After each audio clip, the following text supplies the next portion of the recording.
Hello everyone, this is Fanfic Audiobook. Here you find original fan made audio stories. Konoha. After Naruto fell in love with me, I became invincible. Part 1. The city lights were just beginning to flicker on outside the window, and only a few scattered lights remained in the office building, one of which was positioned directly above Chiba Akira's head.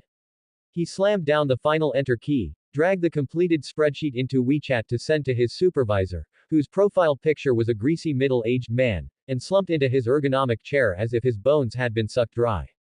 Overtime every single day. Even a donkey at a production brigade wouldn't be worked this hard, he cursed under his breath, rubbing his sore eyes. His gaze flicked to the time in the bottom right corner of the computer screen, 1958. Crap. As if struck by electricity, Chiba Akira sprang up instantly. Ignoring the protests of his cervical spine, he scrambled to grab his backpack and shoved his laptop inside haphazardly, his movements so fast he nearly knocked over the water cup on his desk. I'm going to be late. I'm going to be late. Today is the day Naruto updates. The fourth Great Ninja War is reaching its climax, and Naruto is about to face off against Uchiha Madara. His heart was racing with anxiety. He jogged all the way to the elevator, staring impatiently at the ticking floor numbers. The moment the elevator doors opened a crack, he slipped out like a loach and sprinted toward the subway station. Squeezed into a carriage filled with the smell of sweat and fast food, Chiba Akira's mind had already flown back to his tiny rental apartment. His favorite character was Uzumaki Naruto, the dead last, who always shouted, "I never go back on my word," and grew step by step into a hero who saved the world. That never give up spirit felt so much like himself, repeatedly beaten down by life yet always wanting to struggle just a bit more. Finally reaching his stop, he practically stepped on the heels of others as he rushed out, running all the way back to his old residential complex. He slammed the door shut with a bang, not even having time to change his shoes, and immediately lunged toward his desk, flipping open the laptop and pressing the power button. Watching the slow-moving progress bar, he slapped the desk in frustration. Hurry up. You piece of junk computer. Aren't you usually fast enough when you're popping up ads? After finally getting to the desktop, his hands trembled as he clicked on that familiar pink icon for Bilibili. He found the latest update and clicked play. On the screen, a golden, glowing Naruto was engaged in an earth-shattering duel with a powerful enemy, the dazzling ninjutsu effects nearly overflowing from the screen. Chiba Akira watched, mesmerized, completely forgetting the exhaustion of work and the passage of time. So cool. Naruto is the best. As the ending theme song began to play, he let out a long, satisfied sigh, feeling as though the entire day's fatigue had been healed. He smacked his lips, still wanting more, only then realizing his throat was parched and burning. Tisk, I was so focused on watching that I forgot to drink water. He stood up and shuffled toward the kitchen in his slippers, humming an out-of-tune version of Blue Bird. As he was getting water, his phone screen suddenly lit up, and the WeChat notification sound blared like a death knell.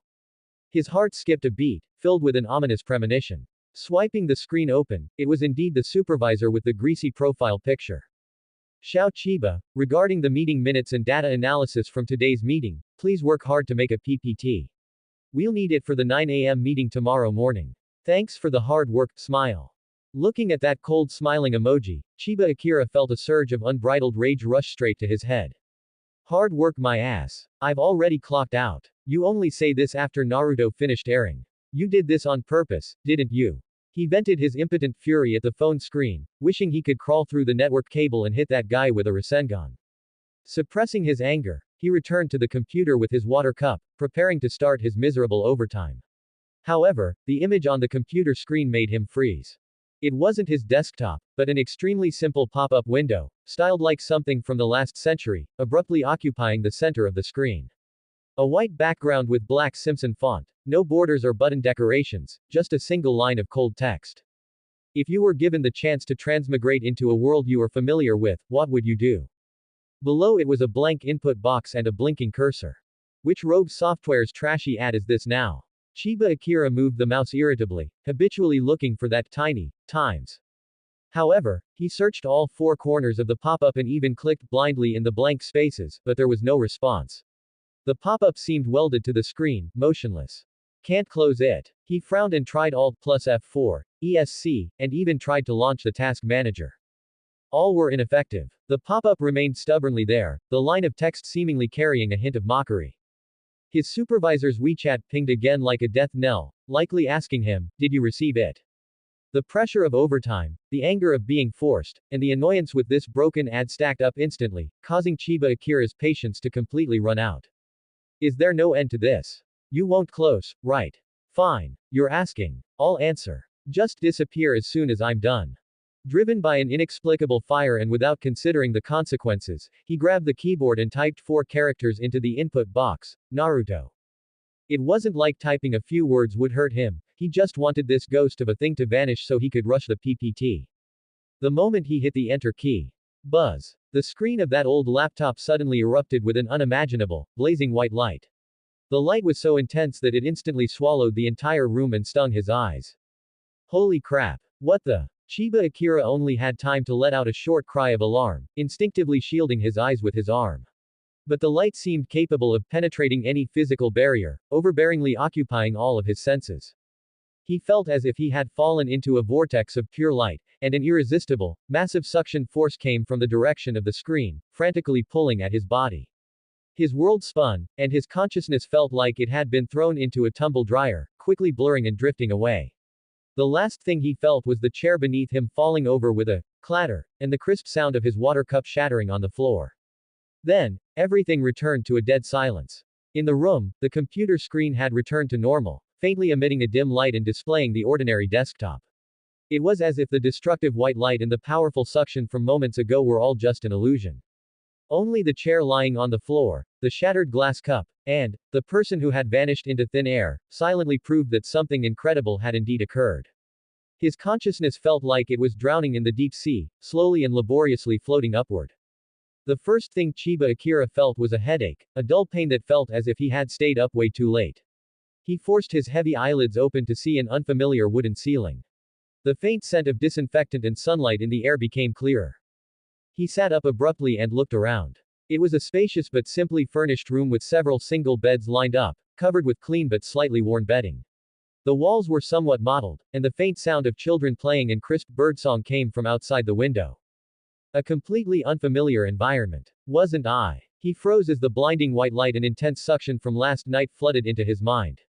The computer, the light. An absurd and heart-pounding suspicion emerged uncontrollably. He looked down at himself. He was wearing a rough gray cotton pajama, definitely not his own. His hands had become smaller, and his skin had become much more delicate. He scrambled out of bed and rushed to a corner of the room that looked like a washstand. In a blurry metal mirror, the face of a 5 or 6-year-old boy was reflected. He had black hair and black eyes, his face was somewhat pale, and his features vaguely resembled his younger self, but it was definitely not his 20-something-year-old self. Did I really transmigrate? He murmured, his voice becoming childish and clear, filled with unbelievable shock. He pinched his arm hard, and the clear sensation of pain told him this was not a dream. The massive shock left him unable to think for a moment. He just walked back to the bed and sat down blankly, trying to sort out his chaotic thoughts. Naruto. Did I really come to the world of Naruto? This realization made his heart race, bringing both inexplicable excitement and deep-seated panic. He knew what this world meant, power and dreams, but also endless danger and war. Just then, the door was gently pushed open, and a kind-looking middle-aged woman in a plain kimono walked in carrying a glass of water. Seeing him sitting up, a gentle smile appeared on her face. "Ah, Akira, you're awake. Are you feeling better? You had a slight fever yesterday and have been sleeping." Chiba Akira, perhaps he should be called Akira now, stared at her blankly, his brain working rapidly to search through memories. He didn't know who this woman was, but she seemed to be the person taking care of the children here. Where is this? He asked tentatively, his voice carrying an imperceptible tremor. "This is the Konoha village orphanage, child." The woman walked over and handed him the water glass, her tone becoming even softer. "Did you forget? You were found outside the village a few days ago by the ninja lords out on a mission. You poor child, you were unconscious at the time and had nothing on you to prove your identity, so you were sent here. It's fine if you forgot, this will be your home from now on." An orphanage. Konoha village. All the information matched up. Chiba Akira's heart almost jumped out of his chest. He forced himself to remain calm as he took the glass and took small sips, the cold water slightly suppressing the stormy waves in his heart. Thank you. Good boy. The woman patted his head. "Get some rest, it'll be lunch soon." Oh, you seem to be a bit younger than that boy Naruto, about half a year younger. Naruto. This name was like a key, instantly unlocking all of Chiba Akira's emotional switches. He snapped his head up, an urgent light bursting from his eyes. Naruto. Uzumaki Naruto. Where is he? The woman was startled by his intense reaction, then sighed, a complex expression appearing on her face as she lowered her voice. Sigh, so you know that child too. He's in the village. But Akira, take my advice and try to stay away from him. He's not a child you should get close to. Everyone dislikes him, and being near him will only bring you trouble. These words were like a bucket of cold water, instantly dousing Chiba Akira's excitement and replacing it with a cold anger and deep heartache. He knew, he had indeed arrived during Naruto's most painful childhood years. He didn't argue with the woman, he just silently lowered his head and clenched his fists. In the afternoon, using the excuse of getting some fresh air, he walked out the gates of the orphanage. Konoha village under the sun was peaceful and serene, and the faces on the Hokage rock were clearly visible in the distance. People came and went on the streets, ninjas were in a hurry, and most of the villagers had smiles on their faces. Everything was exactly like the scenes in the anime from his memory. He walked aimlessly, his heart tightening with nervousness because of the scene he might soon see. Finally, as he passed a quiet park, his footsteps came to a sudden halt. On the park swing sat a lonely figure. It was a boy who looked slightly older than him, wearing dirty orange clothes. His blonde hair was as dazzling as the sun, and he had 3 whisker-like marks on each cheek. He sat with his head down, small hands tightly gripping the swing chains, his small body swaying slightly. His back exuded an unspeakable sense of desolation and loneliness. Several children of a similar age were playing not far away, but no one approached him. Occasionally, they even cast glances of disgust and fear. An adult hurried past, saw the boy on the swing, and immediately frowned. As if avoiding something filthy, the adult pulled their own child away quickly, whispering a scolding, "Don't look over there." That blonde boy, Uzumaki Naruto, seemed long accustomed to all this, he only buried his head even lower. Chiba Akira stood rooted to the spot, feeling as if his breathing had stopped. The 2D character from the screen had appeared vividly before his eyes, yet he was enduring such real malice and rejection. That pervasive, cold sense of isolation was far more suffocating than what was seen in the anime. His heart felt as if it were being squeezed tightly by an invisible hand, as bitterness and pain spread. That was his favorite character, the hero who carried his countless passions and dreams. At this moment, the desire to help him, protect him, and dispel all the gloom around him became incredibly strong and firm, almost becoming his sole purpose for existing in this other world. Ding! A cold but incredibly clear mechanical voice rang out directly in the depths of his mind without warning. Detected strong will from the host matching the current world coordinates. Honor of King's system activating. Activation successful. Newbie mission released. Get to know Uzumaki Naruto. Mission hint. Walk toward him and become his first friend. Mission reward. Gold X100, EXP X50, Basic Arcana Fragment X5. Chiba Akira snapped back to his senses, his pupils shrinking slightly. A system. A cheat. After the massive shock came a surge of wild joy and confidence. This was like destiny's response to his determination. He took a deep breath and, without any more hesitation, ignored the strange looks from those around him. He took firm steps toward the lonely figure on the swing. The sunlight stretched his shadow very long as he approached, step by step, the child who was bathed in sunlight yet seemed to be in an ice cellar. The mechanical voice in his mind was cold and clear. Chiba Akira's footsteps paused, then he walked even more resolutely toward the lonely figure on the swing. Naruto seemed to sense someone approaching. His little head lifted slightly, and his deep blue eyes held a habitual alertness and a faint, perhaps even unconscious, trace of expectation. But when he saw that the newcomer was a black-haired child he had never seen before, one even slightly shorter than himself, that trace of expectation quickly dimmed, replaced by a cold detachment. He lowered his head, his small feet unconsciously scuffing the sand on the ground. Chiba Akira came to a stop in front of him, his heart racing with tension and excitement. He took a deep breath, trying to make his voice sound friendly and natural, despite its childish innocence. "Hello, my name is Akira. Are you playing by yourself?" Naruto's body stiffened almost imperceptibly, and he didn't answer immediately. After several seconds, he muttered gloomily, with a hint of self-abandonment, "Yeah. Go away. Playing with me will bring you bad luck." He said this with a practiced numbness, clearly having repeated it thousands of times. Chiba Akira felt a pang in his chest. He didn't leave, instead, he took a small step forward and crouched down about a pace away from Naruto, bringing his gaze level with the other boys. Why? Chiba Akira asked, feigning confusion, his gaze sincere. I don't think you look like someone who brings bad luck. Naruto froze for a moment, finally lifting his head to look Chiba Akira square in the eye. The boy before him had bright eyes that held none of the familiar disgust or fear, only pure curiosity and a warmth he couldn't quite understand. Everyone says so. Naruto's voice trailed off, filled with grievance and confusion. They won't play with me. They say I'm a demon fox. By the time he reached the last two words, he was practically whispering, a flash of fear crossing his small face. Demon fox. Chiba Akira tilted his head, showing just the right amount of bewilderment before breaking into a bright, cloudless smile. But you're clearly a person. Your hair is golden and shiny, like the sun. It looks great. Like the sun. Naruto was completely stunned. No one had ever used such words to describe him. He subconsciously touched his messy blonde hair, and for the first time, Chiba Akira's smiling face was clearly reflected in his deep blue eyes. Ding. Uzumaki Naruto's favorability toward the host +5. Current favorability. 5. Initial curiosity. The cold system prompt sounded in his mind, but it filled Chiba Akira's heart with warmth. It worked. Striking while the iron was hot, he reached out his small hand. I like the sun. Can we be friends? Fry. Ends. Naruto looked at the hand extended toward him, clean and small. The word was too foreign and luxurious for him. He hesitated, his small hand lifting and then dropping, his eyes filled with longing and the hesitation of someone afraid of being hurt. Chiba Akira didn't rush him, simply maintaining his reaching posture with an unchanging smile. He knew how difficult it was for a 4-year-old child rejected by an entire village to trust someone. The autumn wind blew past the two children, carrying a few falling yellow leaves. Finally, as if making a monumental decision, Naruto quickly and lightly touched Chiba Akira's fingertips before pulling back like a startled rabbit. His cheeks flushed slightly as he mumbled, whatever you want. Despite the awkward, whatever you want, response, Chiba Akira could hear the hidden joy within it.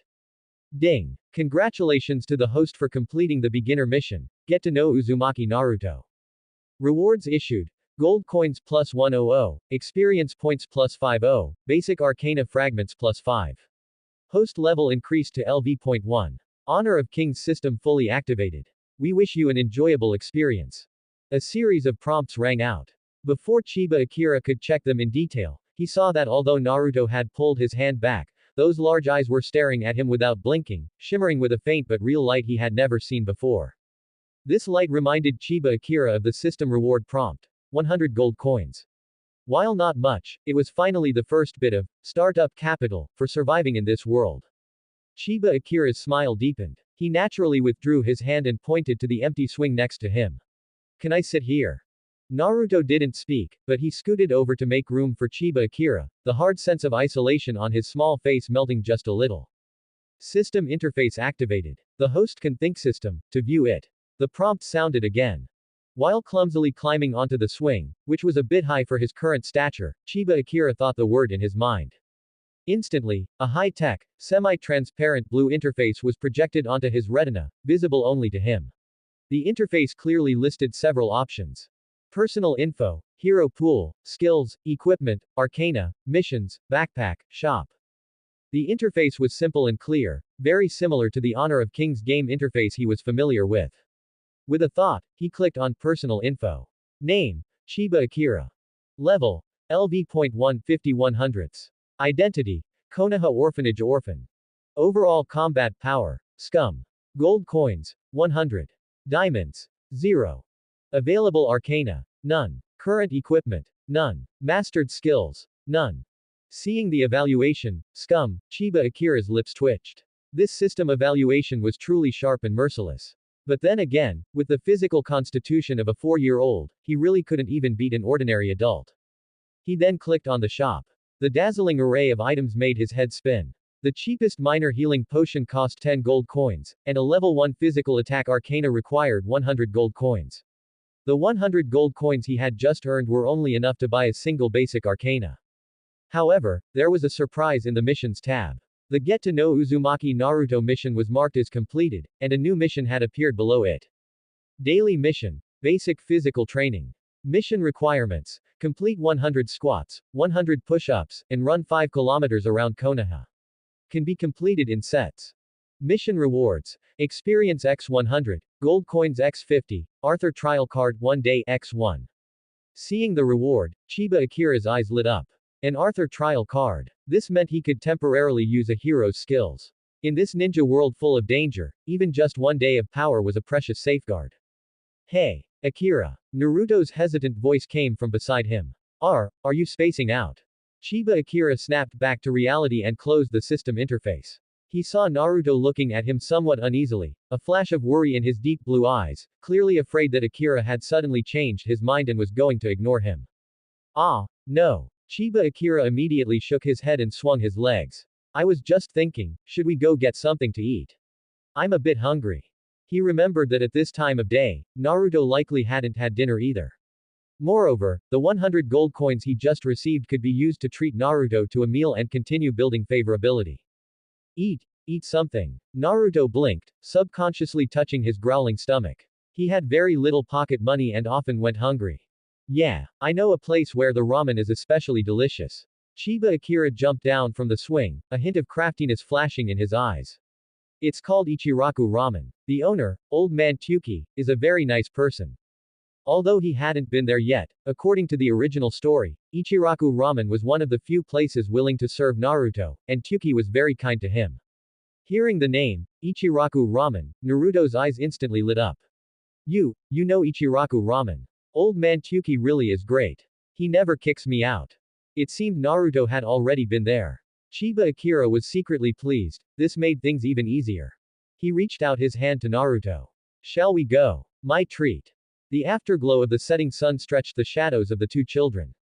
Naruto looked at the hand extended toward him once more, then at the warm smile on Chiba Akira's face. This time, he didn't hesitate and cautiously took it. A warm body temperature from the other child transferred through his palm.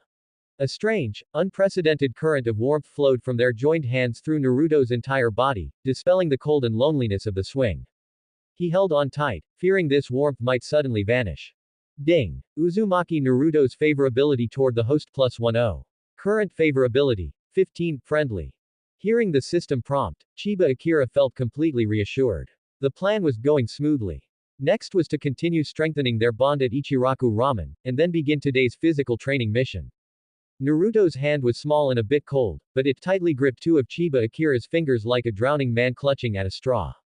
Chiba Akira could feel a slight tremble, not from fear, but a cautious, unbelievable nervousness.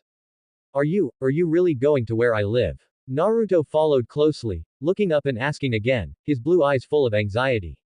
His place was old and small, and he feared this new friend, the only one willing to talk to him, would look down on it. Of course, Chiba Akira turned back and gave him a reassuring smile. Didn't we agree? Besides, there are many empty rooms where I live too, maybe we can be neighbors in the future. He was referring to the orphanage but kept his tone light on purpose. Naruto's eyes lit up. Neighbors. That word sounded wonderful. He relaxed a bit, and his small hand didn't grip as tightly. Holding hands, the two walked slowly along the street under the setting sun. Occasionally, villagers cast surprised and dissatisfied looks, pointing at Naruto and whispering. Look, that demon fox kid. Whose family does that black-haired kid belong to? Why is he hanging out with him? Stay away, it's bad luck. Every time this happened, Naruto would subconsciously try to pull his hand back, his head drooping as he slowed his pace, wanting to hide behind Chiba Akira. But Chiba Akira acted as if he hadn't heard those words. Instead, he gripped Naruto's hand a bit tighter and even raised his voice slightly, pointing at a small wild flower stubbornly growing in a crack in the stone. Naruto, look, that flower's color is so pretty. His attitude was natural and firm, forming an invisible protective stance. Naruto stared blankly at his profile, feeling the strength from his hand and that unwavering composure. The cold sense of isolation in his heart melted a little more. Ding! Uzumaki Naruto's favorability toward the host +2.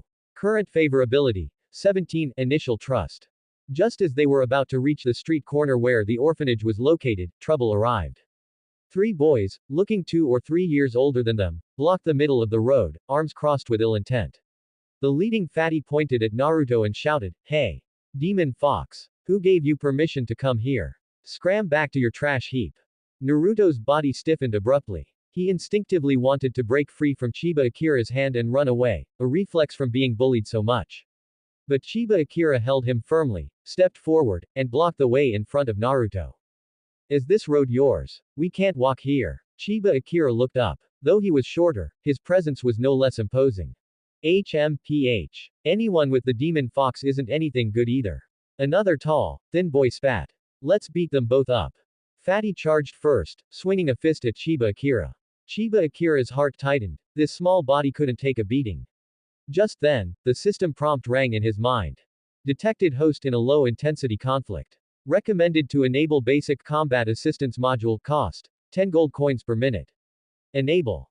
Enable. Chiba Akira didn't hesitate. Instantly, he felt everything before him slow down slightly, and the opponent's movements became clearer.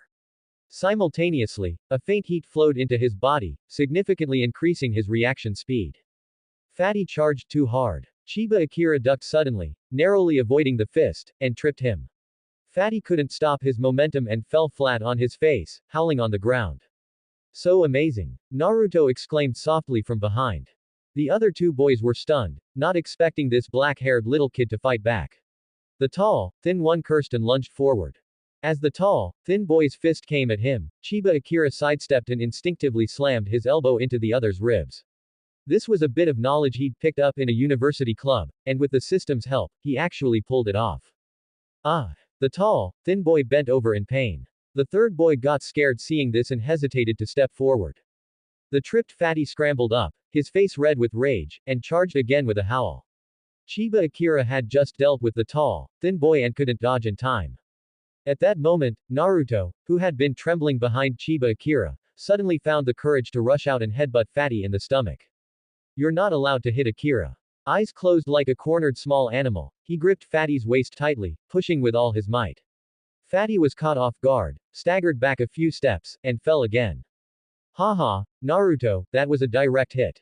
Chiba Akira couldn't help but laugh. He grabbed the chance to pull Naruto up. Run.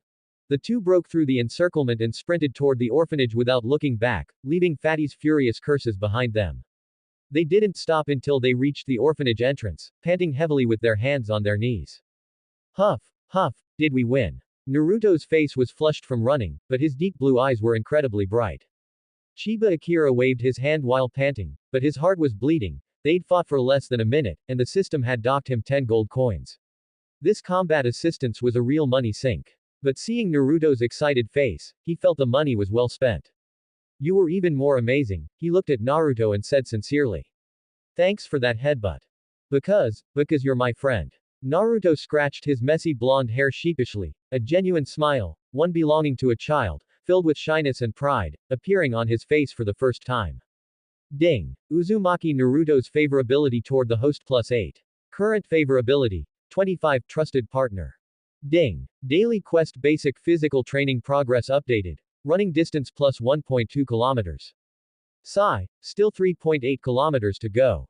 Chiba Akira calculated silently. However, completing some progress while running away was an unexpected bonus. The sun had completely sunk below the horizon, leaving only the brilliant evening glow. The two children stood at the orphanage entrance, smiling at each other. The conflict had actually brought their friendship a step closer. I'm here, Chiba Akira pointed to the building behind him. Tomorrow, shall I come find you to play again tomorrow? Yeah. Naruto nodded vigorously, his eyes full of anticipation. I'll wait for you at that swing by the river. Oh, right, Chiba Akira remembered something. How about I take you to eat Ichiraku ramen tomorrow?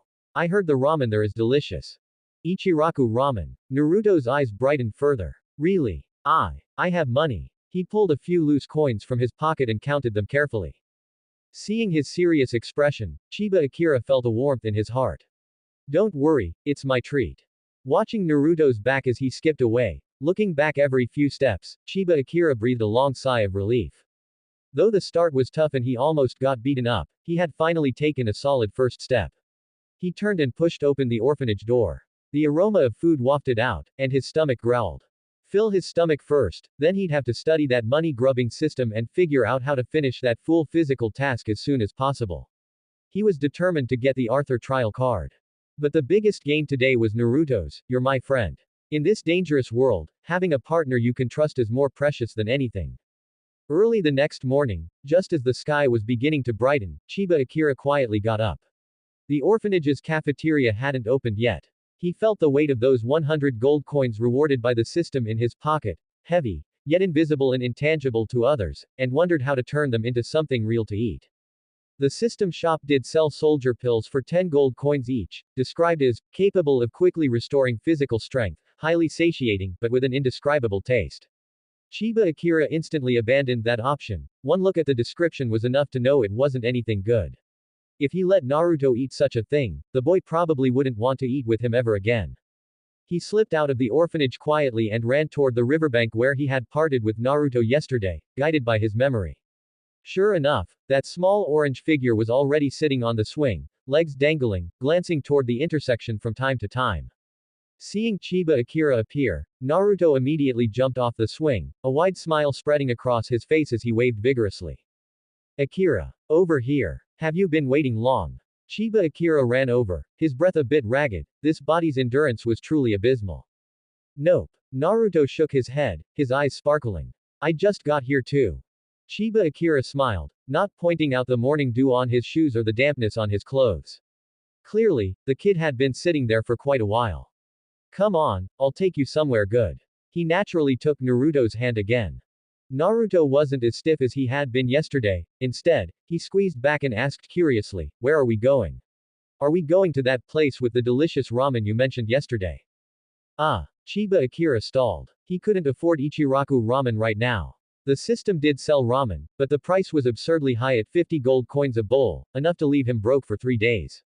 Thinking quickly, he pointed toward the commercial street where wisps of cooking smoke were rising in the distance. Let's check over there first. I know an old lady who sells rice balls that are really cheap and filling. The two ran hand in hand to the commercial street. There weren't many people out yet, only early rising vendors setting up their stalls. Chiba Akira's gaze swept over the vendors while he silently called up the system shop, quickly browsing the food section. Finally, he found his target, steaming hot meat buns, description, ordinary deliciousness, 1 gold coin each. The price was fair, much more reasonable than those rip-off soldier pills. He pretended to pull 2 large meat buns wrapped in oil paper from his shirt, though he actually retrieved them from the system inventory. The buns were still steaming, and the aroma of meat was mouth-watering. Here, have something to line your stomach. Chiba Akira handed one to Naruto. Naruto's eyes widened, staring in disbelief at the white, plump bun radiating the enticing scent of meat. He subconsciously swallowed his saliva. For me. He almost didn't dare reach out to take it. He had only ever seen such nice-looking buns from a distance when passing by the bakery. Eat up, it won't taste good once it gets cold. Chiba Akira stuffed the bun into his hand and took a large bite of his own first, saying indistinctly, delicious.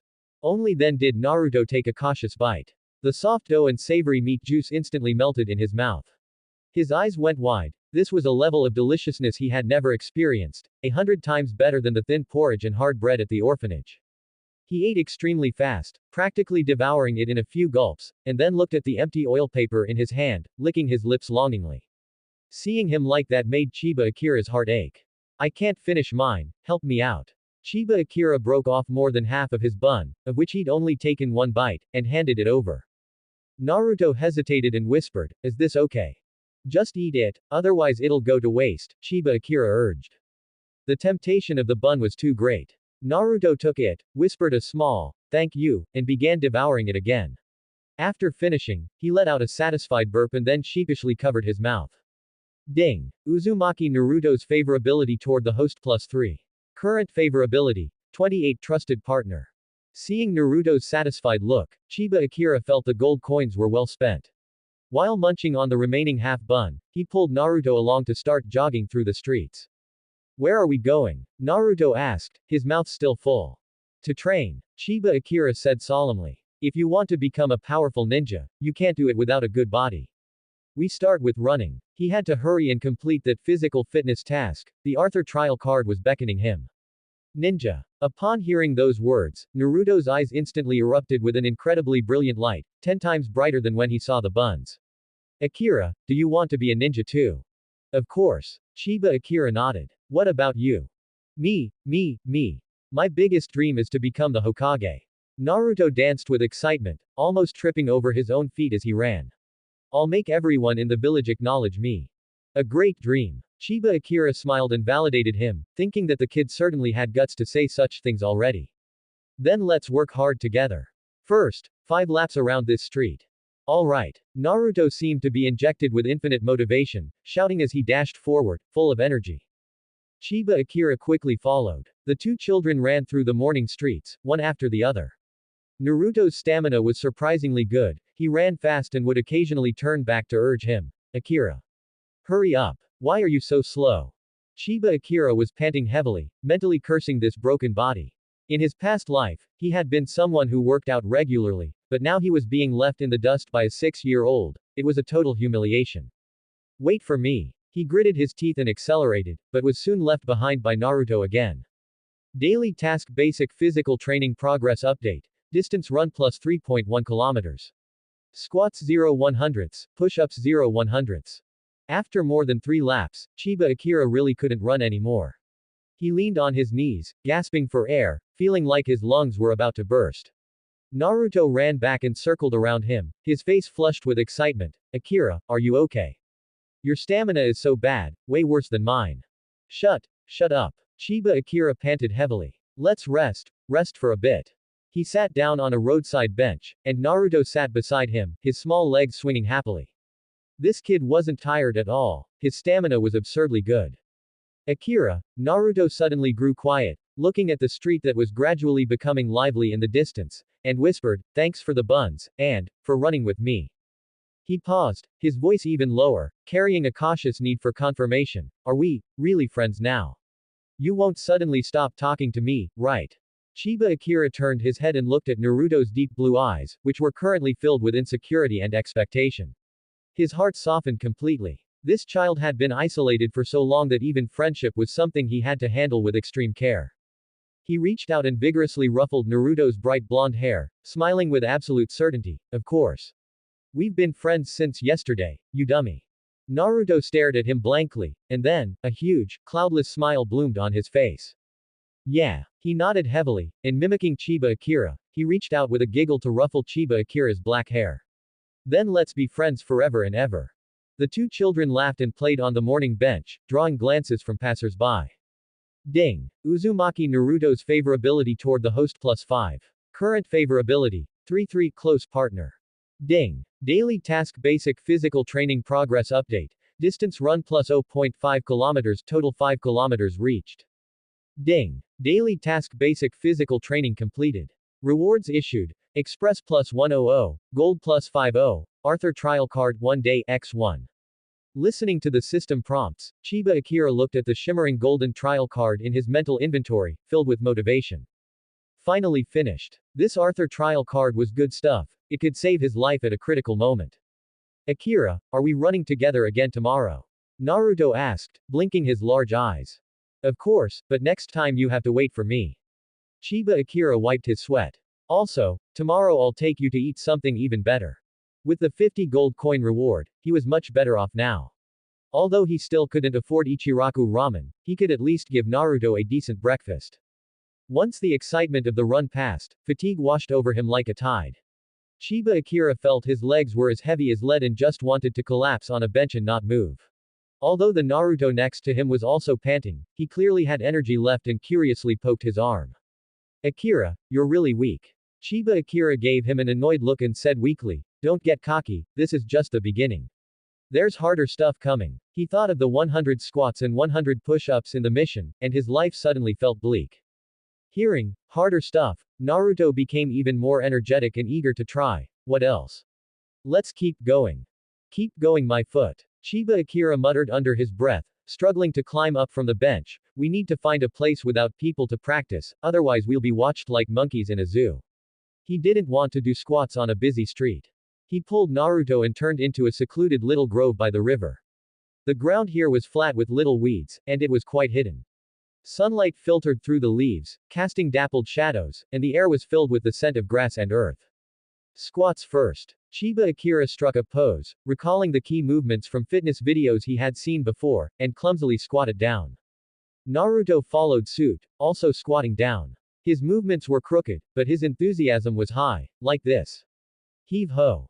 Daily Mission Basic Physical Training Progress Update. Squats plus 1. After doing a dozen or so, Chiba Akira felt his thighs aching badly, and his breathing became rapid. Naruto, however, was full of energy. Although his movements weren't standard, his speed was fast, counting as he went. 15. 16. Akira, hurry up. Chiba Akira gritted his teeth and persisted, sweat sliding down from his temples.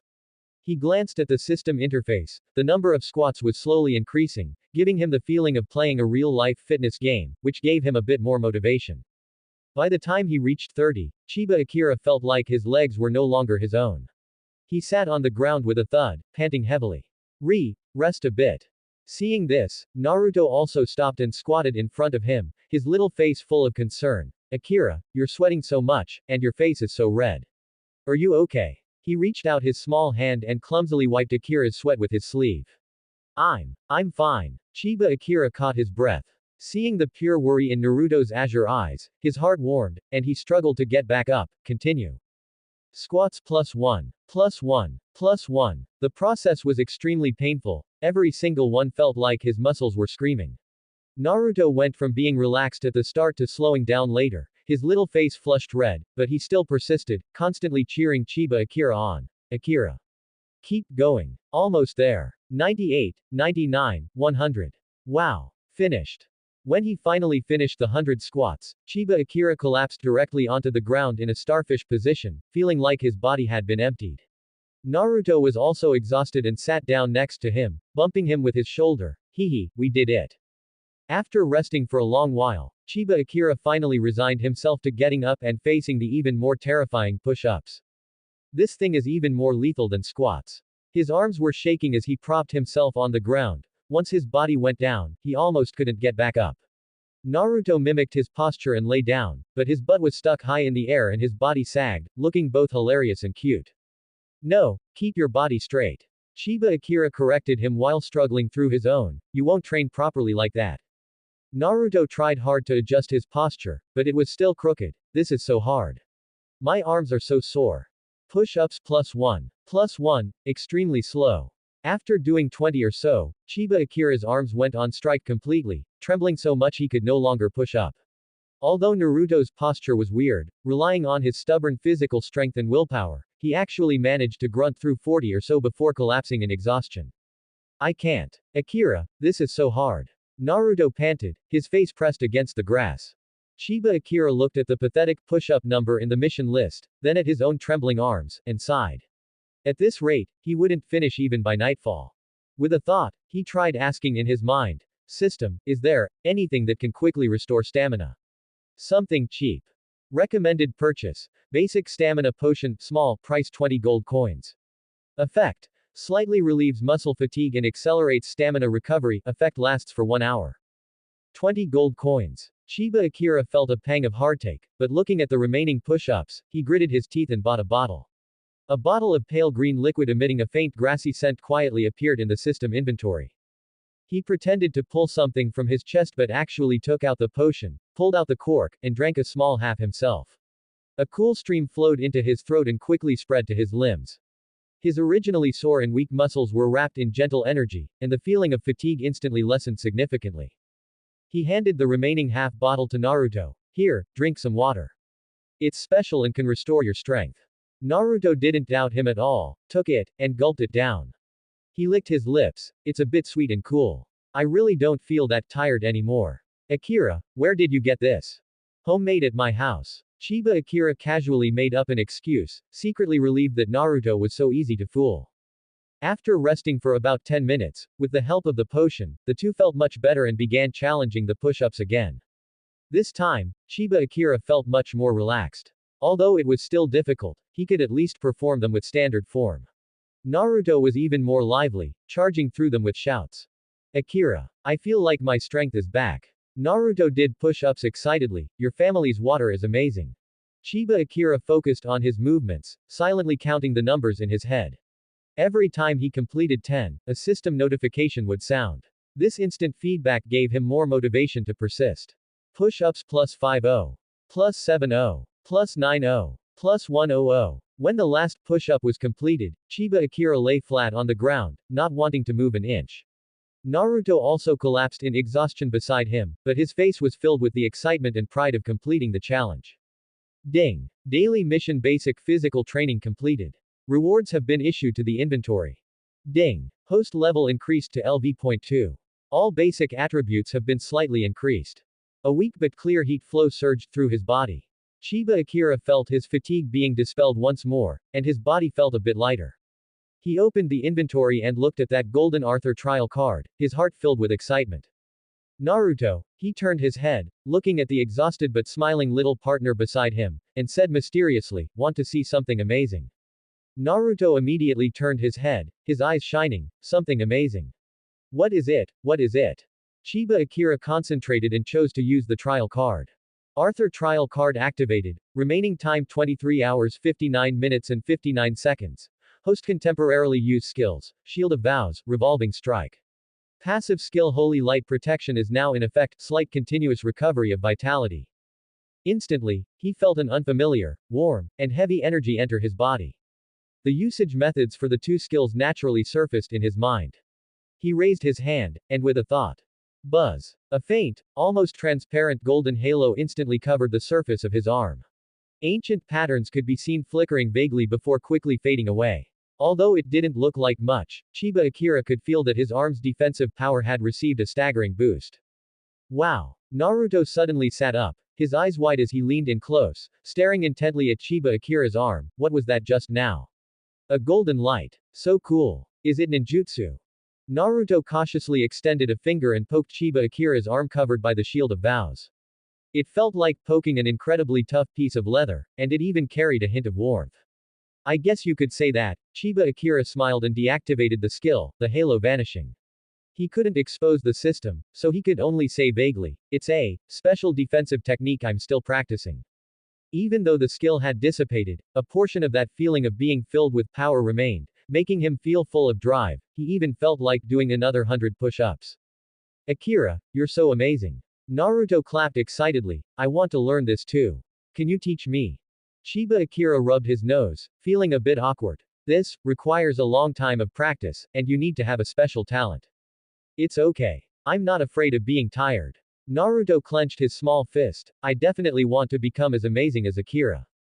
Looking at Naruto's serious expression, Chiba Akira's heart felt warm. He reached out to pull Naruto up. Let's go. I'm exhausted. Let's go back and rest. We'll continue practicing tomorrow. Naruto nodded vigorously and took the initiative to grab Chiba Akira's hand. As they walked back, he was still excitedly gesturing. Akira's technique is so cool. All golden and shiny. I'm going to learn this kind of amazing ninjutsu in the future too. Listening to him, Chiba Akira chuckled inwardly. If Naruto knew this was just the effect of a system item, he wondered what his expression would be. However, seeing his little partner admire him so much, he still felt quite pleased.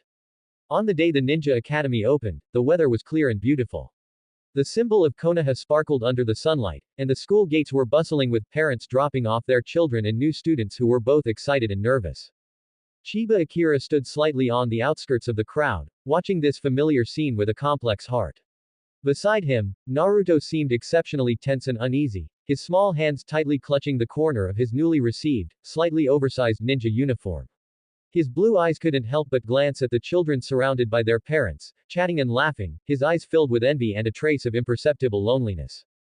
Akira. Naruto spoke softly, his voice hesitant. Later, when we go in, can we sit together?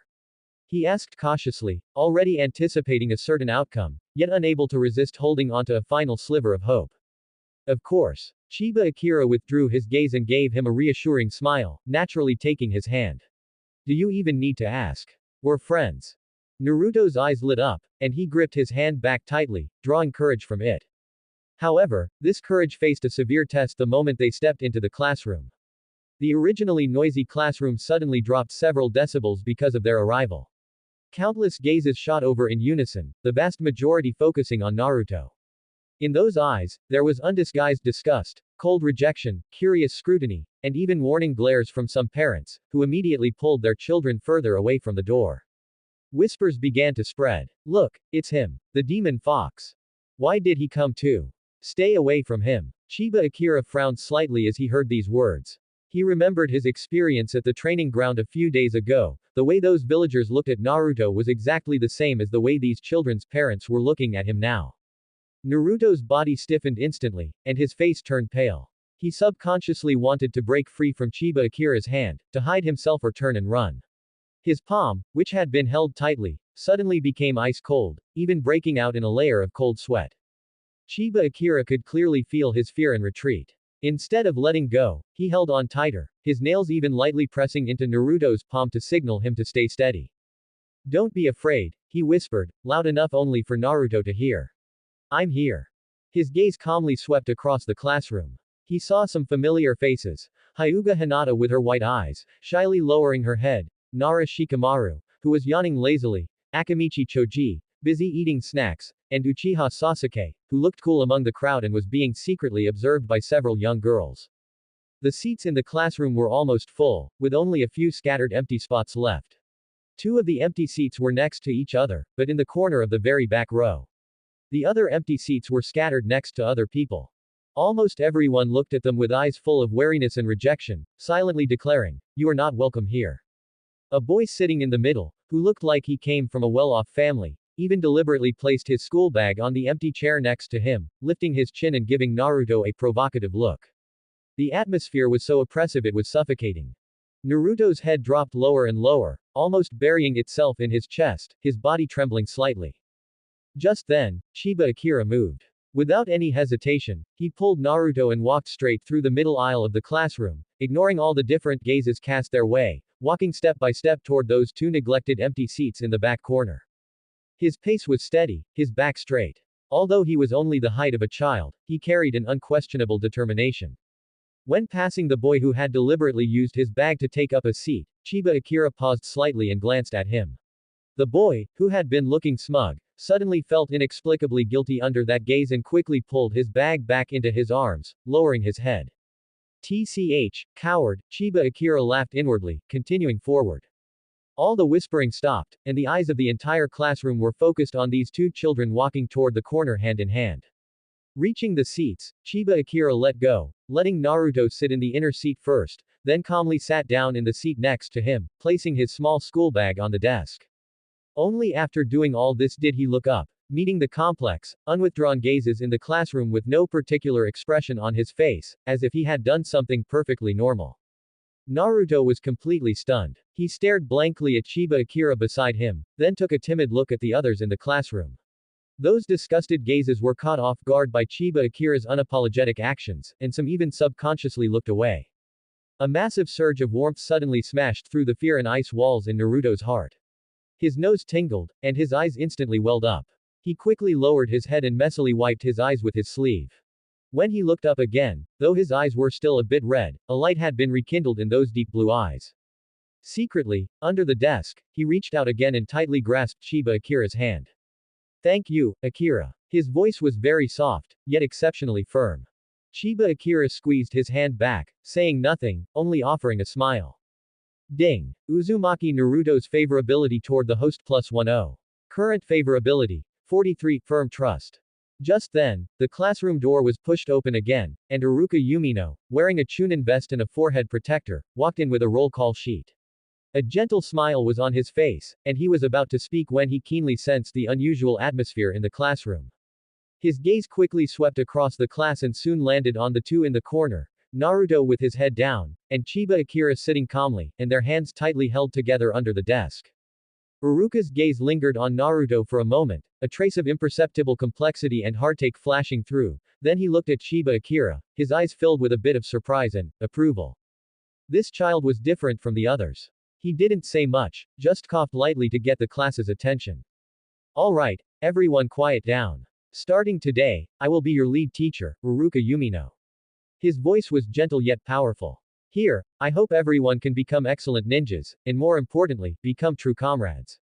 When he said the word, comrades, his gaze intentionally or unintentionally swept across the class, finally lingering on Chiba Akira for a second. Chiba Akira felt slightly relieved, at least this teacher was different. "Now, let's take attendance." Iruka opened the roll call sheet. Inazuka Kiba. Present. Akamichi Choji. Present. Burp. Choji had just finished a bag of chips and let out a burp, making a few classmates snicker. Hyuga Hinata. Present. Hinata's voice was as quiet as a mosquito's buzz. The roll call continued, and the atmosphere in the classroom finally began to return to normal, though many children still couldn't help but steal glances at the corner. Uzumaki Naruto. Present. Naruto answered loudly, his voice carrying a newfound confidence. Chiba Akira. Present. Chiba Akira's answer was concise and firm. Uruka closed the roll call sheet, a satisfied smile on his face. Very good, everyone is here. So, starting today, we are one class. I hope everyone can help each other and grow together. He paused, his gaze sweeping across the class again. What is the most important quality of a ninja? Does anyone know? Several children raised their hands, some said strength, others said courage. Uruka nodded. Those are all very important, but there is one even more important, the will to protect those precious to you. A true ninja will never abandon their comrades. This sentence made the classroom fall silent, as many children became lost in thought. Chiba Akira turned his head to look at Naruto beside him. Naruto was trying his best to sit up straight and listen intently to Uruka's speech, but the slight curve of his lips and those bright blue eyes betrayed his true feelings at this moment. Chiba Akira smiled and squeezed his hand. The first day of school didn't seem so bad after all. At least they had a good teacher and each other. Uruka Umino was explaining the most basic chakra concepts from the podium, his voice gentle yet carrying the unique authority of a teacher. Chakra is an energy produced by the perfect fusion of spiritual energy and physical energy. It is the foundation for performing ninjutsu, genjutsu, and taijutsu. He drew simple diagrams on the blackboard as he spoke. Most students listened, half understanding, half confused. Only a few clan heirs, like Uchiha Sasuke, sat upright with knowing expressions, having already grasped the concepts. Nara Shikamaru had already started to doze off, and Akamichi Choji secretly pulled out a potato chip. Chiba Akira listened attentively. This theoretical knowledge was crucial for him to understand this world. His adult comprehension allowed him to quickly grasp the core points. He glanced at Uzumaki Naruto next to him, whose brows were tightly furrowed, his small face scrunched up, and his eyes full of confusion. He clearly hadn't understood anything, and he was unconsciously twirling his pen, appearing anxious. Naruto, what's wrong? Chiba Akira asked in a low voice. Uzumaki Naruto grimaced. I don't understand. What's physical energy, spiritual energy? It's so complicated. Chiba Akira thought for a moment. Imagine how you feel when you eat ramen. When you're hungry, your body is weak, right? When you're full, you have strength. That's physical energy. And that craving you have for ramen, that's spiritual energy. Uzumaki Naruto's eyes lit up. Oh. I get it. It's like being hungry and wanting ramen, and then when you're full, you have the strength to fight. That's pretty much it. Chiba Akira suppressed a laugh. Although the analogy was crude, it was indeed easy for Uzumaki Naruto to understand. Just then, Uruka Umino's voice came. Alright, that's all for the basic knowledge. He closed his lesson plan, a kind smile appearing on his face. To see how well everyone understood, let's have a small quiz. It's very simple, 5 multiple choice questions. A chorus of groans immediately filled the classroom. No way. A quiz on the first day. I'm doomed, I didn't understand anything. Is Uruka sensei a devil? Uzumaki Naruto's face instantly fell. Oh no, I only understood the ramen part. The test papers were quickly distributed. Chiba Akira scanned them. The questions were indeed all about the content just covered, such as, what 2 types of energy primarily constitute chakra? And, what is the first step in precisely controlling chakra? He picked up his pen and began to fill it out almost without thinking. For him, it was more like a reading comprehension test. Ding. Timed mission triggered. Classroom quiz. Mission requirement. Answer all questions correctly. Mission reward. Express plus 3-0, gold plus 2-0. Failure penalty. None. There are extra rewards. Chiba Akira wrote even faster. But he soon noticed that Uzumaki Naruto beside him was acting strange. Uzumaki Naruto held his pen, grimacing at the test paper, fine beads of sweat even appearing on his forehead. The tip of his pen swayed back and forth over the options, and he emitted tiny, anxious whimpers, clearly unable to answer a single question. Akira. Uzumaki Naruto whispered for help. I really don't know any of them. Chiba Akira looked at his test paper. Not a single answer was filled in, while other students were at least guessing. Uruka Umino paced around the classroom, his gaze occasionally sweeping over Uzumaki Naruto, a hint of worry flashing in his eyes. Chiba Akira quickly finished his own questions. He turned his face, lowered his voice. Which question don't you know?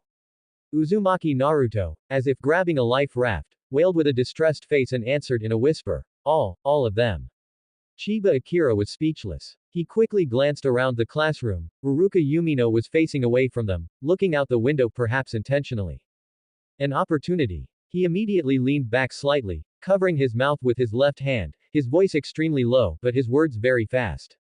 Question 1 is B, physical and spiritual. Question 2 is C, extraction.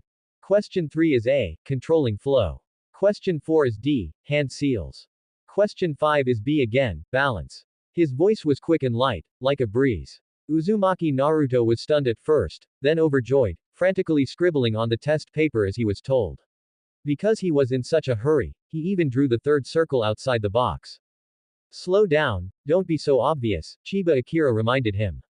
Uzumaki Naruto quickly slowed his movements, but the uncontrollable excitement on his face still betrayed his mood. Just as Uzumaki Naruto was about to finish, a spiky-haired boy in the front row, who looked rather mean, suddenly raised his hand. Uruka-sensei. Chiba Akira is telling Uzumaki Naruto the answers.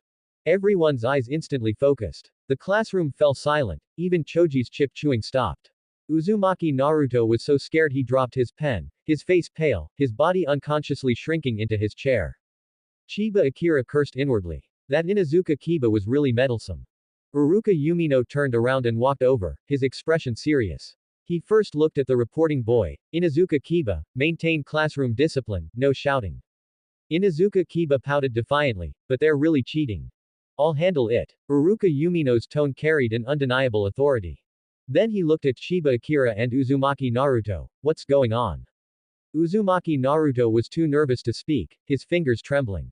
Chiba Akira looked up, his expression calm, even a little innocent. Uruka-sensei, I was just asking Uzumaki Naruto to borrow an eraser. I made a mistake and couldn't find mine. As he spoke, he picked up the clean, clearly unused eraser on his desk and showed it. Yes.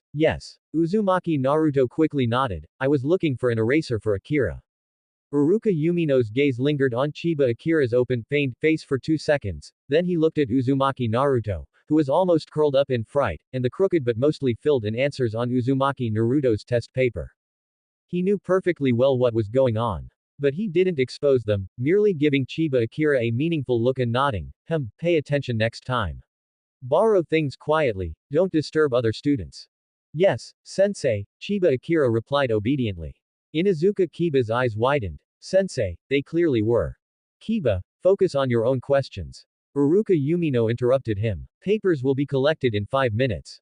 Uruka Yumino walked away again. The boy named Inuzuka Kiba huffed in defiance but said nothing more, only glaring fiercely at Chiba Akira. Uzumaki Naruto let out a long, cautious sigh, completely drained.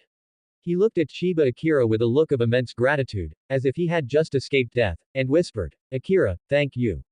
I thought I was doomed. It's nothing, just be careful next time. Chiba Akira patted his shoulder.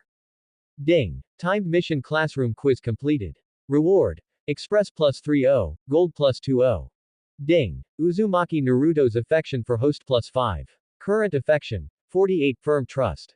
The dismissal bell rang, and Uruka Yumino collected the test papers. Students swarmed out of the classroom. As Inuzuka Kiba passed their seats, he deliberately bumped Uzumaki Naruto's desk and snorted, cheater. You won't be so lucky next time. Uzumaki Naruto was about to retort, but Chiba Akira held him back, shaking his head. Uzumaki Naruto glared angrily at Kiba's retreating back but held himself in check. Why didn't you let me retort? We didn't really cheat. Uzumaki Naruto asked indignantly. Chiba Akira packed his school bag, because there's no need. What he says isn't important, what's important is whether you've learned it or not. But, let's go. Chiba Akira finished packing his bag. Don't mind him. Those questions, come to the riverside tonight, and I'll explain them to you slowly. Truly teaching you is better than anything.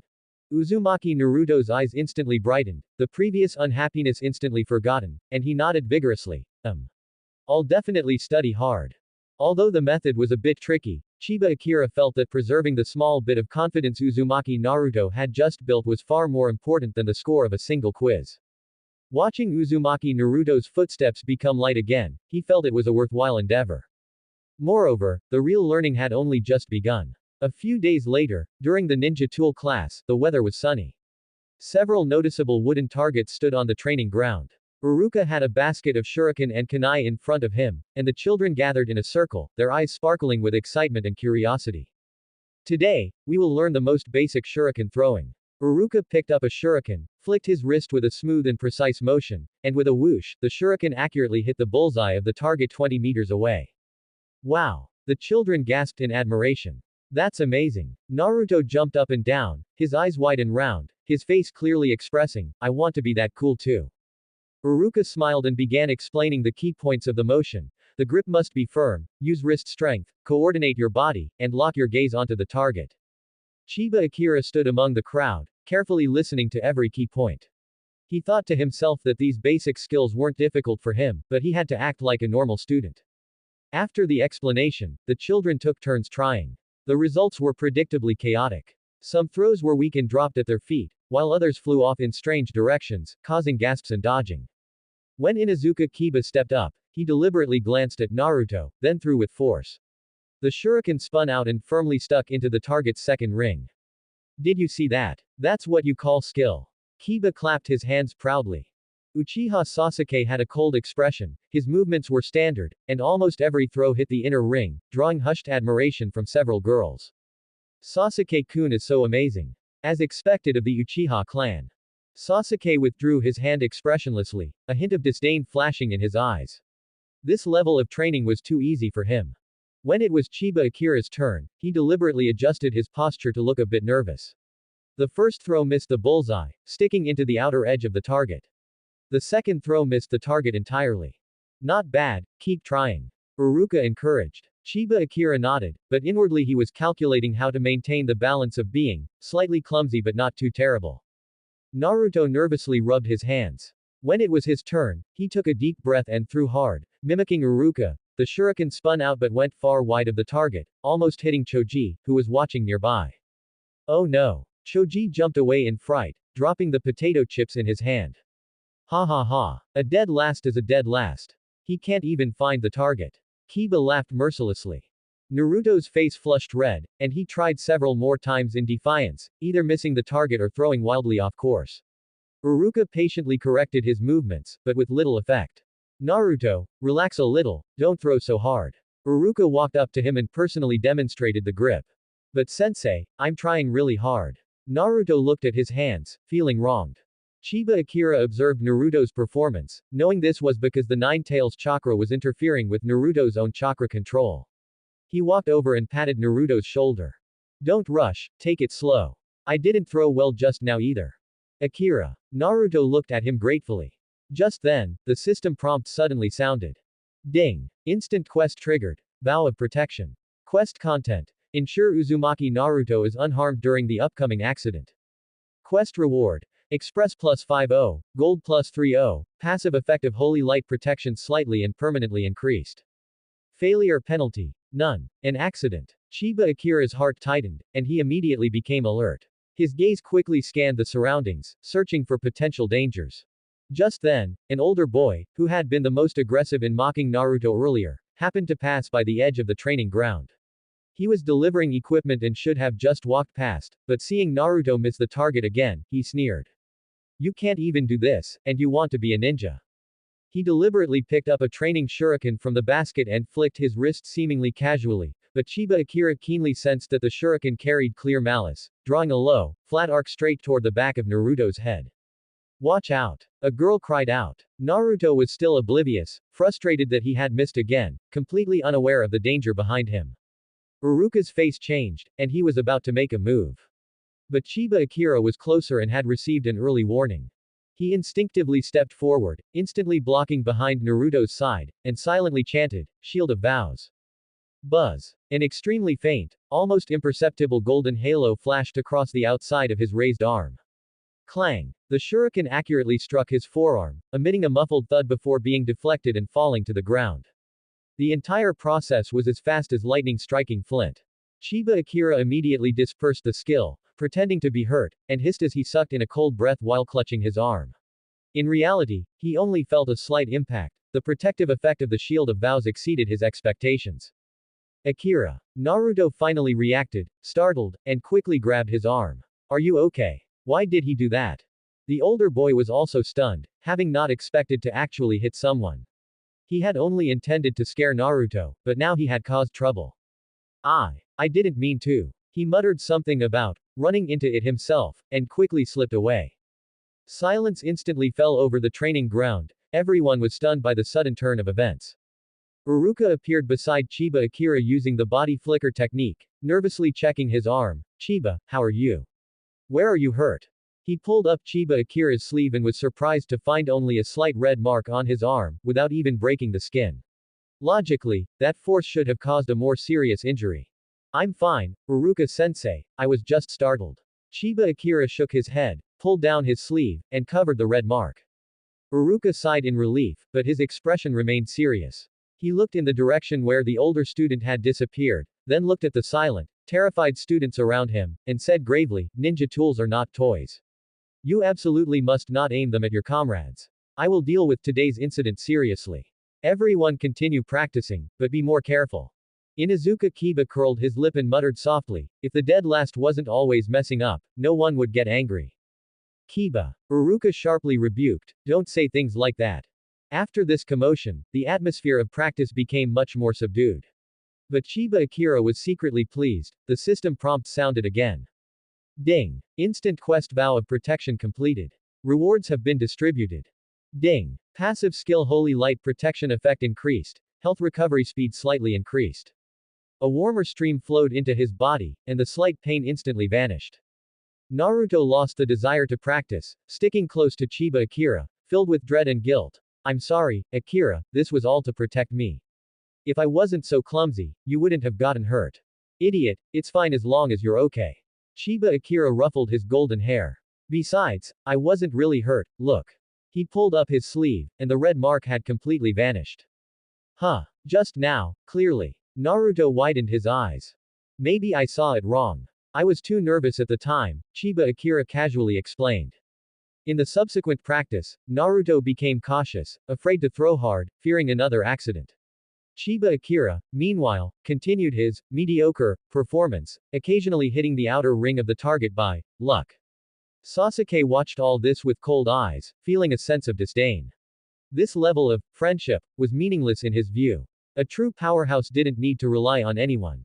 When the class gathered at the end, Uruka specifically praised Uchiha Sasuke's precision and once again stressed the importance of safety. After dismissal, the children left in groups of 2 and 3. Naruto pulled Chiba Akira back, staying at the end, and said softly but firmly, Akira, I will definitely practice hard. Next time I'll protect you. Looking at the serious flame burning in his eyes, Chiba Akira smiled and nodded. Alright, I'll be waiting. But you have to learn to hit the target accurately first. I will. Tonight, let's go practice extra by the river, you teach me. Naruto clenched his fist. Okay, but be careful not to hit any more fish. Chiba Akira recalled Naruto's achievement during their last practice. That wasn't on purpose. Naruto blushed. That fish was swimming too slowly. Under the setting sun, the two children walked toward the exit of the training ground, their long shadows trailing behind them, the sound of them continuing to discuss their extra practice plan drifting from behind. Hidden in the shadows, Uruka watched this scene and nodded thoughtfully. A few days later, in the afternoon, the sunlight was somewhat lazy. Chiba Akira and Naruto lay side by side on the grass by the river, watching the clouds in the sky drift slowly by. The exhaustion from physical training and shuriken practice had not yet completely dissipated. Naruto suddenly rolled over, propping his head up with his elbow, his eyes sparkling as he looked at Chiba Akira, his face wearing a mix of excitement and cunning. Akira, I thought of something for fun. He lowered his voice, speaking mysteriously. What is it? Chiba Akira asked lazily, but he felt a sense of vigilance in his heart. Based on his understanding of Naruto, this expression usually meant trouble. Let's go paint something on the faces on the Hokage rock. Naruto sat up excitedly, gesturing, just paint it on that always stern third old man's face. Draw a big mustache. Or draw a funny face. It'll definitely be interesting. Chiba Akira. As expected. The classic plot from the original work might be late, but it always arrives. He looked at Naruto's expectant expression that seemed to say, hurry up and praise me for being a genius, and quickly weighed his options in his mind. Refusing directly might discourage Naruto, and this was indeed one of Naruto's signature extreme behaviors in the original work to attract attention. But following him to cause trouble also carried no small risk. Ding. Triggered selective mission. Optimized, prank. Mission option A. Sternly stop Naruto and persuade him to give up. Reward. Uruka's favorability plus 5. Mission option B. Accompany him, but change the target to villagers or merchants who have publicly mocked or bullied Naruto multiple times. The host needs to specify them. Reward. Express plus 80, Gold plus 50, Uzumaki Naruto's favorability plus 5, Beginner Stealth Technique 1-hour trial version X1. Mission option C. Ignore it. No reward. The system prompt sounded at the right time. Option B made Chiba Akira's heart stir. This was a choice that could both accompany Naruto and vent some frustration by doing justice for heaven, while also lowering the risk. After all, adults who bully children are more detestable. He deliberately frowned and pondered for a moment, scribbling on the Hokage rock. If we get caught, the punishment will be very heavy, right? Maybe we'll be put in solitary confinement and won't be able to come out and play for a long time, and we won't be able to eat Ichiraku ramen either. Hearing, can't eat ramen, and can't play, Naruto's small face immediately fell, his excitement fading quite a bit as he pouted. Then what should we do? I just want to vent, or make those annoying guys suffer a bit.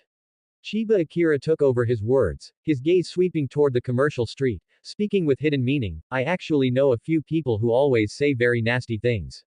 To deal with them, we don't necessarily have to use such a conspicuous method. Naruto's eyes lit up again, and he suddenly leaned in. Akira, do you have a better idea? Chiba Akira nodded and lowered his voice. We can do this, then that, remember, move fast, and run immediately once we're done. We absolutely can't get caught. And only target the most excessive ones.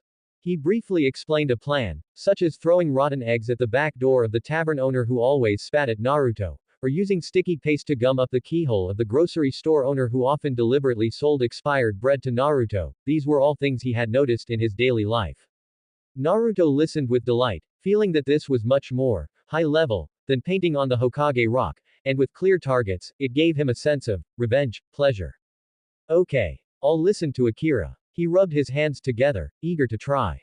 Ding. Selected mission option B. Mission accepted. Reward advance. Beginner Stealth Technique 1-hour trial version has been issued to the backpack. No sooner said than done. The two first sneaked to the garbage dump and collected some ammunition, a few eggs that were starting to go bad, and a small bucket of discarded, sticky paste. Chiba Akira silently used the Beginner Stealth Technique trial card. Knowledge about how to utilize shadows, reduce footsteps, and control breathing flowed into his mind. He felt his body become much lighter, and even his breathing slowed down unconsciously. We'll divide the work. Chiba Akira pulled Naruto, deliberately avoiding the main roads where there were many eyes, and chose to travel through small alleys instead. You're in charge of aiming, and I'll be the lookout. Akira, you're amazing. Why does it feel like you're walking without a sound? Naruto asked in a surprised whisper. Don't talk. Follow me, Chiba Akira said in a low voice, carefully sensing the movements around them. They successfully made their way to the first target, the back alley of that tavern. Sure enough, the fat owner was facing away from them, leaning against the back door and smoking, his mouth still grumbling and complaining about something. Fool brats, hanging around my shop all day, affecting business. Chiba Akira raised a finger to signal silence, then pointed to the back of the owner's head.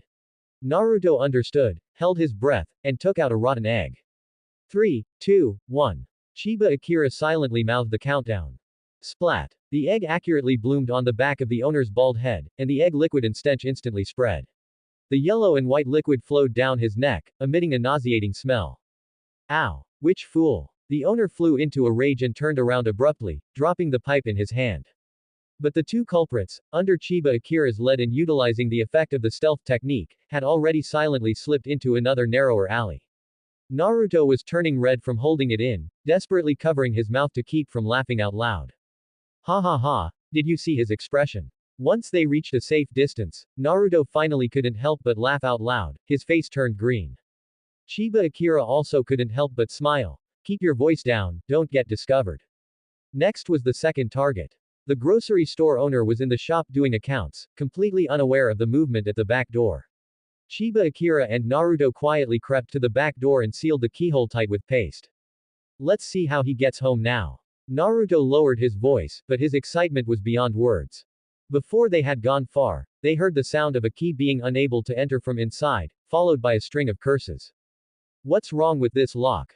Who did this? Hiding in a safe corner, watching the target's exasperated look while being unable to find anyone, Naruto laughed so hard he was doubling over, tears almost coming out. This kind of secret, successful, revenge, brought a sense of thrill and achievement that was far greater than simple destruction. So satisfying. Akira. He grabbed Chiba Akira's arm, his small face red with excitement. Should we do another one? Ding. Selective mission, optimized, prank completed. Reward. Express plus 80, Gold plus 50, Uzumaki Naruto's favorability plus 5. Ding. Uzumaki Naruto's favorability toward the host plus 5. Current favorability, 58 close partner. Chiba Akira also smiled, looking at Naruto's heartfelt smile and feeling that the risk was worth it. At least, this prank had a clearer target rather than being indiscriminate destruction. Know when to stop. He pulled the still giggling Naruto. Next time if you're bullied again, tell me, and we'll find a way to repay them, but the premise is, we can't get caught. Yeah. Naruto nodded vigorously, his eyes looking at Chiba Akira with a bit more admiration. Akira, you're really too smart. This is much more interesting than just scribbling on the Hokage rock. Remember, we only target those who bully others, Chiba Akira said seriously.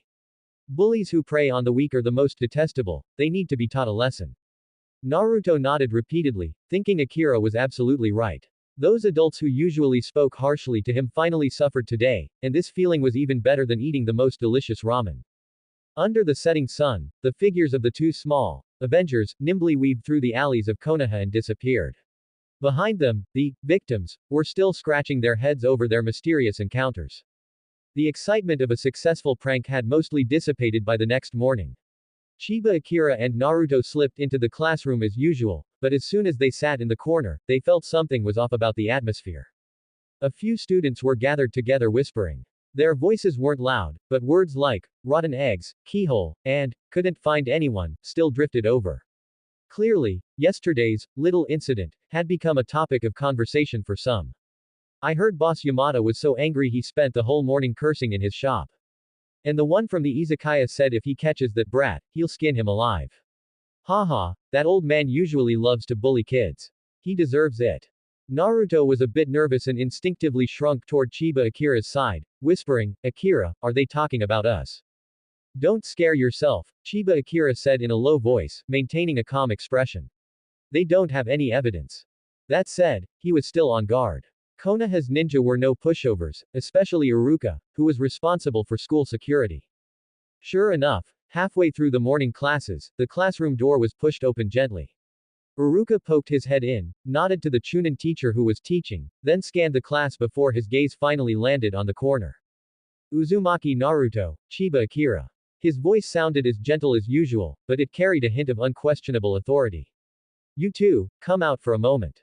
The whole class's gaze instantly focused on them, filled with various speculations and looks of anticipation for a spectacle.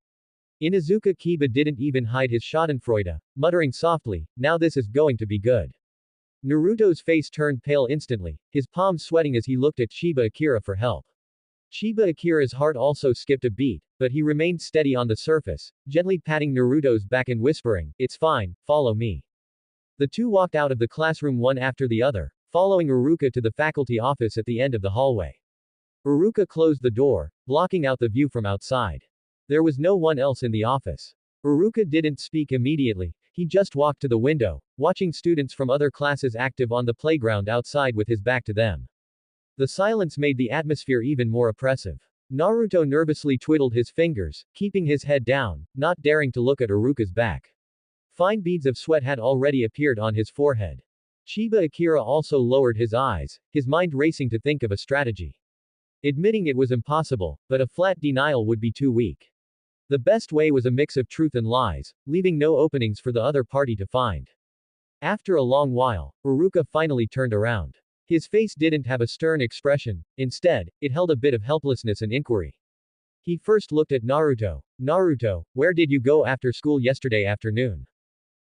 I was with Akira. Naruto's voice was as quiet as a mosquito's buzz. Where did you go? What did you do? Iruka pressed, his tone still calm. Just Just playing by the river. Naruto didn't dare look up, his voice growing weaker and weaker, sounding unconvincing even to himself. Chiba Akira sighed inwardly. Naruto's behavior was basically a confession. Uruka sighed and turned his gaze to Chiba Akira, a hint of scrutiny in his eyes. Chiba, you tell me. Were you really just playing by the river? Chiba Akira looked up and met Uruka's gaze, his expression as frank as possible with a touch of confusion. Yes, Uruka-sensei. We practiced with shuriken for a while, then watched the clouds for a bit before going back. Did something happen? He deliberately ignored the time in between, selectively telling part of the truth. Uruka stared at him for a few seconds, his eyes sharp as if trying to see through his heart. Chiba Akira struggled to maintain his composure, but his heart was pounding. After all, Uruka was an experienced chunin. Someone saw the two of you running through an alley near the commercial district, right around the time the keyhole of Boss Yamada's grocery store was plugged and the izakaya owner was hit by something, Uruka said slowly, but without a definitive accusatory tone. Naruto's body trembled, and his face turned even paler. Chiba Akira quickly analyzed the situation. Uruka said, someone saw you nearby, not caught in the act, which meant the evidence was insufficient.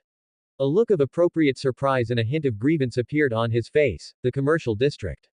We didn't go there. Could they have seen wrong? We were definitely by the river at that time yesterday. Could it have been other kids wearing similar clothes? He described his and Naruto's clothes as similar, leaving room for the witness to have misidentified them.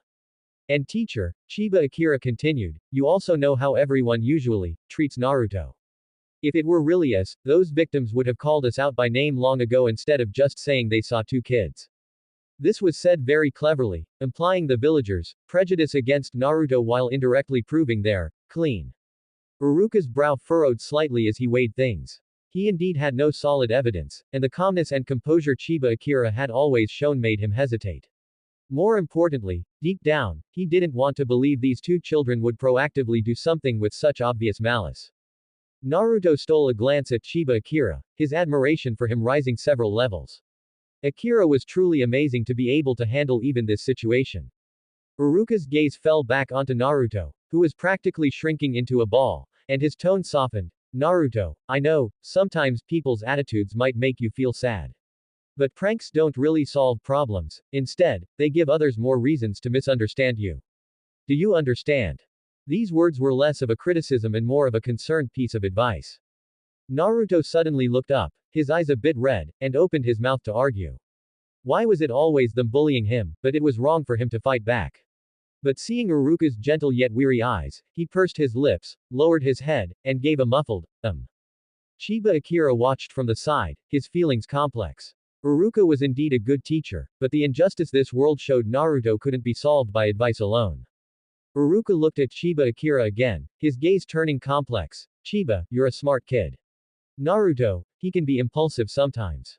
As a friend, I hope you can not only accompany him but also remind him and hold him back when he's about to do something wrong. True friends should help each other become better, not make mistakes together. Can you do that? The meaning behind these words was deep, containing both a reminder and a subtle entrustment and expectation. Chiba Akira's heart stirred, and he nodded seriously. I understand, Uruka-sensei. I will. But in his heart, he thought, yes, I'll teach him. Teach him how to fight back more cleverly, and how not to get caught. Uruka breathed a sigh of relief, and the expression on his face softened. Alright, it's fine. I believe you. Go back, and remember, let this be the last time. He emphasized the last few words slightly, his gaze sweeping over the two. Yes, teacher. The two replied in unison, exiting the office as if they had been granted a grand pardon. Closing the door, the hallway fell silent. Naruto let out a long breath, patting his chest and saying with lingering fear, that scared me to death. I thought we were done for this time. Akira, you were so amazing just now. I didn't even know how to answer. Chiba Akira didn't speak, he looked back at the closed office door. Uruka clearly didn't fully believe their story, but he chose trust and guidance over punishment. This teacher was indeed different from the others in the village.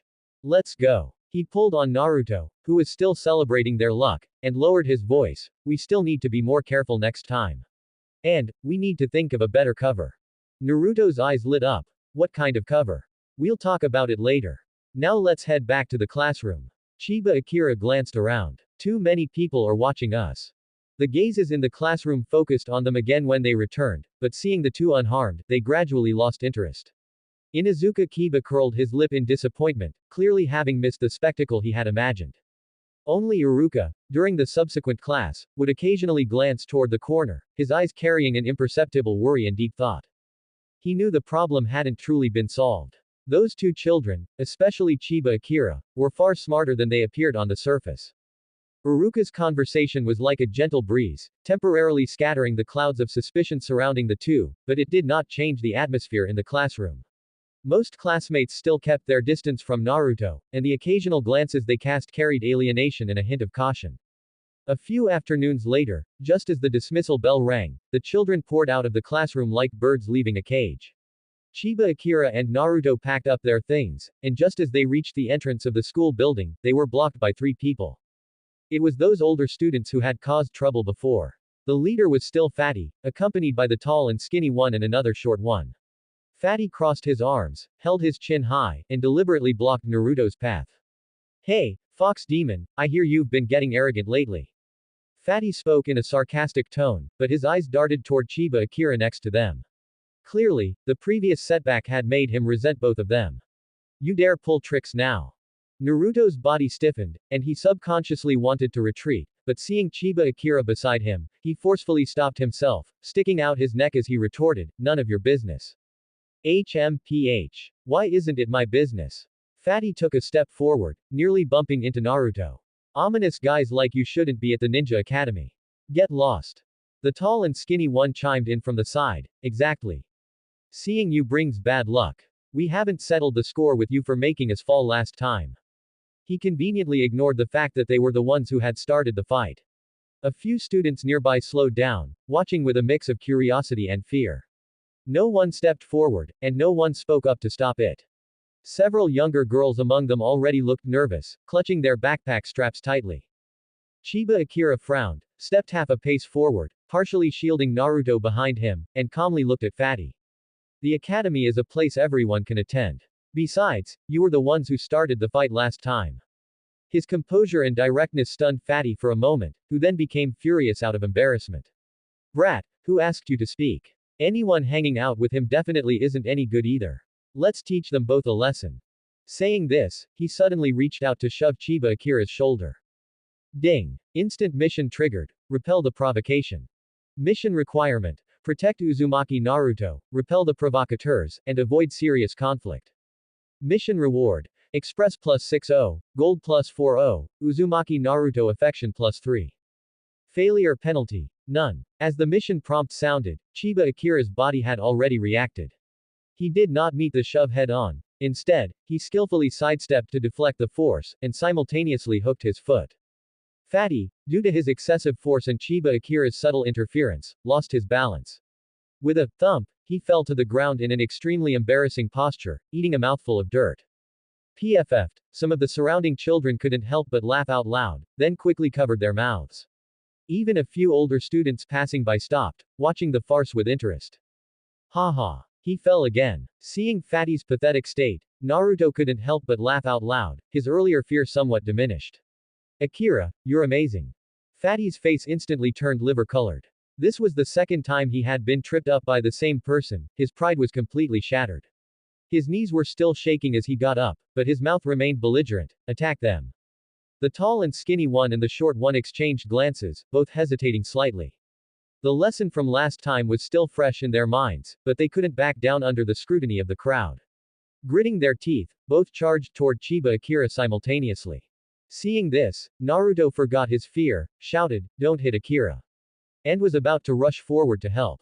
Chiba Akira, however, grabbed Naruto, pulled him back a step, and whispered, "Stay put and watch." His eyes narrowed, and his consciousness instantly communicated with the system. There were 3 opponents, he couldn't prolong the fight. He needed to finish quickly and just establish deterrence. Activate Basic Combat Assistance Module. The world subtly slowed down again in his eyes. He pinpointed the trajectory of the tall and skinny one's punch, and instead of retreating, he advanced, ducking low while his right elbow accurately struck the soft spot beneath the opponent's ribs. Ah! The tall and skinny one cried out in pain, his posture instantly contorted, and he bent over, clutching his ribs. Almost simultaneously, the short one's kick arrived right in front of him.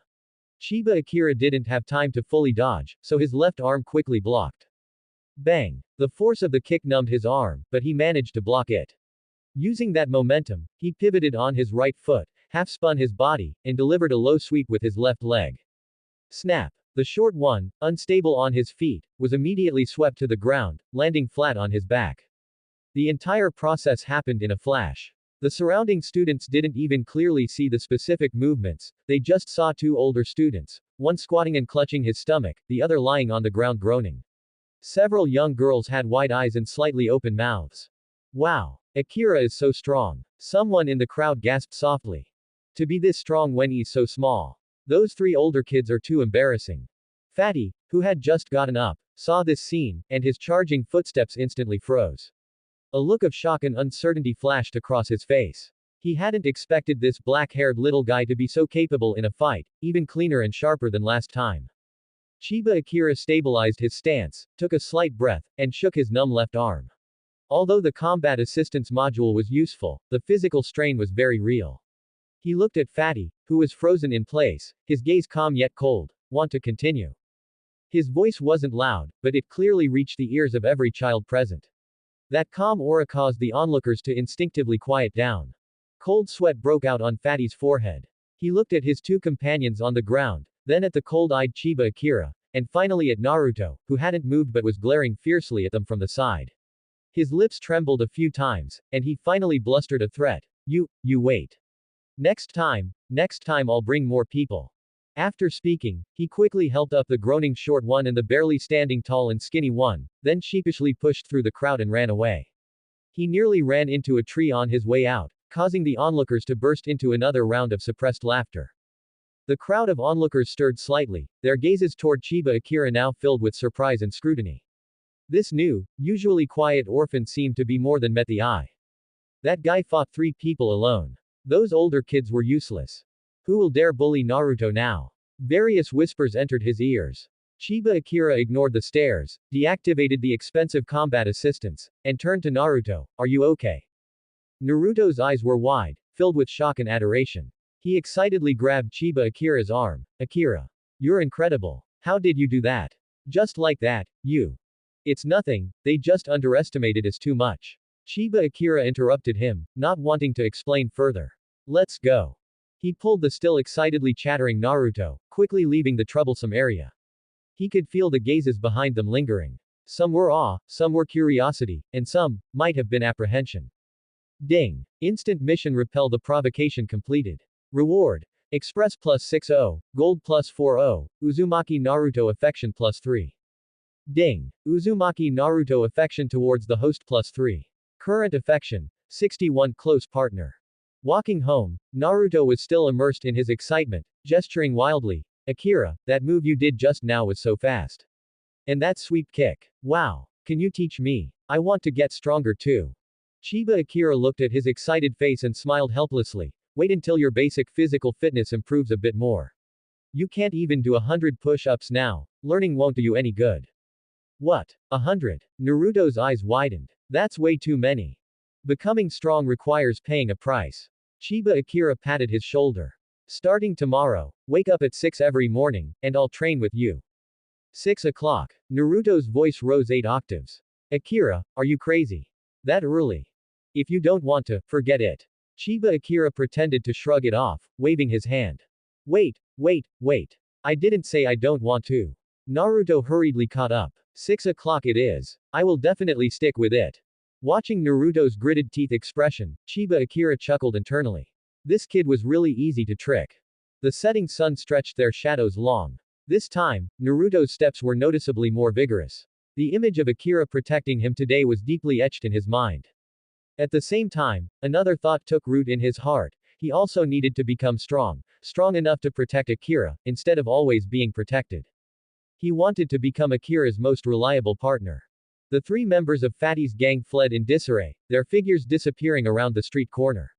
The crowd that had gathered gradually dispersed, but the gazes directed at Chiba Akira grew complex, filled with surprise, curiosity, and a hint of barely concealed wariness. Naruto, however, paid no attention to any of this.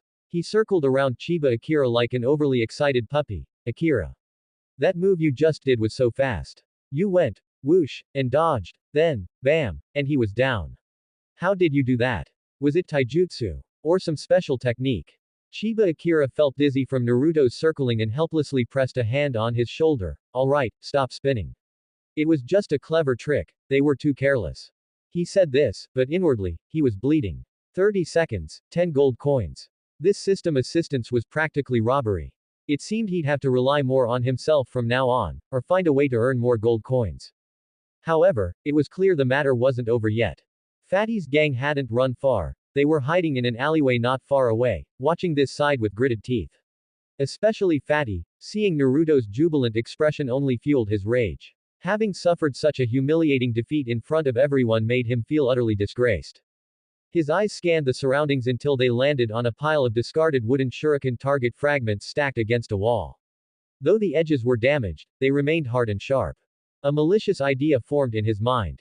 Fatty picked up a palm-sized fragment, weighed it in his hand, and a flash of ruthlessness crossed his eyes. Since he couldn't win in a fair fight, he'd resort to underhanded tactics. Hey! Fox demon! He shouted, suddenly leaning out from the alley entrance and throwing the wooden piece with all his might straight at the back of Naruto's head. The throw was fast and vicious, carrying clear malice. The wooden piece cut through the air with a sharp whistling sound. Naruto, watch out! Chiba Akira's pupils contracted as he cried out in alarm. Naruto, still caught up in his excitement, turned around in confusion at the shout, only to see a dark shadow rapidly enlarging. He froze in fright, his mind blank, unable to react in time. A few gasps of shock also rose from the students who hadn't yet fully dispersed. The distance was too close, the speed too fast. Chiba Akira wanted to push Naruto aside, but it was already too late. At this critical moment, Chiba Akira reacted almost instinctively. He yanked Naruto behind him while roaring inwardly, Shield of Vows.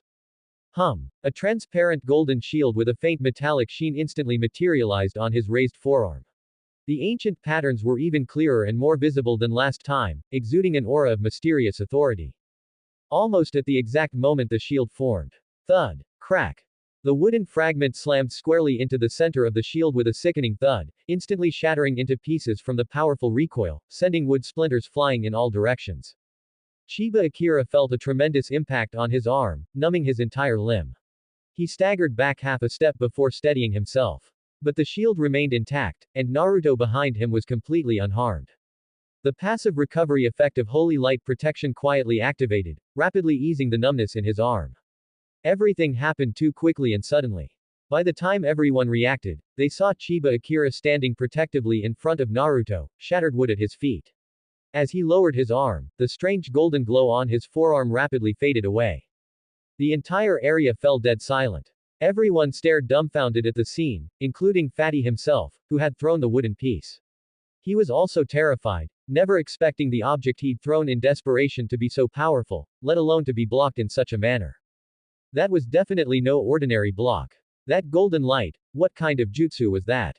Akira, you. Naruto peeked out from behind Chiba Akira, looking at the shattered wood on the ground and then at Chiba Akira's completely unharmed arm. His mouth formed an "oh," and his eyes widened like saucers. You used that again, the golden shield. This time, he saw it more clearly than before, it was definitely not an illusion.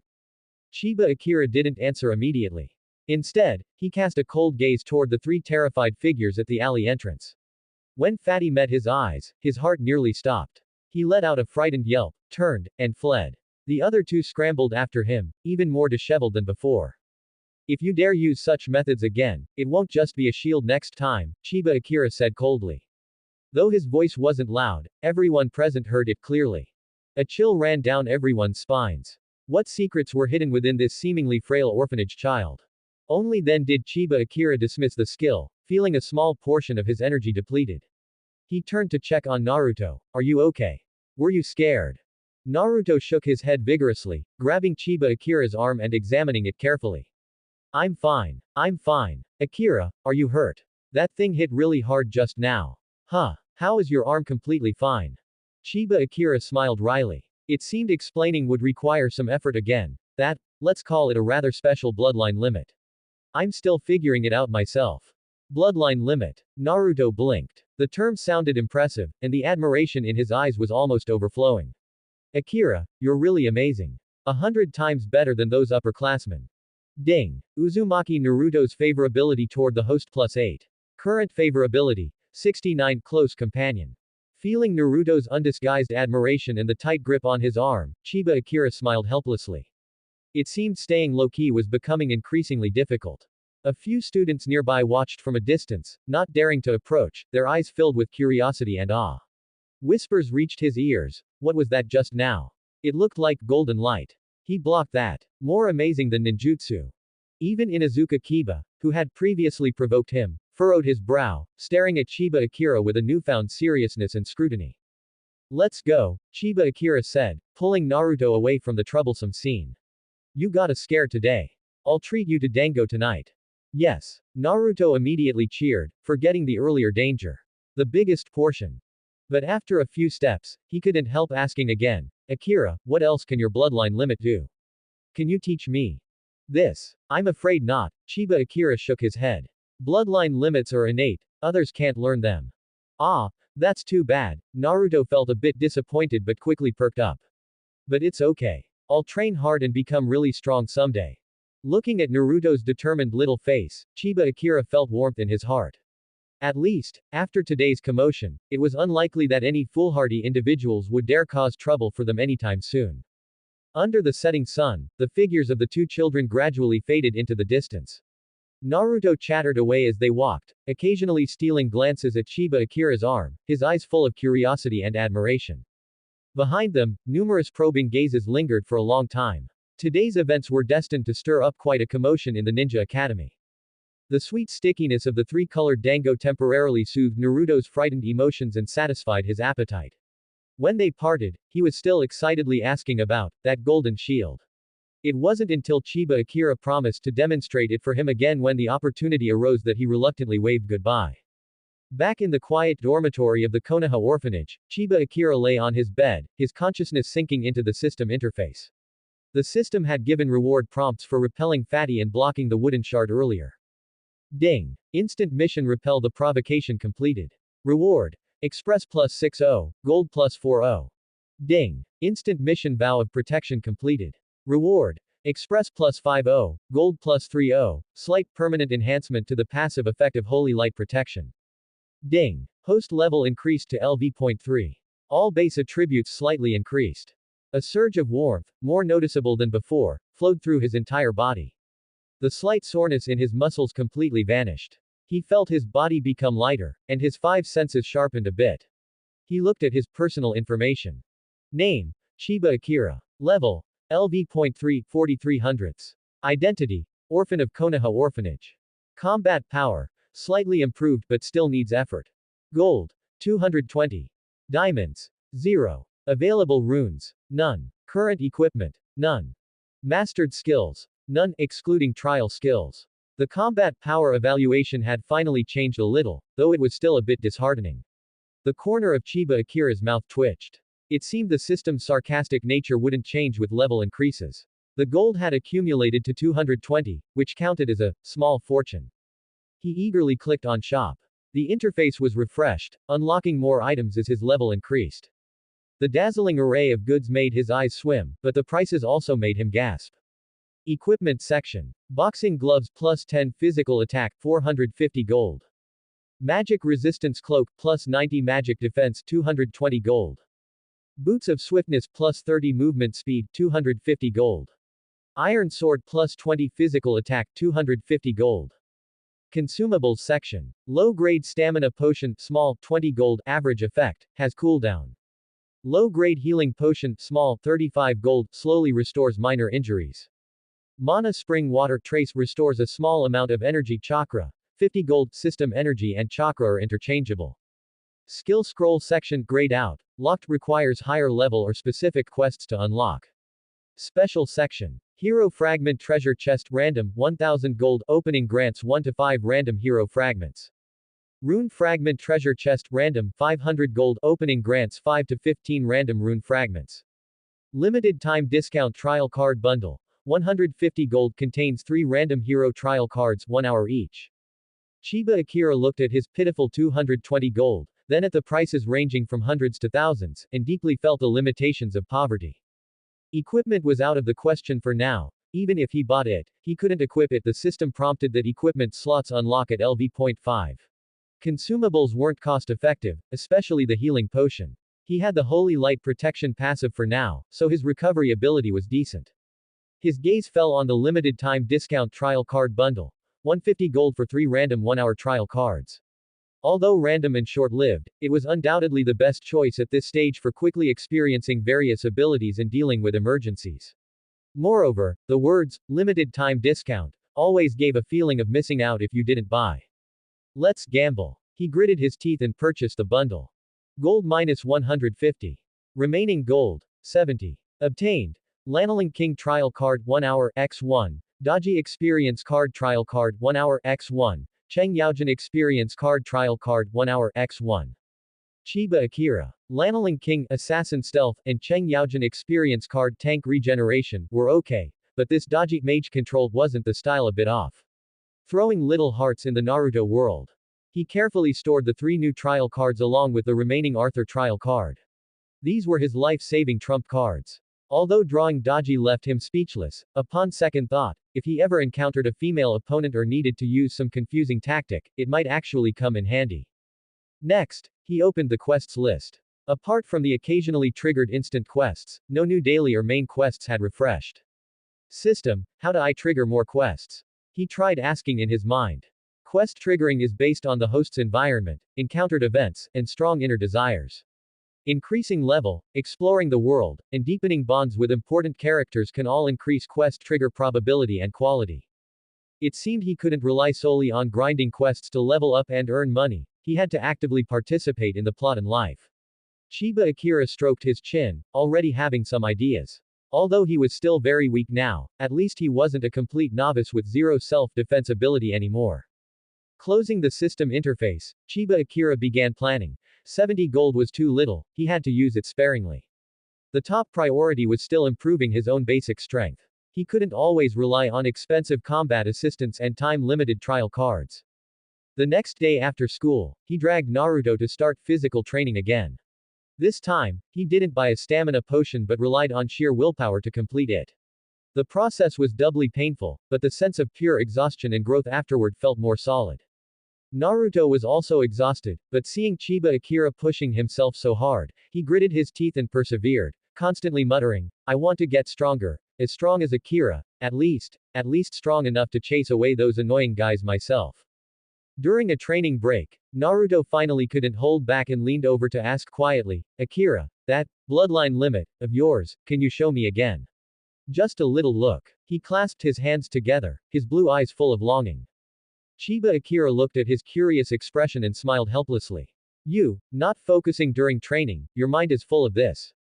Hehe, because it's so cool. Naruto scratched his head. And I want to know, if I train hard, could I also awaken some awesome bloodline limit? Everyone's path is different. Chiba Akira focused his mind and activated Shield of Vows again. A faint golden glow covered his arm. Naruto cautiously extended a finger, gently poked it, feeling the tough yet warm texture, and made an amazed clicking sound with his tongue. So cool, you can really touch it. It's warm. Is it a bit brighter than yesterday? You're very observant. Chiba Akira nodded. It might have grown a bit from using it yesterday. Naruto circled Chiba Akira several times, carefully observing the gradually fading glow, and suddenly blurted out, Akira, with this ability, can you become the strongest shield in the future and protect a lot of people? Chiba Akira was taken aback. He withdrew the skill, looked into Naruto's earnest and pure eyes, and smiled. Maybe. But first. He flicked Naruto's forehead. I have to protect a troublesome guy like you. Ouch. Naruto covered his forehead but wore a bright smile. I'm not always troublesome. Yesterday, those guys started it. Right, it's always someone else's fault. Chiba Akira shook his head. So you need to work even harder to get stronger. That way, my burden will be lighter too. Naruto nodded seriously, then suddenly thought of something. By the way, Akira, you said yesterday that if they dared use that method again, it wouldn't just be a shield. Do you have other moves? Want to know? Chiba Akira blinked. Then it depends on how hard you train. If you perform well, maybe I'll let you see one someday. Really? Then I have to do my best. Naruto's fighting spirit instantly soared, and he even forgot the fatigue from training earlier. Under the setting sun, the figures on the training ground still repeated the monotonous movements over and over. Sweat dripped onto the soil, but a certain conviction was quietly growing. Chiba Akira looked at his own palm, clenched it, then relaxed it. The things in the system shop were expensive, but at least they pointed to a path to strength. And this noisy dead last beside him was the entire meaning of his efforts at this moment. However, while getting stronger, he also had to consider how to establish himself in this world. At school today, his classmates' gazes were clearly different, a mix of awe and curiosity. This kind of attention had its pros and cons. After the intense physical training, getting up the next day became the most painful thing. Chiba Akira felt every muscle in his body screaming in protest, each movement accompanied by a delightful soreness. He grimaced as he crawled out of bed, practically shuffling his way to the classroom. Naruto wasn't much better off, walking with a slightly awkward gait, but his spirits were exceptionally high. His blue eyes sparkled as he excitedly chattered all the way, "Akira. I feel like after yesterday's training, I'm actually a bit different today. Even though my whole body hurts. I think my strength has increased a little." Chiba Akira let out a weak, thinking to himself, "That's an illusion, just the feeling of blood rushing to overworked muscles. Real improvement requires persistence." However, Naruto's excitement was quickly dashed during the morning culture class. When Iruka explained the basics of chakra attribute transformation, he once again fell into his familiar state of confusion. Staring at the complex diagrams on the blackboard, his small face scrunched up, his pen unconsciously drawing circles on the paper. The 5 basic attributes of chakra are fire, wind, lightning, earth, and water. Iruka drew a pentagram on the blackboard, each attribute has corresponding counter relationships. Naruto glared at the blackboard, his mind a complete muddle. What fire counters wind, wind counters lightning? Why do these things have to be so complicated? When the bell rang, Iruka assigned a simple theoretical homework, requiring them to understand and briefly explain the basic concept of chakra nature transformation. For most students, it wasn't difficult, but for Naruto, it was undoubtedly gibberish. The children laughed and ran out of the classroom to play, but Naruto lay slumped over his desk, sighing at the blank homework paper, his golden head drooping.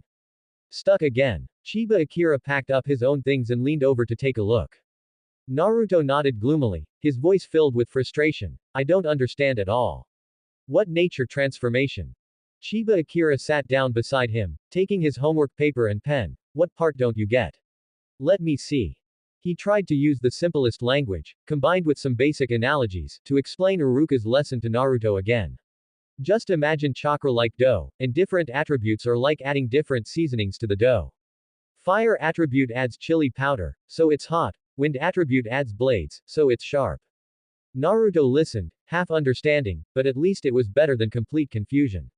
"Maybe. I think I get it a little." He scratched his head, tried to write a couple of sentences himself, then crossed them out, still can't write it well. Chiba Akira looked at his crooked handwriting and disjointed sentences, sighed, and took the pen. "Here, I'll say it, and you try to write it down." He slowed his speech, breaking down the key points into simple short sentences, guiding Naruto to organize the language and write it himself. This process was much more effort than if Chiba Akira had written it himself, but he was very patient. Just then, 2 girls, Ino Yamanaka and Sakura Haruno, walked past their table arm in arm. Ino glanced over curiously and burst out laughing. "The dead last can't even do this. Needs someone to teach him line by line." Sakura gently pulled her, giving Naruto, who was struggling to write, a complicated look, then quickly glanced at the expressionless Sasuke nearby, whispering, "Ino, don't say that." Naruto's face instantly flushed red. His fingers tightened around the pen, his nails turning pale. The little train of thought he had was interrupted, leaving only embarrassment. Chiba Akira looked up, his gaze calmly sweeping over Ino. Though emotionless, it made Ino instinctively shrink back. She muttered, "Well, it's true," and was pulled away by Sakura. "Ignore them." Chiba Akira withdrew his gaze, lightly tapping Naruto's homework paper with the pen. "Continue. We were just talking about different attributes of chakra manifest in different forms. For example, fire attribute is scorching and burning. What's next?" His tone didn't change at all. Ino's words were just like flies buzzing to him. Naruto was stunned for a moment, looking up at Chiba Akira's calm profile. The embarrassment and resentment in his heart were strangely soothed. He sniffled, lowered his head again, and tried to focus. Next, wind attribute is, sharp and cutting. Right. Chiba Akira nodded. Write it down. Bit by bit, stumbling along, Naruto finally managed to cobble together a few lines with Chiba Akira's help. Though the handwriting was messy and the sentences simple, the core meaning was finally expressed clearly. Looking at the crooked lines on the homework paper, Naruto let out a long sigh of relief. He put down the pen but didn't leave immediately. Instead, he turned to look at Chiba Akira, his eyes sparkling with a pure, unreserved gratitude. Akira, he said softly, his voice tinged with shyness and sincerity, thank you, for always helping me. Whether it was fighting, training, or this kind of headache-inducing homework, Akira always helped him. This feeling was something he had never gotten from anyone else. Chiba Akira felt a bit uncomfortable under his gaze, packing his school bag casually as he said, it's nothing. We're friends, after all.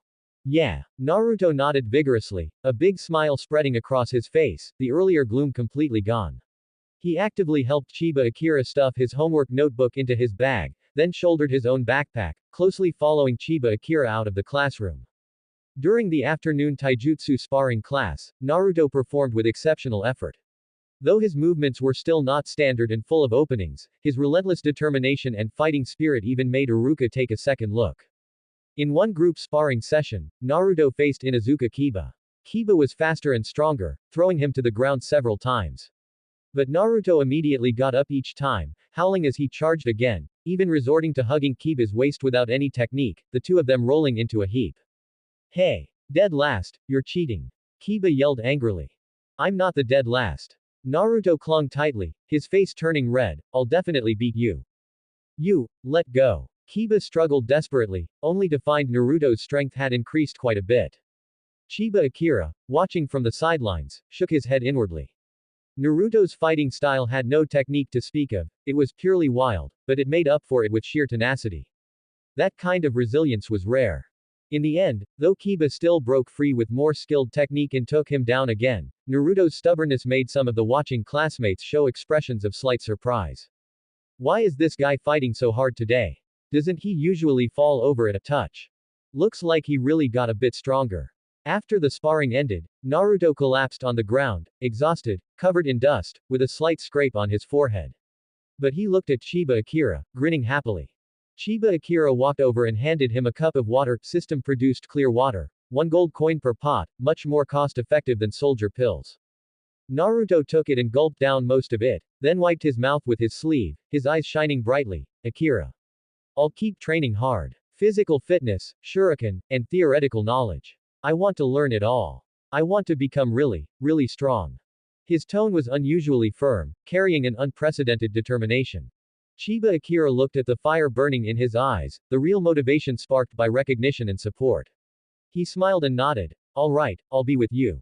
Really? Naruto jumped up from the ground, then let's go to the training ground again today. Aren't you tired? Chiba Akira pointed at his injuries.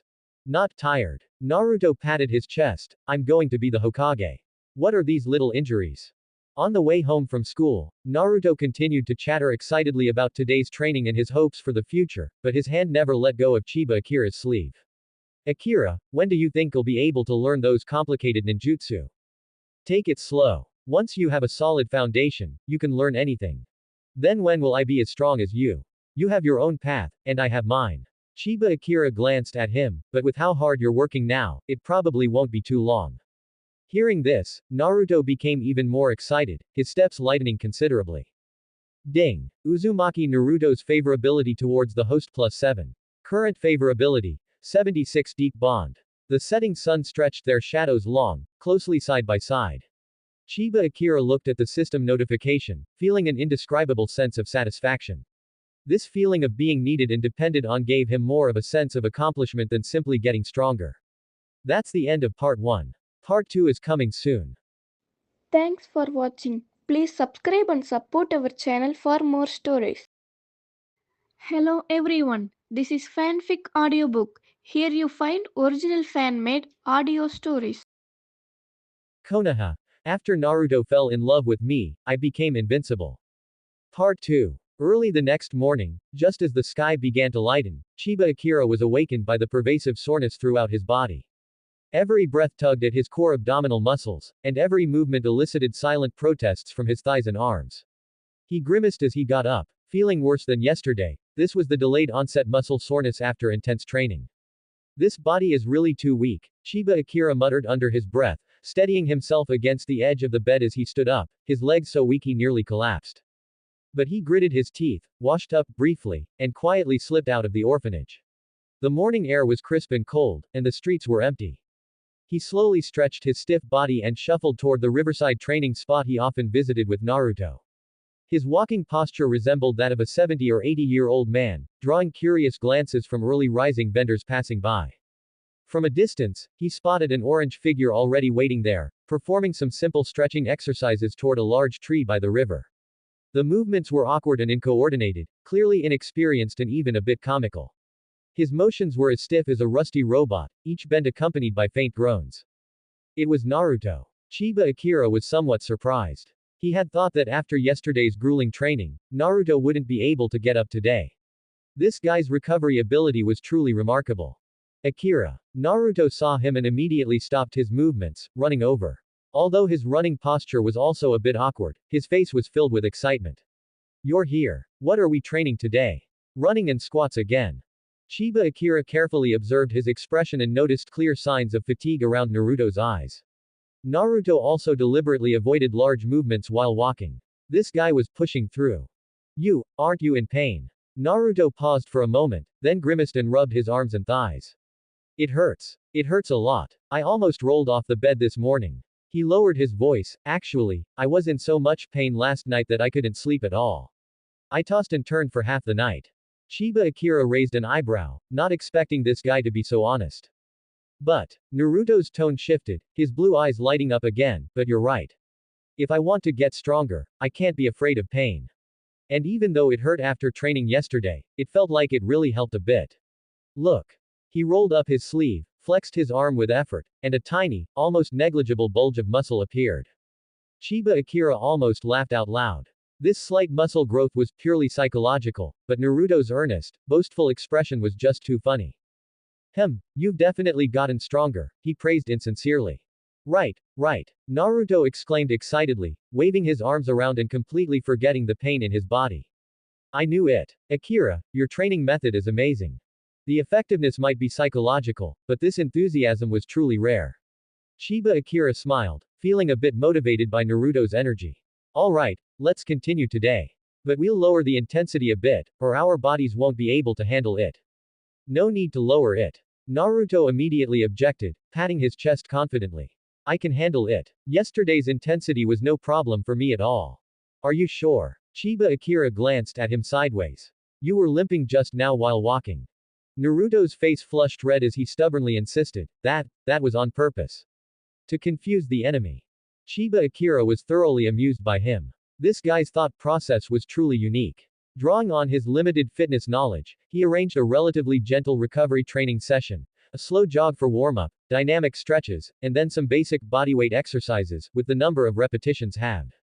What? Halved? Naruto grumbled discontentedly. Akira, are you looking down on me? This is scientific training, understand? Chiba Akira tapped Naruto's head impatiently. Muscles need rest to recover. Training recklessly will only lead to injuries. Naruto nodded, somewhat understanding, and began following him through the warm-up exercises. Once the training started, Naruto mimicked his movements meticulously. Although his form was still not perfect and he was sweating profusely from exhaustion, he didn't complain about the pain even once. He even pushed himself further. Akira. I'll do 5 more. I can definitely do it. You're just making trouble for me, Chiba Akira held him back. Stick to the plan, or you really won't be able to get out of bed tomorrow. Underestimating me, Naruto muttered defiantly but obediently complied. Chiba Akira didn't stop him from occasionally pushing a little beyond the limits, just watching from the side and correcting his severely distorted movements to prevent injuries. Watching Naruto's earnestness, he felt a strange sense of accomplishment. Daily mission. Basic physical training progress updated. Jogging distance plus 2 kilometers, squats plus 3-0, push-ups plus 2-5. During a break in the training, the two sat side by side on the grass, catching their breath. Naruto gazed at the slowly flowing river and suddenly whispered, Akira, thank you. Chiba Akira unscrewed his water bottle, system produced, -1 gold coin, and took a sip, nearly choking on the sudden gratitude. Thank you for being willing to train with me. Naruto turned his head, his blue eyes looking especially clear in the morning light. Before, no one ever did these things with me. They all thought I was stupid, that I was in the way. His voice trailed off, and his usually lively expression dimmed slightly. The pain of being isolated still stung him, even now as he recalled it. Chiba Akira fell silent for a moment before handing him the water bottle. But now you do, don't you? That simple sentence made Naruto's eyes light up instantly. Naruto took the water bottle and nodded emphatically. Yeah. He took a big gulp of water, then as if making a decision, declared loudly, Akira. From now on, you're my best friend. The best. Ding. Uzumaki Naruto's favorability toward the host +5. Current favorability. 81 deep bond. Chiba Akira looked at his earnest expression and couldn't help but smile, reaching out to ruffle Naruto's sweat-matted blonde hair. Idiot, friends don't need to say things like that. Hee hee, Naruto grinned foolishly, enjoying this rare moment of closeness. He had never imagined that having a friend could feel like this. But, Chiba Akira suddenly thought of something and smirked mischievously, since we're best friends, you can't slack off during the rest of the training. Naruto immediately jumped up. Who's slacking off? I'm going to be the Hokage. Even the Hokage needs to be able to do 100 standard push-ups first. Then I'll show you. After resting enough, the two resumed training. While guiding Naruto, Chiba Akira meticulously completed every requirement of the system mission. He realized that training with Naruto, though noisier and more tiring, was less monotonous, and time passed faster. Naruto's chatterbox nature didn't stop during training either. He talked about everything from ninjutsu to ramen, from dreams to last night's nightmares, until Chiba Akira's ears were almost calloused. Ding. Daily mission. Basic physical training completed. Reward. Experience +100, gold coins +50. After finishing all the exercises, the two collapsed onto the grass again, watching the sky gradually turn a bright blue. Akira, Naruto caught his breath, turned on his side, propped his head up with his hand, and asked curiously, how do you know so much about training methods? And that golden shield. You seem to know a lot of things. Chiba Akira tensed internally but kept his expression neutral. I happened to read about it in an old book before. As for that ability, it's probably innate. I'm still figuring it out myself. He continued using his previous excuse. Read it in an old book. Naruto's eyes flashed with envy. Akira, you're amazing, you can even understand books. My head hurts whenever I look at books. The words look like ants crawling all over the page to me. He looked at Chiba Akira, his eyes sparkling. Then teach me everything from now on, okay? Teach me training, teach me to read, teach me everything you know. His dependence and trust were laid bare, pressing down heavily. Chiba Akira looked into those hopeful eyes and couldn't refuse, nor did he want to. He nodded. All right, I'll teach you everything I know. Great. Naruto cheered, happily rolling on the grass, completely forgetting the soreness all over his body. So what do we start learning first? Reading or more advanced training? Let's build a solid foundation first. Chiba Akira stood up, brushing the grass off his clothes. Come on, it's time to go back and get ready for school. Huh, it's over already. Naruto looked reluctantly at the training area. If we don't end it, do you want to be late? Uruka-sensei's punishments aren't light. Naruto jolted and quickly scrambled to his feet to follow Chiba Akira. The morning light completely dispelled the morning mist, shining on the two exhausted but happy children by the river. The sweat from their training seeped into the soil, and a more solid bond quietly grew with each passing day of companionship. Chiba Akira looked at the experience bar and gold coin count that had increased again in the system interface, then glanced at the lively Naruto beside him, thinking that this regular daily routine was indeed nice. At least, they were both moving step by step toward becoming stronger. And with a chatterbox companion, the pain of training was lessened considerably. Although the physical training that had lasted for several days was painful, the results were gradually becoming apparent. Chiba Akira felt that his small body's endurance had indeed improved slightly. At least the muscle soreness when he woke up in the morning was no longer so unbearable. Naruto, on the other hand, was like he'd been injected with chicken blood, dragging him to the training ground every day with boundless energy, as if he had an inexhaustible supply of strength. However, academic courses remained Naruto's biggest nightmare. That day, Uruka was in class explaining basic ninja tactical thinking, including simple trap placement, intelligence analysis, and how to handle unexpected situations encountered during missions. These things were somewhat abstract for most 6 or 7-year-old children, but for Chiba Akira, who possessed an adult's mind, they were relatively easy to understand. He could even think of more similar cases and better solutions while Iruka was giving examples. After Iruka finished his lecture, he asked a few questions as usual to test their level of understanding. If you are on a D-rank mission, such as helping farmers clear a riverbed, and you suddenly find suspicious traces of ninja activity upstream, what should you do? Uruka's gaze swept across the class. Some students looked blank, while others thought hard. Uchiha Sasuke seemed about to raise his hand but hesitated and put it back down. Inuzuka Kiba directly shouted, "Charge up and take a look. Idiot, do you want to die?" Sasuke couldn't help but shoot a contemptuous glance at Kiba. Who are you calling an idiot? Kiba immediately bristled. Quiet. Uruka tapped the blackboard and shook his head. Rash actions can lead to danger. His gaze turned toward Chiba Akira. Chiba, what do you think? Chiba Akira stood up, thought for a moment, and answered clearly. First, the mission should be stopped immediately, and one should go into hiding to avoid being discovered by the other party. Then, without exposing oneself, observe and record limited information such as the number of enemies, their characteristics, and their movements.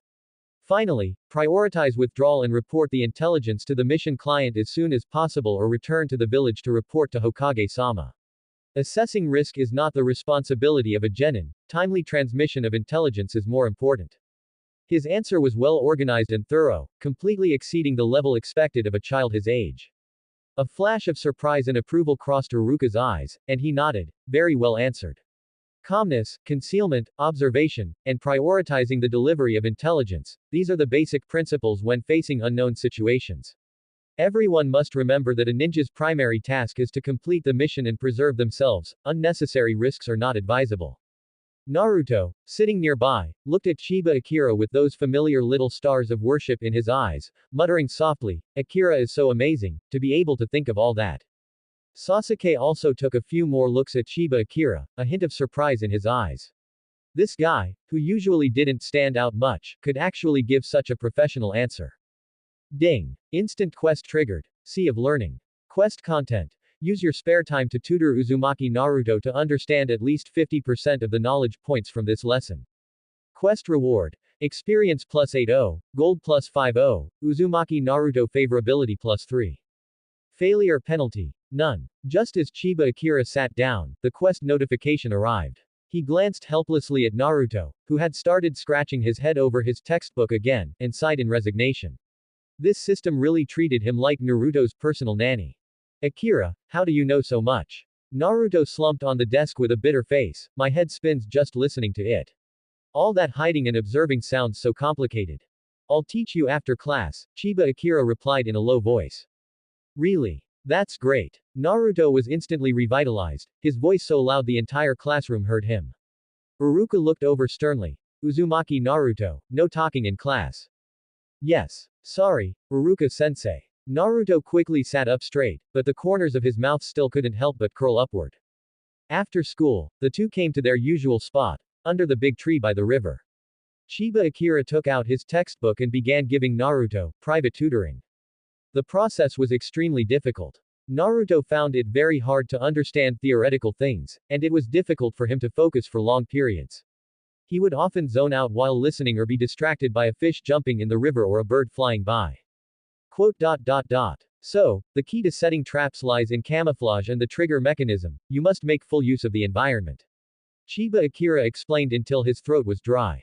Akira, look, doesn't that cloud look like a giant toad? Naruto suddenly pointed at the sky and shouted excitedly. Veins throbbed on Chiba Akira's forehead. He took a deep breath and turned Naruto's head back. Look here first. Watch after we're finished, okay? Oh. Naruto scratched his head sheepishly, but that cloud really does look like one, look at its belly. Naruto. Fine, I'm listening. Naruto quickly sat up straight, but his eyes still couldn't help but drift toward the sky. Chiba Akira realized that rote teaching was completely ineffective for Naruto. He thought for a moment and closed the textbook. Let's do this, let's not stick to the book. Suppose right now is that mission. You and I are clearing the river together, and then I see a reflection in the woods over there, like a ninja tool. He pointed to the woods not far away. Naruto immediately became tense, placing himself in the scenario. Then what do we do? First, what do we do? Hide. Naruto reacted very quickly this time. Right, hide where? Naruto looked around and pulled Chiba Akira to crouch behind a large rock. Here. And then, see how many people there are. Naruto tried hard to recall the class content. How do you look? Stand up and look. No. We'll be found. Naruto shook his head vigorously. We have to be sneaky. How do you look sneakily? Naruto got stuck, clutching his hair and thinking for a long time. Use my eyes. Chiba Akira suppressed a smile, broke off a branch with thick leaves, and gestured for him to peek slightly from the edge of the rock, using the foliage to hide his observation. Like this, use cover, take just one look, and pull back. Oh, so that's how it's done. Naruto realized suddenly, took the branch, and began to mimic him clumsily but excitedly. It's just like playing hide and seek. Close enough, but this is a life and death hide and seek, Chiba Akira corrected. After you see clearly, then what? Run. Naruto answered without thinking. Run where? Back to the village. Find old man Hokage. What if you encounter an enemy on the way? Naruto got stuck again, thought for a bit. Fight? No, if I can't run, then fight. Chiba Akira used this method of role-playing and combat simulation to break down those dry theories and feed them to Naruto piece by piece.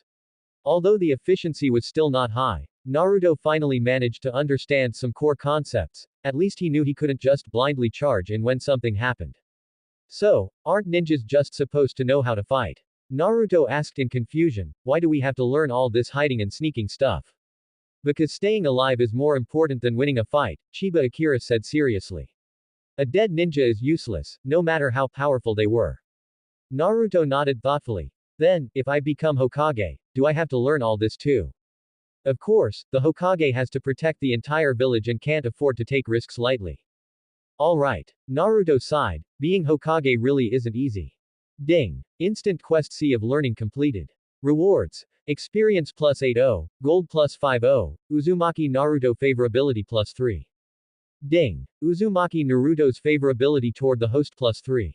Current favorability. 84 deep bond. When Naruto finally managed to stumble through the process in his own words, hide first, peek secretly, remember what they look like, run back and tell Iruka-sensei, it was simple, but he indeed understood. He let out a long breath, a smile of relief and accomplishment on his face. So that's it. It doesn't seem that hard after all. Akira, you're so amazing, you can teach me anything. Seeing how happy he was, Chiba Akira felt that the afternoon's effort hadn't been in vain. He put away the textbook. Alright, today's theory class ends here. Time for physical training. We still have to train. Naruto's smile instantly collapsed, but he quickly perked up again, waving his fist. Alright. I'll work hard at physical training too. I want to become like Akira, smart and a good fighter. You can't even be considered a good fighter yet, Chiba Akira said, mercilessly pouring cold water on him. I'll definitely surpass you. Naruto shouted indignantly, then dragged Chiba Akira toward the training ground. Under the setting sun, one child pulled another, who was complaining but still persevering, as they ran toward the training ground. Although the fortress of academic classes was hard to conquer, they had finally found a feasible path. Looking at Naruto's running back, Chiba Akira thought, maybe next time I can try using more real-life examples or drawings to explain. Teaching methods have to keep innovating. But then again, now that this guy has learned the basic theory, his survival rate on missions in the future should increase quite a bit. In today's practical combat class, Iruka used a random grouping method. Perhaps by a twist of fate, Chiba Akira wasn't paired with Naruto, but with two boys who looked completely different in style. One was Nara Shikamaru, who had a pineapple-like ponytail and a face that screamed, how troublesome, and the other was the round-bodied Akamichi Choji, who kept pulling snacks out of his pocket to eat. Naruto was paired with Inuzuka Kiba, and right now, the two were baring their teeth and glaring at each other, their hostility almost causing sparks to fly in the air. Sigh, what a drag. Shikamaru scratched his ponytail and looked at Chiba Akira in front of him, letting out a sigh. Let's just take it easy, alright. It's just a spar, after all. Beside him, Choji nodded honestly and friendlily handed Chiba Akira a potato chip. Want one? They're tomato flavored. Looking at the two members of the classic Ino Shika Cho trio before him, Chiba Akira felt a bit of a strange sensation in his heart. He took the chip and smiled. Thanks. I'm Chiba Akira. Nara Shikamaru. Shikamaru introduced himself lazily. Akamichi Choji, Choji said unclearly, his mouth stuffed full. Ding. System prompt. Bond characters detected. Nara Shikamaru current favorability. 0 neutral Akamichi Choji current favorability. 5 initially friendly. Establishing a good relationship may trigger subsequent related tasks or buffs. The system's prompt made Chiba Akira's heart stir slightly. The Ino Shika Cho clans held a special status in Konoha, there was no harm in befriending them. The sparring began. Shikamaru truly lived up to his troublesome principle, his movements perfunctory, only moving and blocking symbolically with no desire to attack at all, while occasionally muttering things like, so troublesome, or, I really want to go back and watch the clouds. Choji was the opposite. Despite his large build, his movements were unexpectedly agile and his strength was ample. His attacks were straightforward, very much in the style of the Akamichi clan, but they weren't very aggressive, it felt more like he was completing a necessary activity. Between exchanges, he would even smile apologetically at Chiba Akira. Chiba Akira was happy to take it easy. He didn't want to reveal too much in this kind of sparring anyway, so he cooperated by engaging in superficial offense and defense. Under the system's assistance and his training during this period, his movements appeared more steady than those of an average child, with his blocks and dodges being just right, neither too outstanding nor too weak. Oh. Shikamaru, who originally had no interest, took a few more looks at Chiba Akira.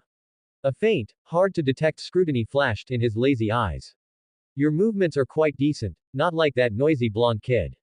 He glanced at Naruto, who was not far away, shouting and fighting chaotically with Kiba. Chiba Akira smiled and parried one of Choji's simple straight punches.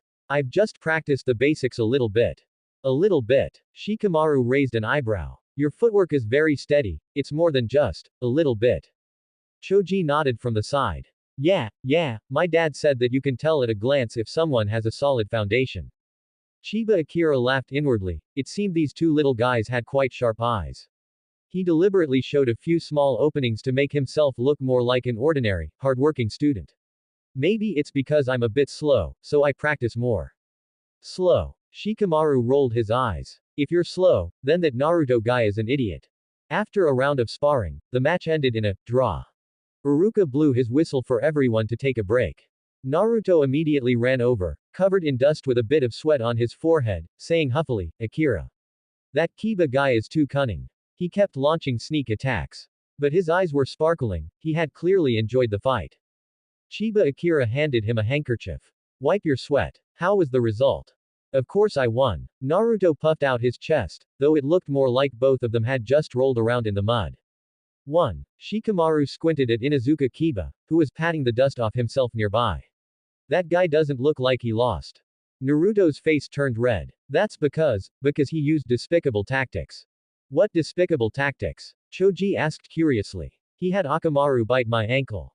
Naruto said indignantly. We clearly agreed it was a person-to-person spar.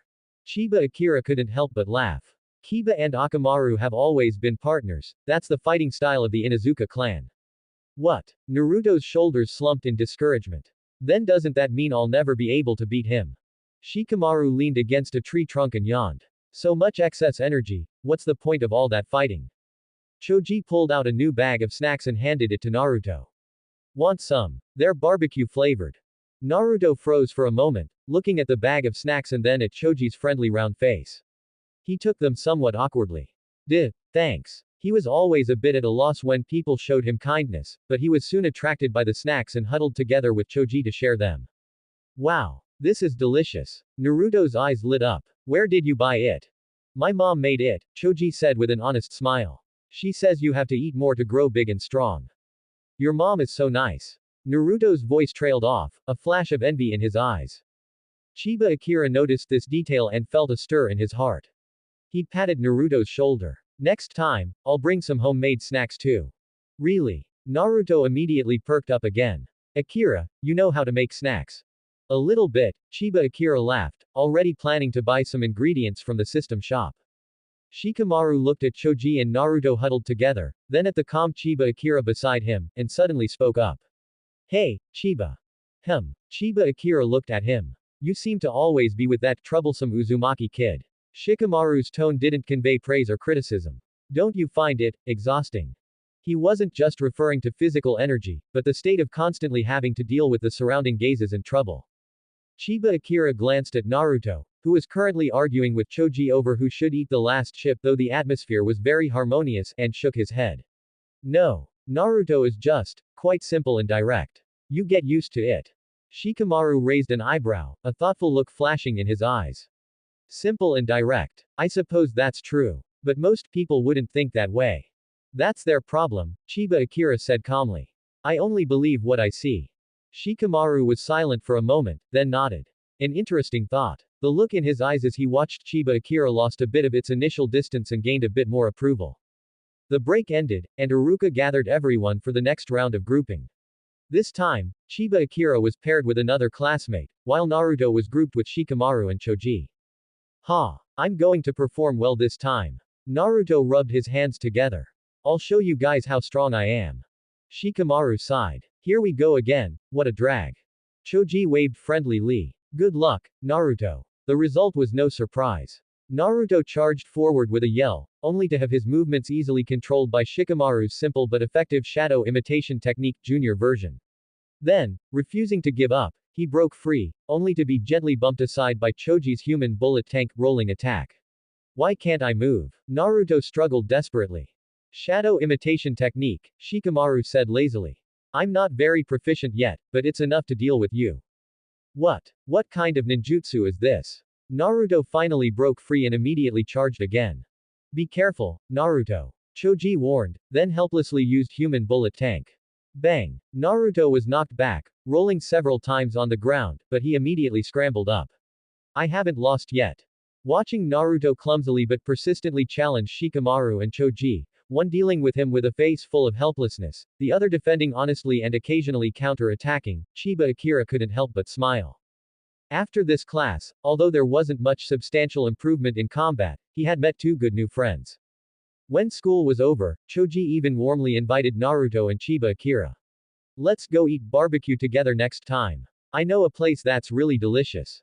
Shikamaru immediately complained, that's too much trouble, and it'll definitely be noisy. What do you mean noisy? Naruto said indignantly. I'm very quiet when I eat. Is that so? Shikamaru looked at him skeptically.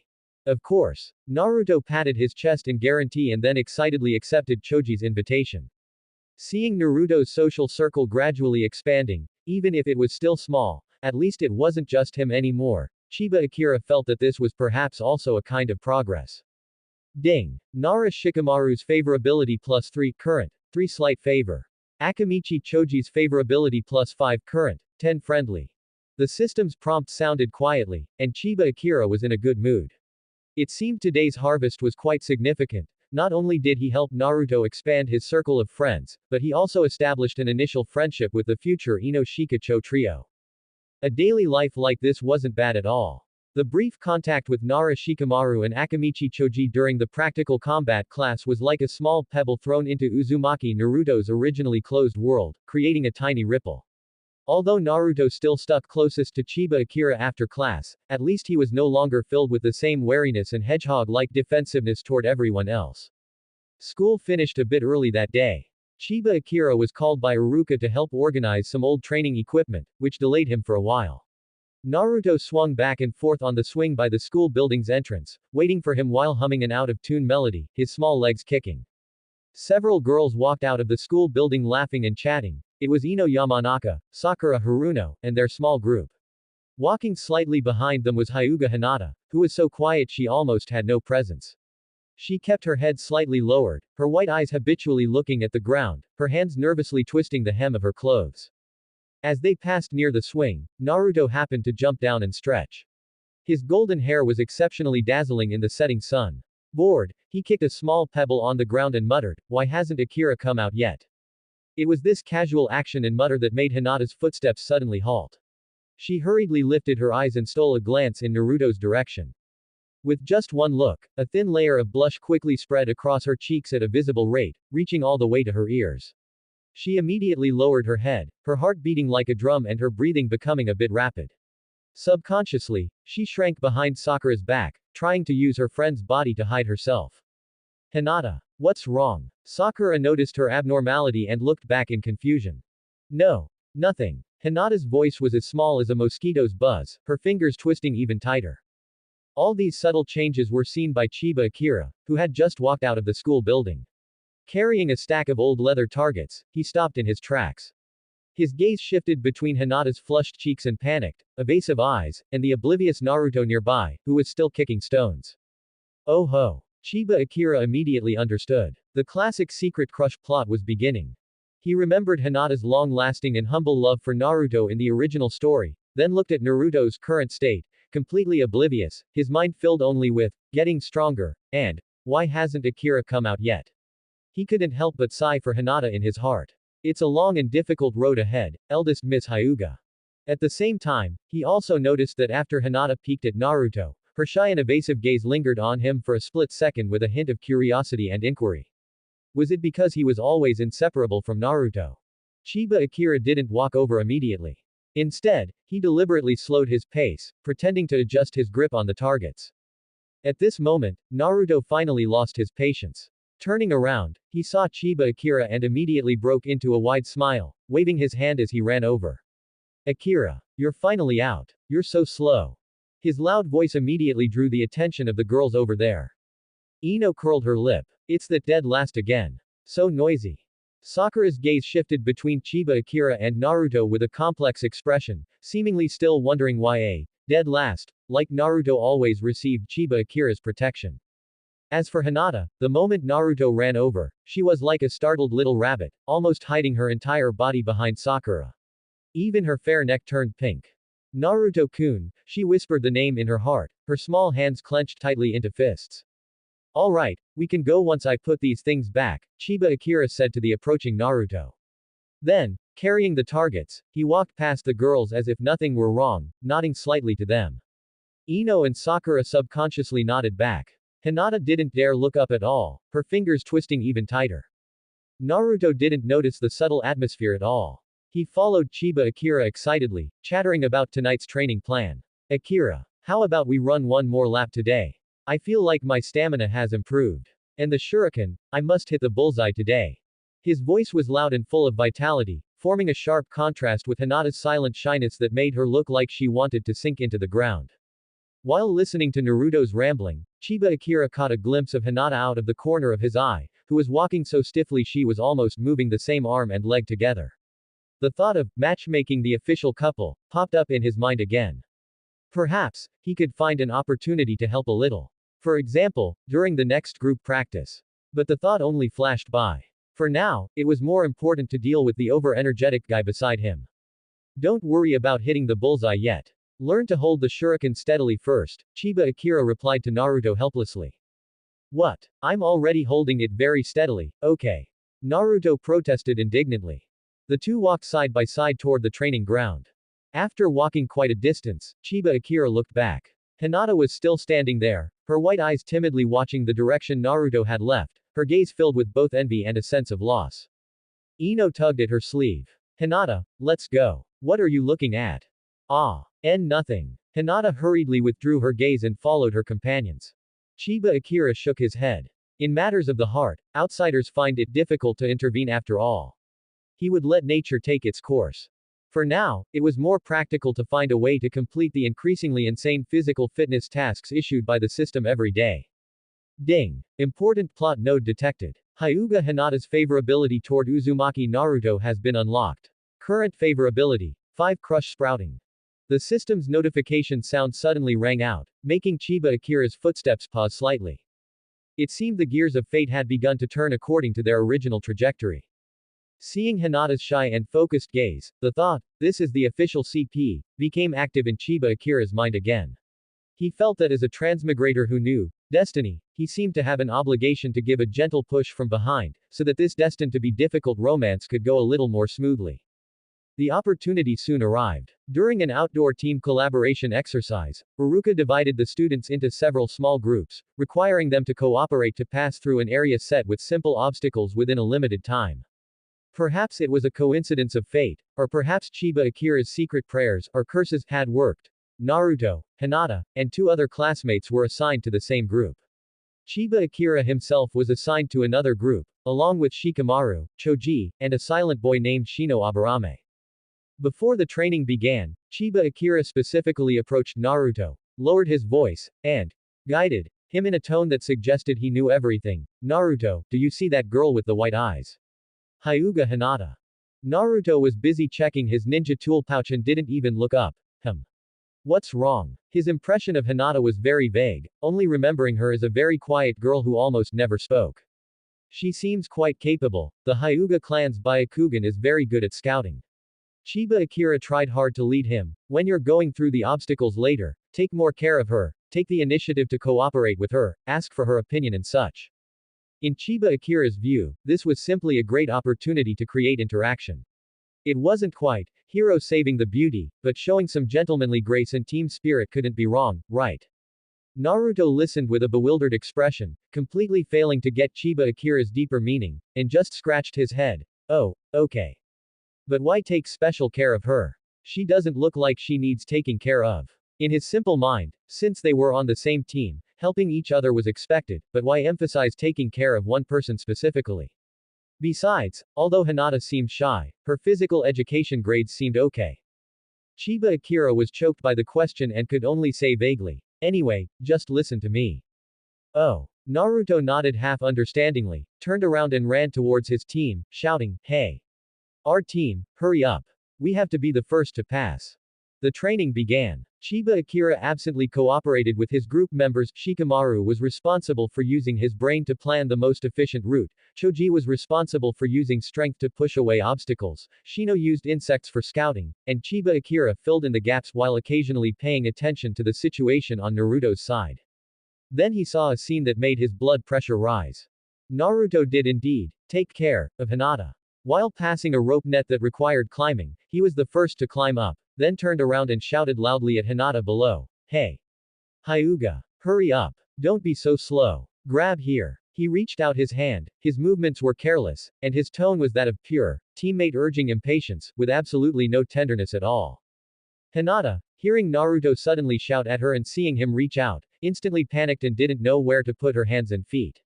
Her cheeks flushed bright red, even the tips of her ears were crimson. She scrambled to grab the rope, almost losing her footing as a result, but fortunately, another girl in the same group supported her. Aiya, why are you so clumsy? Naruto became even more anxious seeing this and blurted out he didn't mean any harm, he just simply had low EQ. These words made Hinata even more ashamed, her head hung lower, almost burying into her chest, and her climbing movements became even more stiff and slow. Chiba Akira watched from not far away and painfully covered his forehead. This guy completely misunderstood his meaning. Naruto didn't realize at all that he had made the situation worse and was still stomping his feet above. Hurry up. They've all passed us. In the end, Hinata was almost half pushed and helped up by the other girl in the group, and she didn't dare look at Naruto again during the whole process. Chiba Akira watched from not far away and painfully covered his forehead. It's over, this wasn't matchmaking, it was practically a reverse push, maxing out the resentment. The subsequent collaboration was even more of a disaster. Naruto kept Chiba Akira's instruction to ask for her opinion more firmly in mind. At a fork in the road, he suddenly stopped, turned his head, and asked Hinata directly, hey. Hyuga. Use your Byakugan to see which path is closer. He asked suddenly and directly, and his voice was loud. Hinata was so startled she flinched, subconsciously activating her Byakugan, but in her state of unease, her chakra flow was unstable, her vision was a blur, and she couldn't distinguish anything clearly. She stammered, the left, seems, no, the right. Is it the left or the right? Naruto became even more anxious, speak clearly. I don't know. Hinata's voice carried a hint of crying, looking like she was about to be driven to tears. Chiba Akira watched this scene from afar, wishing he could rush over and gag Naruto. This guy's EQ was practically negative. The other boy in the group couldn't stand it anymore and pointed to a path. Let's go this way. Stop dawdling. Only then did Naruto give up questioning Hinata, muttering, honestly, unreliable at the critical moment, and led the charge down that path. Hinata trailed at the very back, her eyes red, biting her lip, incredibly dejected. Looking at Hinata's aggrieved appearance, Chiba Akira felt a burst of guilt. He had wanted to help, but instead, he had caused her to suffer. The result was no surprise. Naruto's group came in last due to internal, poor communication, and chaotic command. Naruto angrily complained about his teammates being unhelpful, especially that one from the Hyuga family clearly has the Byakugan but couldn't help.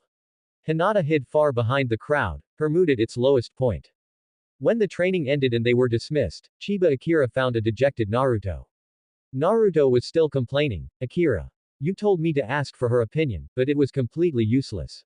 She couldn't say anything clearly and almost cried, making me even more confused. Chiba Akira looked at his completely oblivious state, sighed deeply, and patted his shoulder. Forget it. It's my fault. Next time, you should just do things your own way. He finally recognized a reality. Forced matchmaking is a no-go. Naruto's EQ hadn't reached the point where he could understand such delicate operations. Naruto looked bewildered. Huh? What do you mean? It means, Chiba Akira pulled him along. Let's go, time for extra training. 2 more laps today. Oh, okay. Upon hearing about training, Naruto immediately threw the previous unpleasantness to the back of his mind and regained his vitality. Chiba Akira looked back at Hinata's lonely departing figure and silently apologized in his heart. It seemed his role as Yu Lao was quite a failure, it would have been better not to interfere. Sorry, Hinata, it looks like you'll have to endure this path slowly on your own. Ding. Detected that the host's intervention behavior has caused an unknown offset.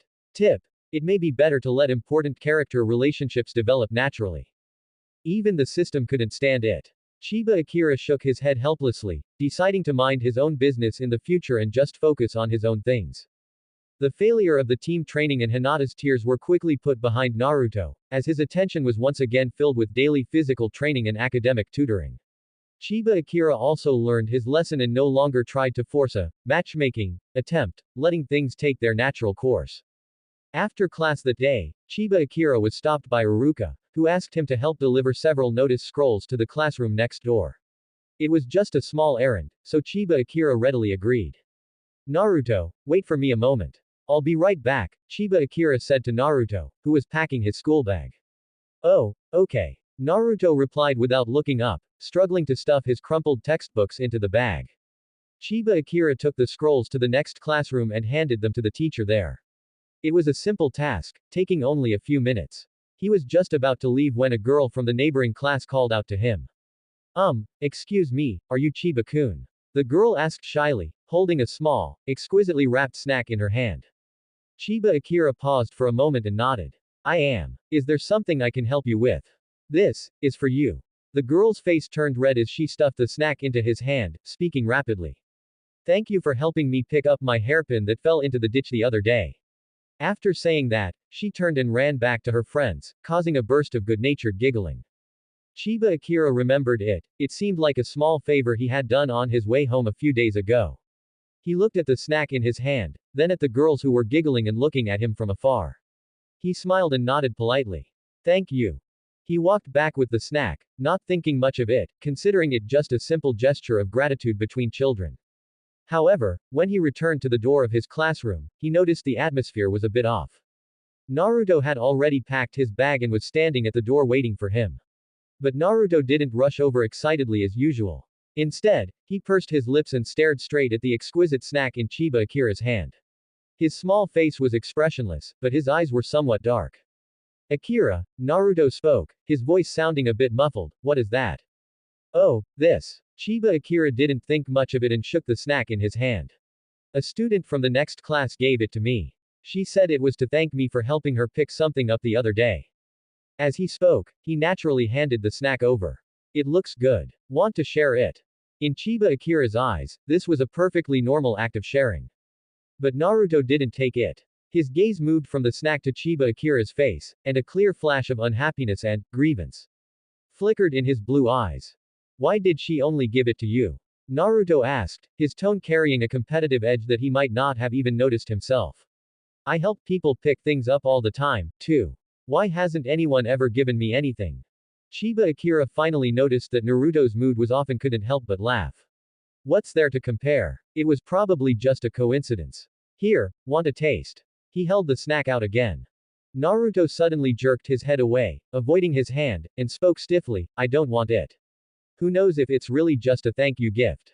That was a bit unreasonable. Chiba Akira frowned. Naruto, what do you mean by that? It doesn't mean anything. Naruto raised his voice, sounding more like he was throwing a tantrum.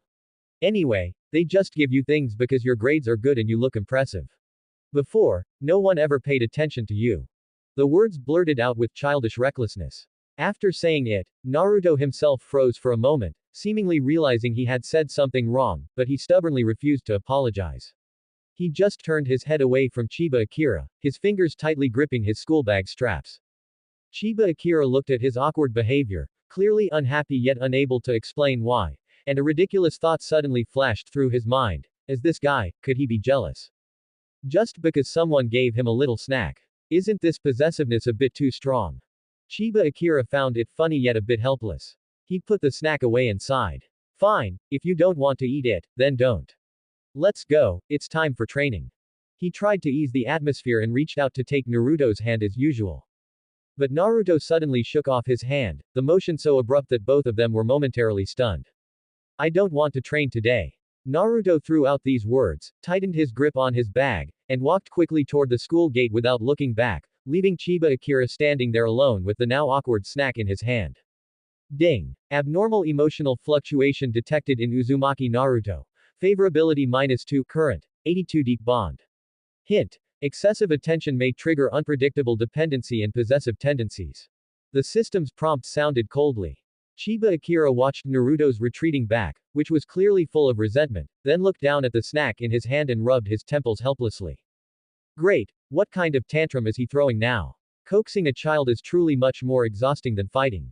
Watching Naruto run away without looking back, Chiba Akira stood there for a moment, feeling both annoyed and amused. He looked at the delicate little pastry in his hand and ultimately didn't throw it away, stuffing it into his pocket instead. He could probably guess where Naruto had run off to. Other than their usual spot by the river, there was nowhere else to go.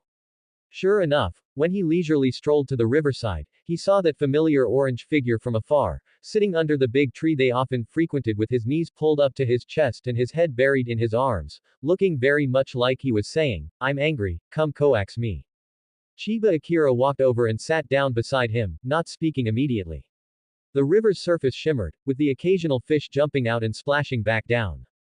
After a while, he heard a muffled, nasal voice from beside him. What are you doing here? Why didn't you go find the girl who gave you the snack?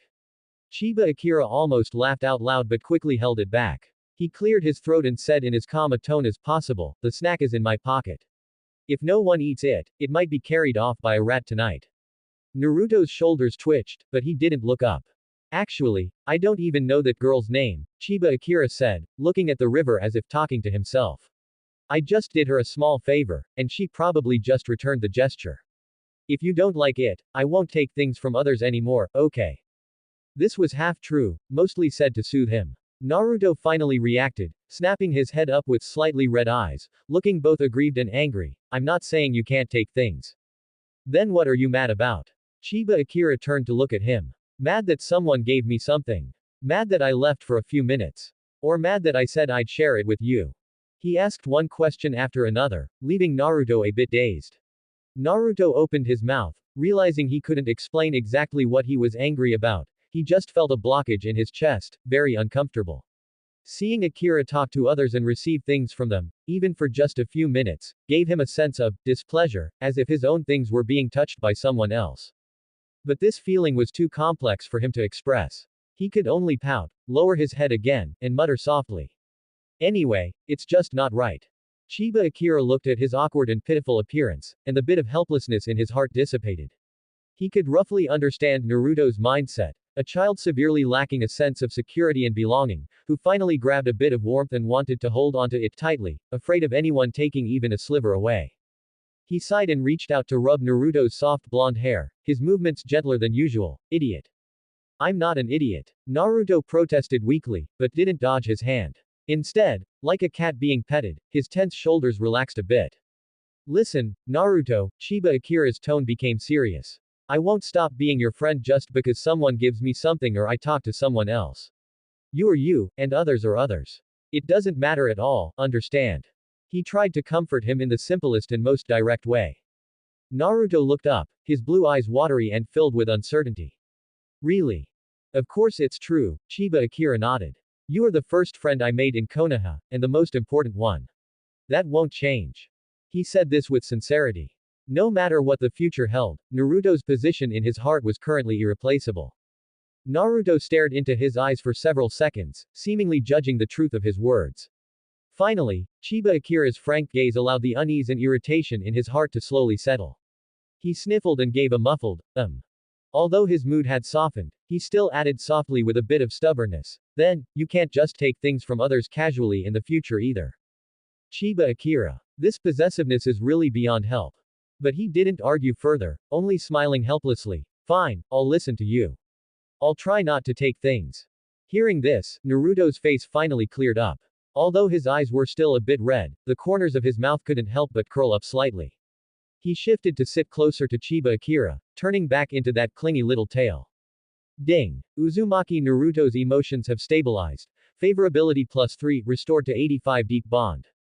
Crisis temporarily averted. Chiba Akira took the slightly flattened snack from his pocket, broke it in half, and handed one half over. Can you eat it now?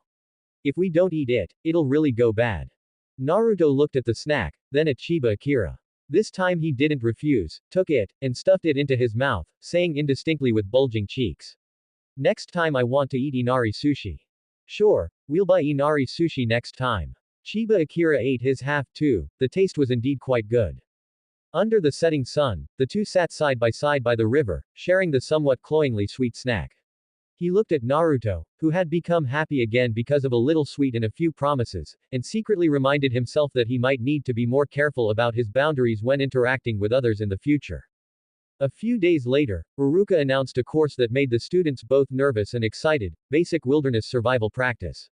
They would be led by several Chunin teachers to the training forest on the edge of the village for a half-day experience. Remember, this isn't play. Uruka emphasized seriously. You need to apply all the knowledge you've learned during this time: teamwork, basic tracking and anti-tracking, wilderness navigation, finding safe water sources, and building temporary shelters. Most importantly, acting alone is strictly forbidden. The children buzzed with excitement, and even Shikamaru, who always found things troublesome, perked up a bit. Naruto excitedly grabbed Chiba Akira's arm. Akira. Did you hear that? Real wilderness survival. We're in a group. We'll definitely be the fastest. Looking at his glowing eyes, Chiba Akira suddenly had a premonition of what it would be like to take a rowdy kid out for the day. The groups were assigned by the teacher. Perhaps considering the previous matchmaking disaster, Naruto and Chiba Akira were grouped together this time without any suspense. Also in their group were two other relatively steady boys, a round-faced boy named Tanaka and a tall, thin boy named Yamada. Great. Naruto bounced on the spot excitedly. Akira, our group is definitely the strongest. Tanaka and Yamada looked at each other, a hint of, is this really going to be okay? Worry in their eyes. After entering the forest, the sense of novelty and excitement was quickly replaced by the difficulties of reality. The dense canopy blocked most of the sunlight, and beneath their feet were thick fallen leaves and tangled roots that made it easy to trip. The surroundings were silent, save for the rustle of wind through leaves and the cries of unknown birds, making it feel somewhat eerie. It's so quiet. Tanaka shrank his neck back a bit in fear, his voice dropping several decibels. What are you afraid of? Although Naruto was also a bit spooked himself, he still put on a brave face, waving the small kunai in his hand. I'm here. I'll protect you. Just as he said that, his foot stepped on a loose branch. With a crack, it snapped, and he almost took a tumble. Yamada held back a laugh and took out a crude map to compare directions. The meeting point Uruka-sensei mentioned should be by the stream to the northeast. We need to determine our direction first. Chiba Akira looked up at the sun's general position through the gaps in the leaves, then observed the moss growth on the tree trunks, pointing in a direction. That way is roughly east. Let's head that way, and keep an eye out for markings on the ground and tree trunks. Listen to Akira, he's right. Naruto immediately responded enthusiastically, charging ahead like a vanguard, but after just a few steps, he was tripped up by a vine. Chiba Akira was quick-handed and pulled him up. Slow down. You're going for wilderness survival, not to demolish a house. I'm scouting the path. Naruto forced an explanation with a red face. Ding. Scene quest triggered. Trial of the forest. Quest requirement. Lead the team safely to the meeting point. Along the way, successfully complete at least one wilderness survival practice, e.g., navigating, finding water, building a simple shelter. Quest reward. Express +150, Gold +80, Basic Reconnaissance Technique Passive Experience slightly increased. Failure penalty. None. Now that there was a quest, things were easier. Chiba Akira perked up and observed the surroundings even more carefully. The journey wasn't smooth. They once veered off course and took a detour. Naruto tried to climb a tree to look into the distance, only to end up nearly stuck in a fork in the branches. In the end, Chiba Akira and Yamada had to work together to pull him down. Tanaka tried the most basic method of collecting dew, but only ended up with wet sleeves and a few drops of water that didn't quench his thirst at all. Ah, so troublesome. Why don't we just rush through? Naruto scratched his hair in frustration, making his blonde hair a mess. Calm down, Naruto. Chiba Akira held him back. Uruka-sensei is testing our patience and attentiveness. Look there. He pointed to the base of an inconspicuous tree trunk where there was an arrow notch almost the same color as the bark. The marker is there. We're on the right track if we follow them. Wow. Akira, your eyes are way too amazing. Naruto widened his eyes and leaned in to look. I couldn't see such a small mark at all. You'll find the pattern if you look more often, Chiba Akira explained patiently. These markers are usually carved about a meter off the ground, and the color is intentionally made very faint. After finding the correct method, progress became faster. Tanaka also started observing seriously and soon found a second marker. Yamada was responsible for drawing a route map on the ground with a branch to prevent them from backtracking. Although Naruto was still restless, he also learned to quiet down and worked hard to spot the markers with his eyes wide open. Akira, how do you know everything? Tanaka asked admiringly. You even recognize wild fruits. Chiba Akira had just discovered a type of wild fruit that was theoretically edible, but he wasn't certain, so he only let everyone see it to memorize its characteristics without actually daring to eat it. I read it in a book. Chiba Akira used the universal excuse again, while quietly sharing some clear water he had brought from the system.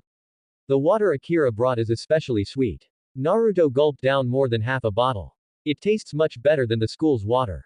Along the way, Chiba Akira also directed everyone to work together using branches and large leaves to build an extremely crude shelter that barely fit one person. Although it was shaky, it at least looked the part. This shelter, can someone actually live in it? Yamada poked the branch frame somewhat skeptically. You can live in it, I just don't know for how long, Chiba Akira admitted, feeling a bit guilty. Naruto, however, was very excited. We built this with our own hands. It's definitely better than buying one. As he spoke, he tried to crawl inside, but as soon as he touched the entrance, half the shelter collapsed. Okay, maybe we need to practice more, Chiba Akira gave a dry laugh. Finally, when they arrived at the meeting point by the stream looking a bit disheveled but intact, they weren't the first group, but they were in the middle of the pack. Uruka looked at the leaves and mud on their clothes and their obvious effort, nodding approvingly. Well done, especially on the navigation and teamwork. Chiba Akira's observation is very sharp, and Naruto's enthusiasm is also worth praising. Naruto immediately puffed out his chest, his previous fatigue and complaints swept away. He leaned toward Chiba Akira's ear and whispered, Akira. We did it. I told you we're the best. Looking at his sparkling eyes full of a sense of achievement, Chiba Akira also smiled. Yeah, you really did work hard. Ding. Scene quest trial of the forest completed. Rewards have been distributed. Ding. Passive skill basic reconnaissance technique experience increased. Perception of environmental details slightly enhanced. A faint sense of clarity flowed into his mind, and things did indeed seem a bit clearer.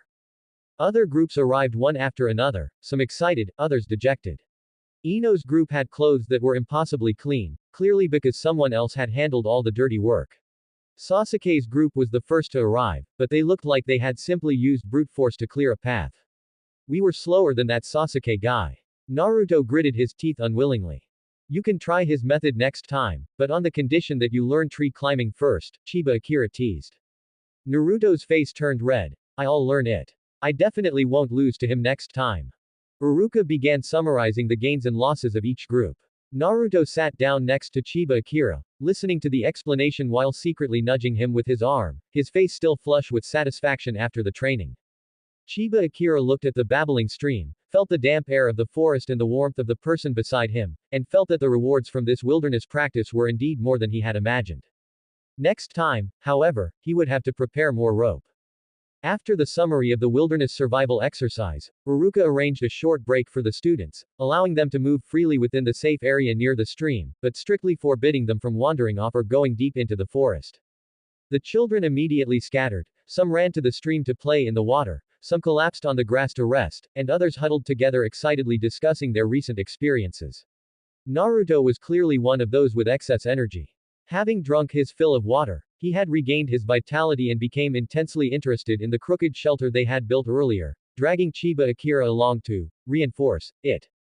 Look here. Pile up more branches. Over there. Cover it with big leaves. Naruto directed with confidence, putting on the air of a master architect. Chiba Akira cooperated helplessly, picking up fallen dry branches and large leaves from the surroundings. Naruto, are you sure reinforcing it like this won't make it collapse faster? No way. We're going to build the sturdiest shelter. It'll be 100 times better than Sasuke's. Naruto said as he stuffed a few more branches into the precarious frame. Chiba Akira looked at the increasingly dangerous structure and silently mourned for it in his heart.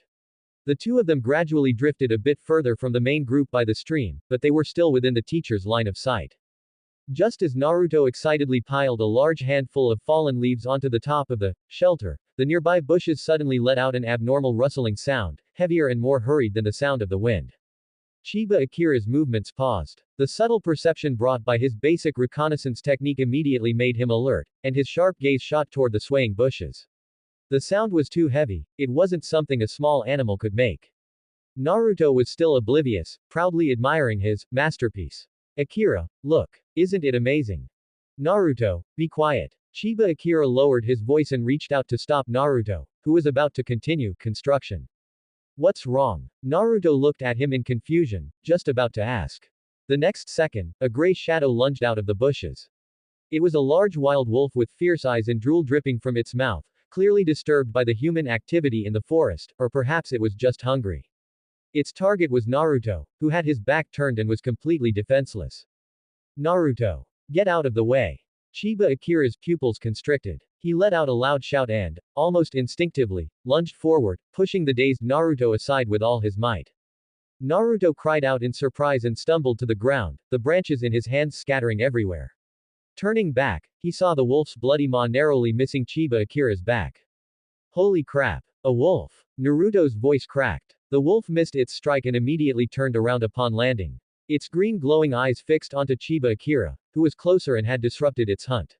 A threatening low growl escaped its throat. Akira. Naruto's face turned pale with fear as he scrambled to get up. Don't come over. Stay where you are. Chiba Akira barked, quickly standing up to face the wolf. His heart was pounding, and adrenaline surged. This was the first time he had faced a real beast filled with wildness and killing intent, which was far beyond anything in the training grounds. This forest is too dangerous. Chiba Akira cursed inwardly while forcing himself to remain calm. In the distance, Uruka and the other students also noticed the situation. Cries of alarm and Uruka's urgent shout of, "Stay where you are. I'll handle it," rang out, but Uruka was still some distance away. The wolf clearly didn't intend to wait for rescue. It kicked off the ground and pounced again with incredible speed. I can't dodge. Chiba Akira judged instantly. Tank it. His small body wouldn't survive a single swipe from the wolf's claws. In that split second, he didn't hesitate. Shield of Vows. Buzz. A pale golden shield, more solid than ever before, instantly covered his arms and chest, its ancient patterns flowing clearly. Almost simultaneously, the wolf's sharp claws and fangs slammed into the shield. Bang! Crunch! A muffled thud was accompanied by a tooth-aching scraping sound. The wolf's pouncing force far exceeded the play fighting of children. Chiba Akira felt a massive force hit him, sending him sliding back half a step, the soil beneath his feet plowed into shallow ruts. The golden light of the shield flickered violently, but it stubbornly held together, successfully blocking the lethal strike.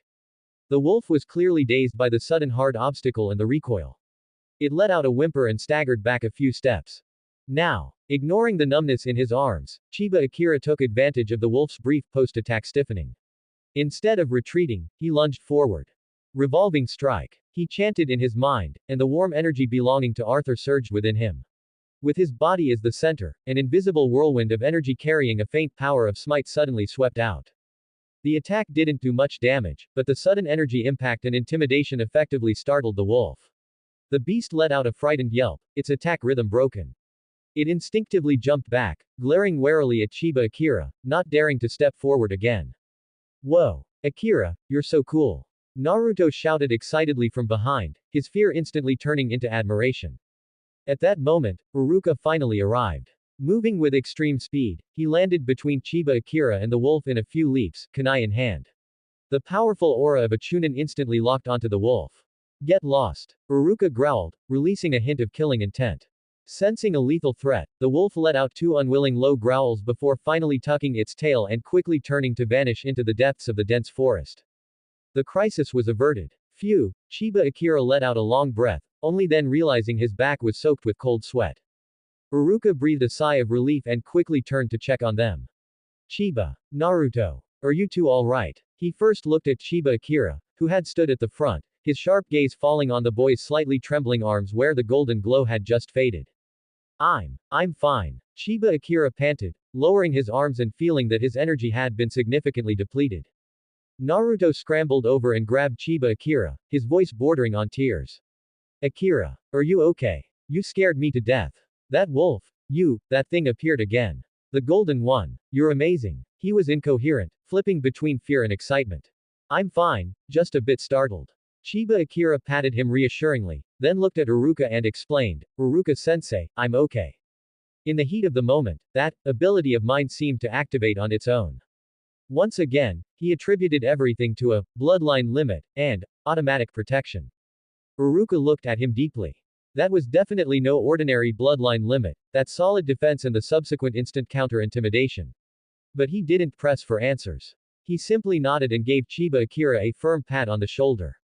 Well done. You were very calm and brave. You protected your comrade. His praise was sincere. For a 6-year-old child to push aside a comrade the moment a beast appeared and then calmly use an ability for effective defense and counterattack, such temperament and reaction speed far exceeded those of his peers. Teacher, what about our shelter? Naruto weakly pointed to the pile of branches that had been scattered by the wolf. Uruka glanced at the pile of debris, his mouth twitching. Forget it, we'll talk back at camp. The other students were held back by the other teachers, but their gazes toward Chiba Akira were filled with surprise and lingering fear. Many had witnessed that brief but thrilling scene. Naruto gripped Chiba Akira's arm tightly, refusing to let go. In his eyes, besides the fear of a near-death experience, the already deep dependence and admiration were almost overflowing. Akira, are you really okay? Your hands are still shaking. Naruto looked at Chiba Akira's hands with concern. I'm fine, just a bit tired. Chiba Akira moved his arms. But next time, let's stay a bit further from the forest. Yeah. Naruto nodded repeatedly. But Akira, you were really cool just now. That golden shield. And that, whoosh. Chiba Akira chuckled. What whoosh? Your last move. The wolf was scared away. Naruto gestured excitedly. Ding. Scenario quest vow of protection, advanced completed. Rewards. Experience plus 200, gold plus 100, shield of vows proficiency slightly increased. Ding. Uzumaki Naruto's favorability toward the host plus 10. Current favorability. 95, extreme dependence.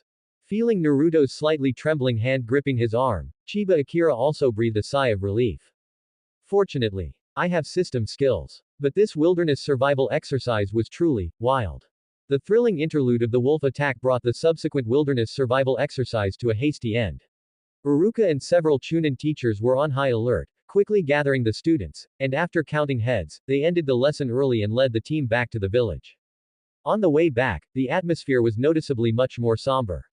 Many students still had lingering fears, whispering about what had just happened, their eyes occasionally glancing at Chiba Akira at the front of the group and Naruto, who followed closely by his side. Did you guys see it? Chiba's golden. It was too terrifying, that wolf almost. Chiba-kun is so amazing, we were all scared witless.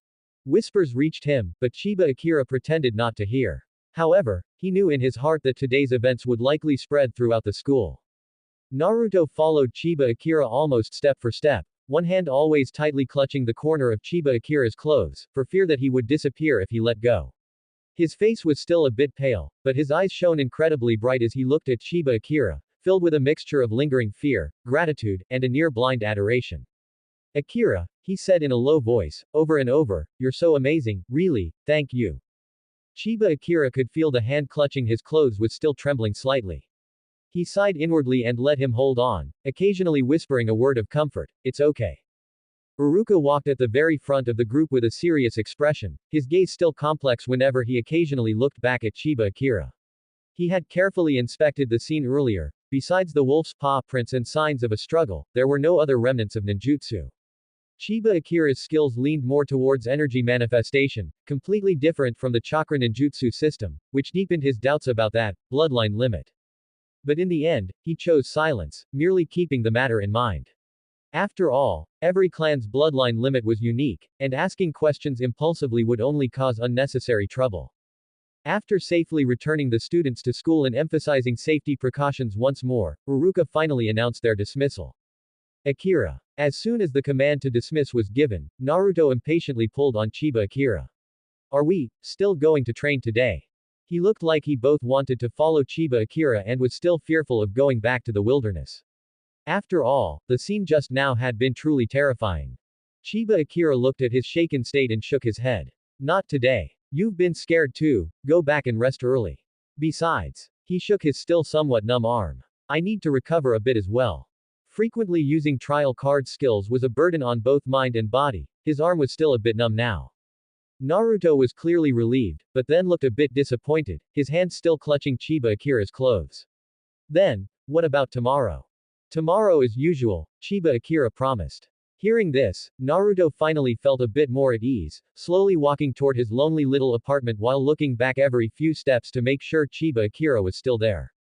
Chiba Akira also returned to the orphanage. Lying on his familiar bed, he finally had time to carefully check the system notifications. Ding! Scenario Quest Oath of Protection Advanced completed. Rewards. Express plus 200, Gold plus 100, Proficiency in Shield of Vows slightly increased. Ding! Uzumaki Naruto's favorability towards the host plus 10. Current favorability. 95, Extreme Dependence. The experience bar jumped significantly, and his gold coins broke the 300 mark, finally making things a bit more comfortable. The increase in Shield of Vows proficiency meant that the next activation might be faster, cost less, or have stronger defense. As for Naruto's favorability, it was already high enough to be a bit scary.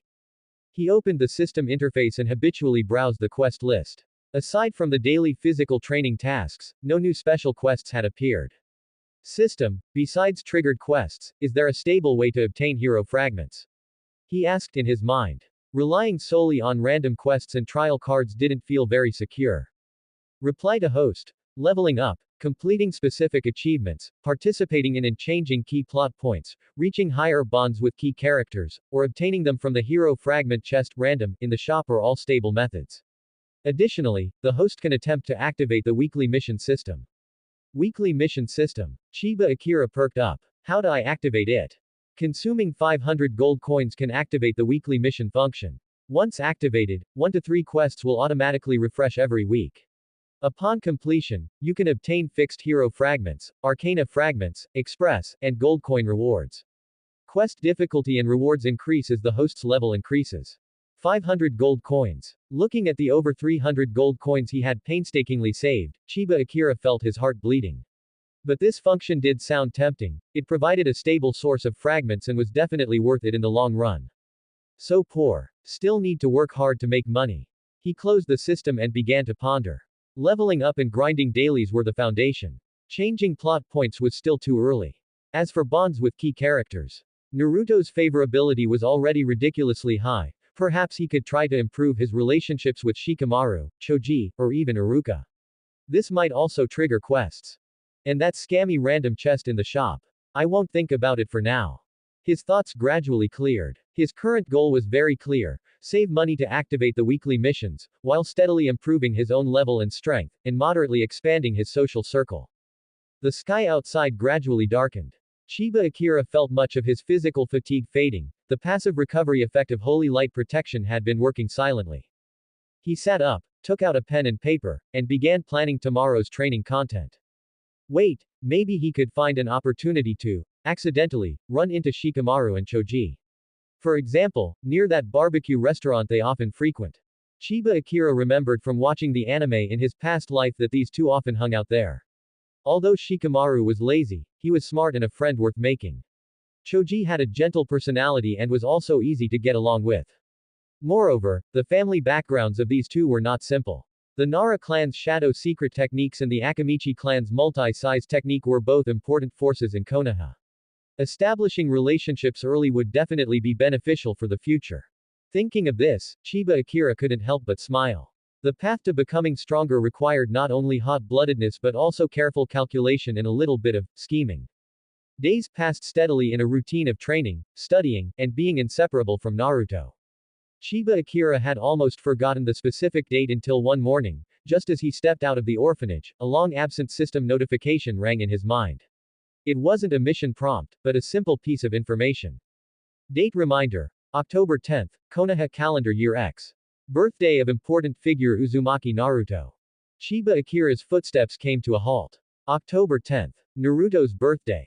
He suddenly remembered that in the original story, this day was never a cause for celebration for Naruto.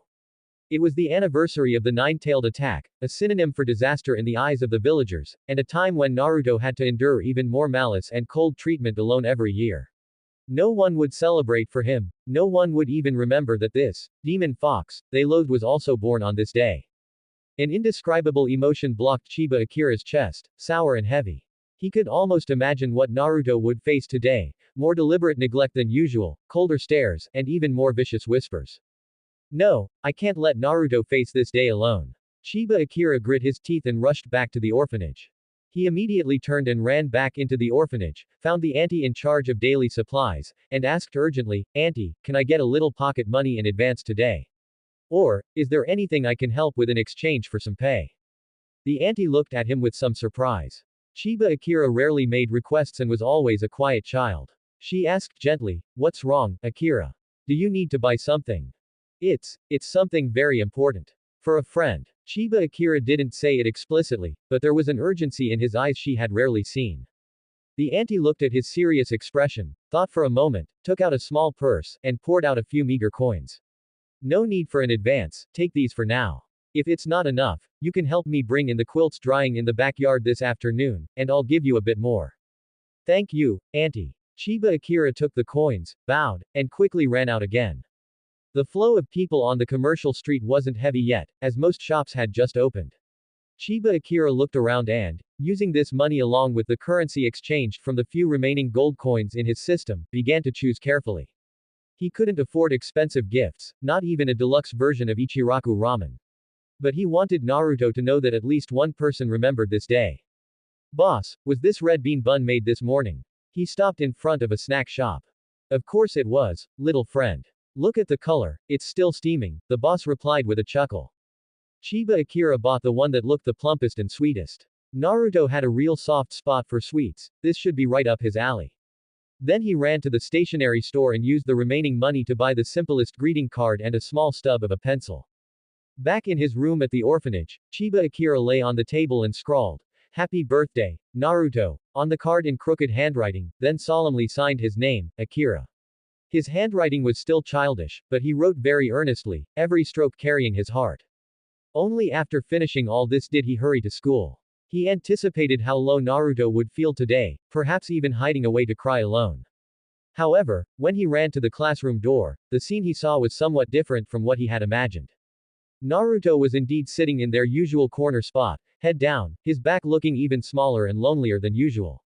The other students in the classroom were gathered in small groups, all deliberately avoiding him. The occasional glances they threw his way were colder than usual, even carrying blatant loathing. A silent oppression filled the air. But Naruto wasn't crying. He just kept his head down, his small hands clenched into fists on his knees, his shoulders taut as if he were using all his strength to resist something, stubbornly refusing to show the slightest hint of vulnerability. This kid. Chiba Akira's heart softened. Naruto had to endure so much malice at such a young age, yet he was still desperately trying to act strong. Chiba Akira took a deep breath, suppressed the aching feeling in his heart, forced a smile onto his face like usual, and walked over. "Naruto, good morning." He made his voice sound as light as possible. Naruto's body trembled slightly, and he jerked his head up. Seeing it was Chiba Akira, a flicker of light instantly ignited in his azure eyes, but that light quickly dimmed, replaced by a complex mix of grievance and forced nonchalance. He twitched the corners of his mouth, trying to offer a smile, but it looked worse than crying. "Akira, good morning." His voice was dry and a bit raspy. It was clear he hadn't said much all morning. Chiba Akira sat down beside him, acting as if he hadn't noticed the abnormal atmosphere in the classroom at all. He pulled out the red bean bun wrapped in oil paper and that simple card from behind his back, held them out to Naruto, and said in the most casual tone. Here, for you. Naruto froze, staring blankly at the red bean bun that was still slightly steaming and the card with its childish drawings and crooked handwriting. His gaze lingered on the words, "Happy birthday," for a long, long time, his eyes blinking repeatedly, unable to comprehend what was before him. Today is October 10th. Chiba Akira looked at him, his voice slowing down as he clearly repeated, "Happy birthday, Naruto." Boom. Something exploded in Naruto's small world. Those blue eyes, usually full of energy or grievance, widened instantly, his pupils trembling slightly with massive, unbelievable shock. Following that, moisture rapidly flooded in, converging into large teardrops that rolled down uncontrollably. One drop, two drops, they splashed onto his clenched fists and onto that simple card. He opened his mouth but couldn't make a sound, his shoulders just began to shake uncontrollably. He wanted to hold it in, to force the tears back, but he ultimately failed. He suddenly lowered his head, blocking his face with his arms, as suppressed, tiny sobs leaked out from the crook of his elbows. This was the first time in his life someone had said, "Happy birthday," to him, the first time someone had remembered this day and given him a gift. Even if it was just a red bean bun and a piece of paper. Chiba Akira didn't say anything comforting, he just reached out and gently placed his hand on Naruto's trembling back, patting it rhythmically. "Don't cry, the red bean bun won't taste good if it gets cold," Chiba Akira said softly. The classroom remained quiet, though those cold gazes became somewhat complex and subtle because of this unexpected scene. A few students leaned in to whisper to one another. After a good while, Naruto's crying slowly subsided. He looked up, his eyes and nose red, his face still stained with tear tracks, he looked a total mess.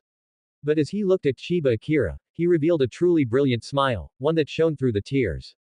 "Akira, really remembered my birthday." Naruto's voice was choked with emotion, but his tone was full of gratitude and joy.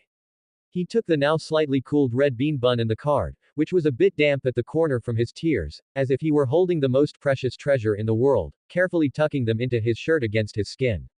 "Thank you." He finally found his voice, which carried a heavy nasal tone but was incredibly sincere and solemn.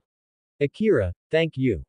Ding. Strong emotional fluctuations detected. Uzumaki Naruto's favorability toward the host has increased significantly. Current favorability, 100 bond max, unshakable trust and reliance. Ding. Hidden achievement, the first blessing achieved. Reward. Gold coins plus 500, hero shard chest random x1. The system's notification rang out, but Chiba Akira had no heart to look closely at it right now. He looked at Naruto's blue eyes, which were startlingly bright after being washed by tears, the stars rising within them once more. 500 gold coins received. That's a pleasant surprise. Chiba Akira was secretly happy, he could finally activate the weekly mission system. He knew that from this moment on, some things had completely changed. Go on, eat. Class is about to start. Chiba Akira rubbed Naruto's blonde hair and smiled as well. Naruto nodded vigorously, took out the red bean bun, and began to eat it in small, extremely cherished bites, savoring a supreme delicacy with every mouthful. The sunlight streamed through the window, shining on the two children in the corner, warm and bright. The red bean bun and card Naruto received on his birthday were treated as his most precious treasures. He carefully flattened and pressed that oil paper wrapper, hiding it under his pillow. The card with, "Happy Birthday," written on it was even more carefully wrapped in a thin layer of transparent oilcloth, which he carried with him every day, taking it out from time to touch it, look at it, and then giggle for a while. Whenever this happened, Chiba Akira felt his heart soften, yet also feel a bit poignant. Time flew by amidst fulfilling training and study. The weather in Konoha gradually turned cooler, the leaves on the trees began to turn yellow and fall, and there was a noticeable chill in the air. Nearly half a year had passed since Naruto's birthday in mid-October. Many changes had occurred over this half year. Both Chiba Akira and Naruto's physical fitness had made significant progress. Although Naruto still struggled with his academic classes, under Chiba Akira's various visualized, private tutoring sessions, he was finally no longer completely lost. The two remained inseparable. Naruto's reliance on Chiba Akira continued to grow, but that extreme possessiveness had eased slightly due to the establishment of a sense of security, at least he wouldn't get upset just because someone else spoke to Chiba Akira. Chiba Akira finally saved up 500 gold coins and gritted his teeth to activate the weekly mission system. It steadily refreshed 1 to 2 missions every week. Although the rewards weren't particularly generous, their consistency was key, providing a steady income of gold coins, experience, and occasional fragments, giving him hope of collecting his first complete hero. Occasionally, they would also conduct group training with Shikamaru and Choji, or be dragged by Choji to try out some newly opened snack shop. Naruto's social circle was expanding ever so slightly at an extremely slow but steady pace. Akira, why can Shikamaru always answer the questions correctly even while lying down? Naruto sprawled on the table, looking at the lazy figure ahead with a face full of despair. Because his brain works better than yours. Chiba Akira ruthlessly punctured his fantasy. Then what do I need to eat to become smart? Quote. Ramen won't work. Naruto's face immediately fell. That morning, Chiba Akira waited for Naruto at the orphanage entrance as usual. The weather was already very cold, and his breath turned into white mist. April in Konoha still held the last trace of chill, but the scent of spring was already in the air. Naruto ran over from a distance, his nose a bit red from the cold, but his face wore an irrepressible, mysterious, and excited smile. He ran particularly fast today, almost as if he were being chased by something. Akira. Good morning. His greeting today was exceptionally loud, his eyes sparkling as he looked Chiba Akira up and down. His expression practically screamed, I have a secret.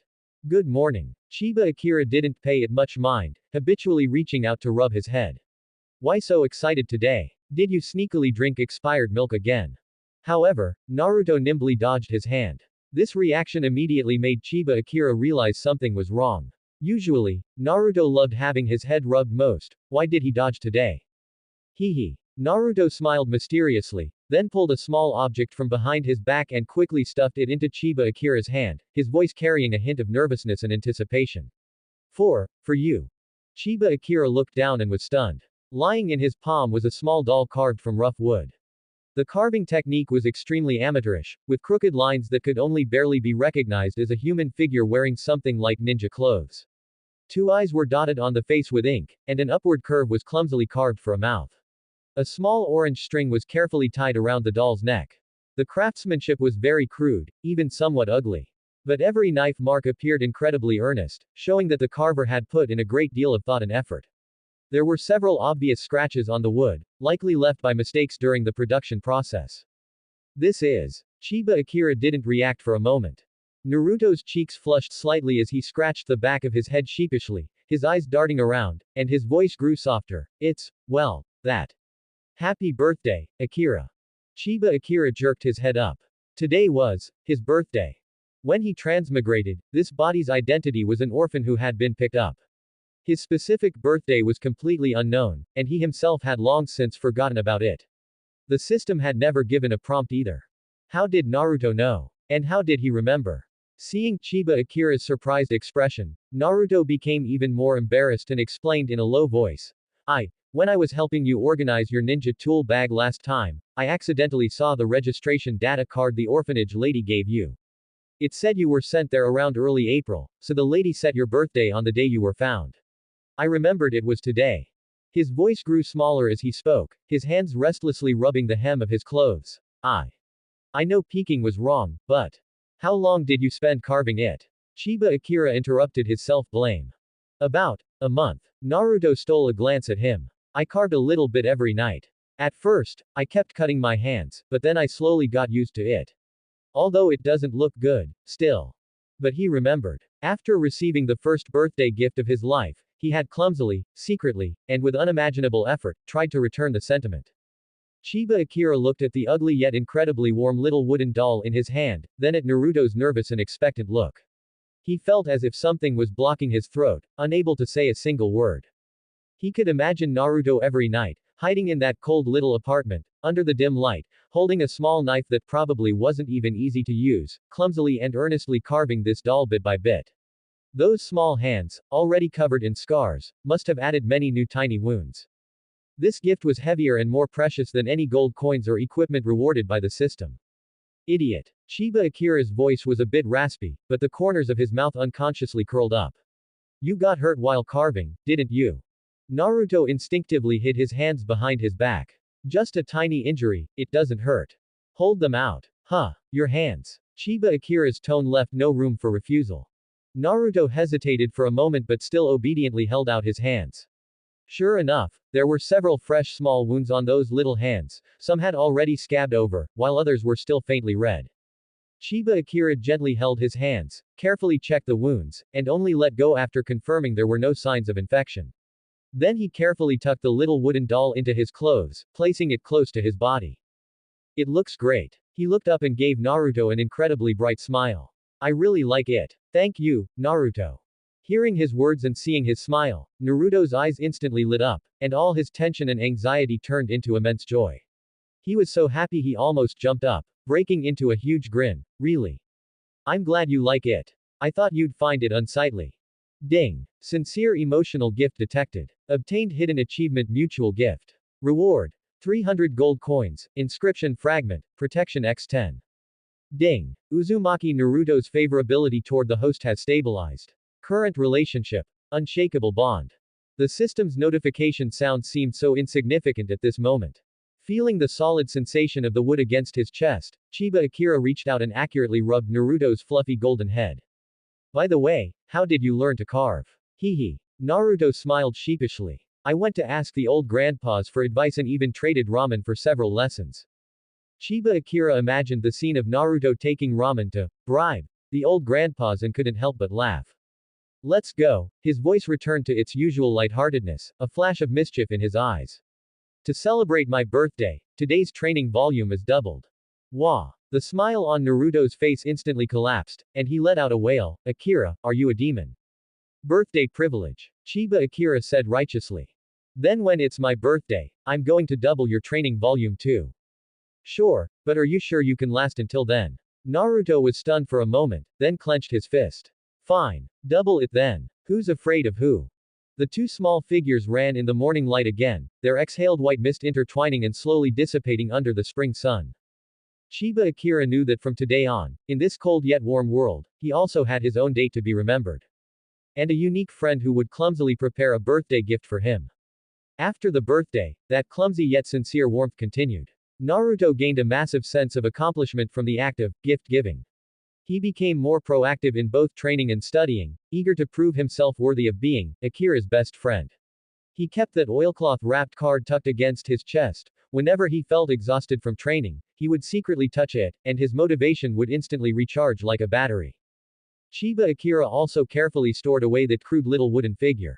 It became the most special item in his system inventory. It provided no attribute bonuses, yet it brought him more peace of mind than any piece of equipment.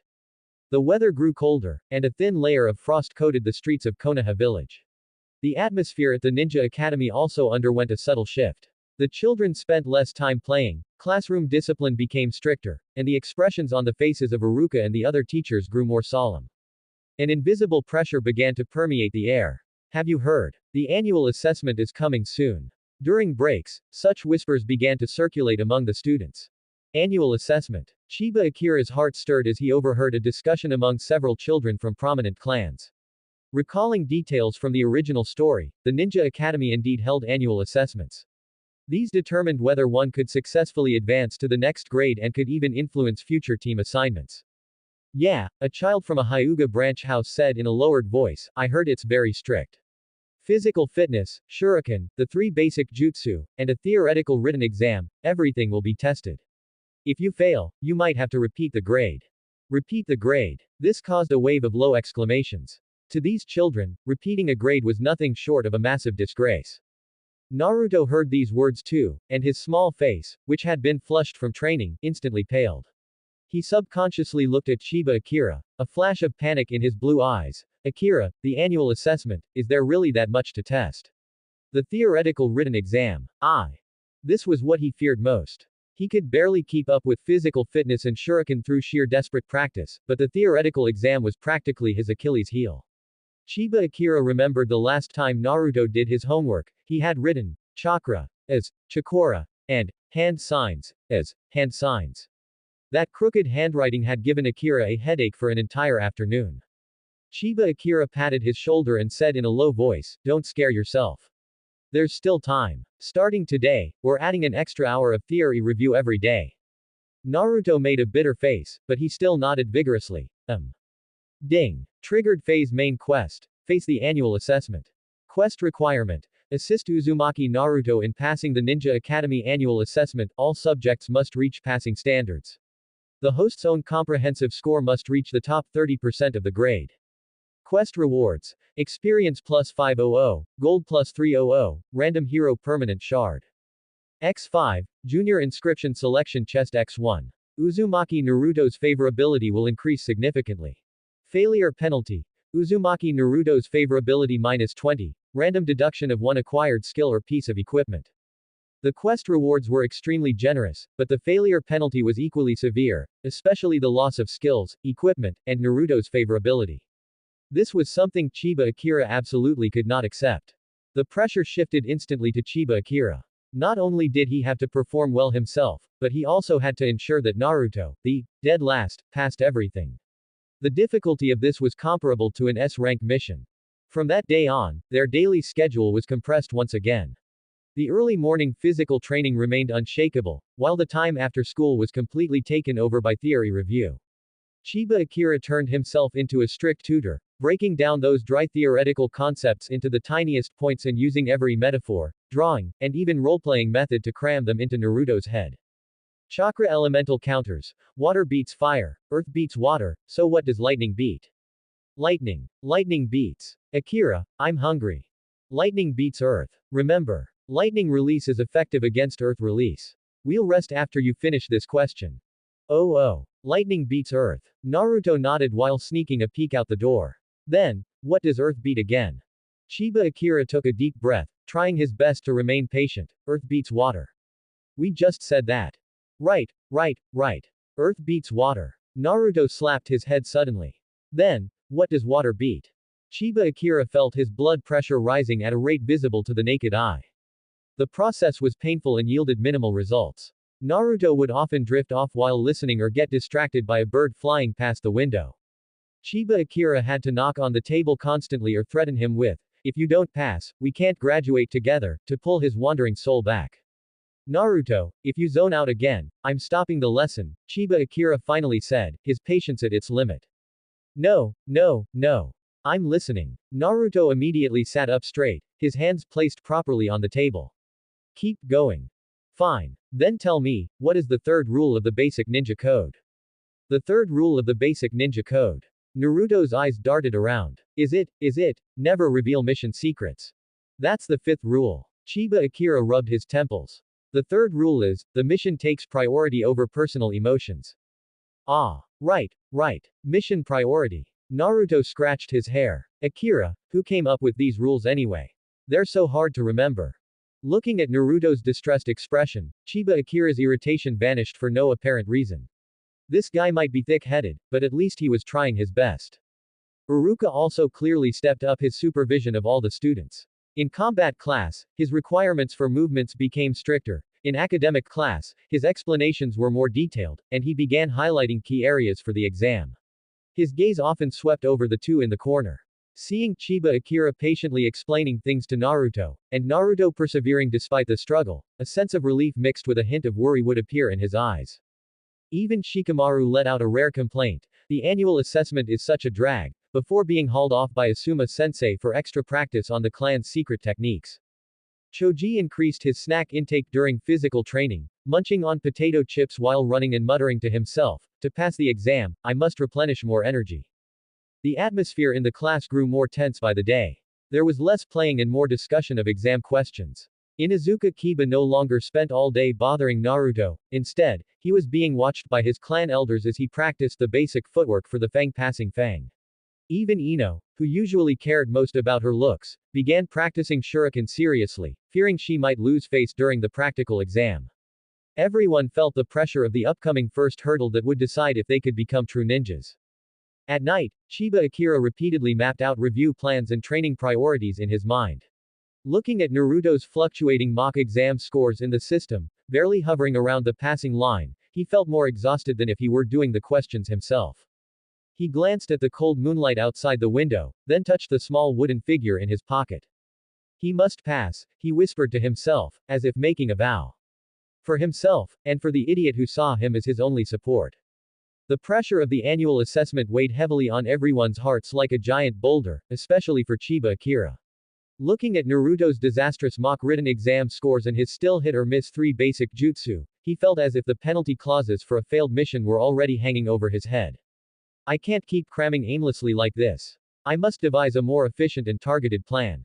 After school, Chiba Akira didn't immediately drag Naruto to the training ground. Instead, he uncharacteristically brought him back to his small dorm room in the orphanage. He closed the door, took out paper and a pen, and spread them on the table with a serious expression. Seeing the setup, Naruto swallowed nervously. Akira, what are we doing? Formulating a battle plan. Chiba Akira picked up the pen and wrote, Annual Assessment Special Training, in large letters at the top of the paper. The enemy is powerful, referring to the assessment, we must use strategy to win. His serious demeanor made Naruto subconsciously straighten his back as if he were truly about to execute some important mission. Chiba Akira first analyzed the enemy's situation. The assessment is mainly divided into 4 parts: physical fitness, shuriken, 3 basic jutsu, and the written exam. Your physical fitness is fine now, it's even excellent. The devilish training of the past 6 months hadn't been in vain. Hearing the praise, Naruto tilted his nose up proudly. Shuriken throwing, the stability is still a bit lacking, but with more practice, passing should be possible. Chiba Akira wrote down the second point. The most troublesome parts are the 3 basic jutsu and the written exam. He circled these 2 as priorities. You've always had issues with the clone jutsu, and your transformation jutsu and substitution jutsu are hit or miss. As for the written exam, Chiba Akira paused and looked at Naruto, who immediately shrunk his neck. The written exam is the disaster zone. Naruto's small face fell, and he muttered, I know. It's easy to handle once we know the problem. Chiba Akira didn't blame him but instead began to formulate a strategy. From today until the assessment, all time will be reallocated. He drew a schedule on the paper. Early morning, physical consolidation training just to maintain status plus shuriken stability practice 500 times. Daytime in class, you must keep your ears open for the key points Iruka highlights. Remember as much as you can. After school in the afternoon, the first hour, special training for the 3 basic jutsu. The next 2 hours, specialized breakthroughs on the key points of the written exam. Evening, before bed, I'll quiz you on the key theoretical points. Looking at the densely packed schedule, Naruto's eyes turned into swirls. Ah, so much. If you want to graduate smoothly and become a genin with everyone else, you must persevere. Chiba Akira stared into his eyes. Do you want to repeat the grade? Do you want to be unable to be on a team with me in the future? No. Naruto immediately answered loudly, his gaze becoming firm again. I'll train. I can definitely do it. Good. That was the attitude Chiba Akira wanted. He then took out the special training plan for the 3 basic jutsu. The problem with the clone jutsu is likely still unstable chakra control. From today on, before every practice, do 10 minutes of basic chakra control practice, tree climbing. Although tree climbing was no longer difficult for the current Naruto, the goal was to get him to calm down and exercise fine control over his chakra. For the transformation jutsu and substitution jutsu, we'll break down the movements for practice. I'll do 1 step, you learn 1 step, just like breaking down shuriken movements. Finally, the written exam. Chiba Akira abandoned the foolish idea of full coverage and adopted the ultimate exam strategy, highlighting key points plus rote memorization. Based on Iruka's emphasis in class and the tendencies of usual assignments, he boldly guessed the exam questions. He organized more than a dozen of the most likely theoretical short-answer questions and basic concepts, requiring Naruto to memorize them word for word, whether he understood them or not. Remember, if you encounter questions like, briefly describe nature transformation of chakra, just write down the memorized phrases like, mixture of physical and spiritual energy, different attributes have different effects, and, elemental counters. Write neatly, and you'll get points. Naruto scratched his head. What if those aren't the questions on the exam? Then we'll rely on luck. Chiba Akira shrugged. It's still better than your current state of knowing absolutely nothing. Naruto was left speechless and could only nod vigorously. Yeah, I'll memorize them. I can definitely do it. Ding. Detected that the host has formulated a detailed cultivation plan. The hidden aptitude teacher has slightly increased. Subsequent guidance effects will slightly increase. An unexpected surprise. Chiba Akira's spirits lifted, and his mood improved instantly. The special training plan officially began. The process was harder than imagined. Naruto often couldn't help but get distracted during tree climbing to calm his mind, resulting in Chiba Akira knocking him on the head countless times. When breaking down the 3 basic jutsu movements, his limbs were often uncoordinated, making him look comical. Naruto. Where are your hand signs? Were you just playing rock paper scissors? Huh. No. I clearly. Naruto looked at his hands and found they were indeed in the shape of a peace sign, and his face instantly turned red. Memorizing theory was even more agonizing. Naruto would often start to go crazy while memorizing, rolling around on the ground. Ah, what chakra, what nature transformation. Why is there so much to memorize? My head is going to explode. If it explodes, get a new one, Chiba Akira said expressionlessly. Keep memorizing. But this time, Naruto didn't truly give up. Every time he was about to break down, he would touch the card on his chest or look at Chiba Akira's eyes, which were even more tired than his own yet remained persistent. Then, he would howl and dive back into the battle. Chiba Akira also did his best. He utilized every resource available, refreshing peppermint leaves bought with system gold coins, cheap stuff to relieve Naruto's fatigue, basic reconnaissance technique to more accurately spot errors in Naruto's movements, and occasionally, when Naruto was exhausted, he would quietly activate the passive effect of holy light protection to soothe his muscle aches. One evening a week later, Naruto's painful groans drifted from the dorm. Fire beats wind, wind beats lightning, lightning beats earth, earth beats water, water beats fire. No. What does fire beat again? Fire beats wind. We've said it 100 times. Right, right, right. Then what does wind beat? Chiba Akira took a deep breath.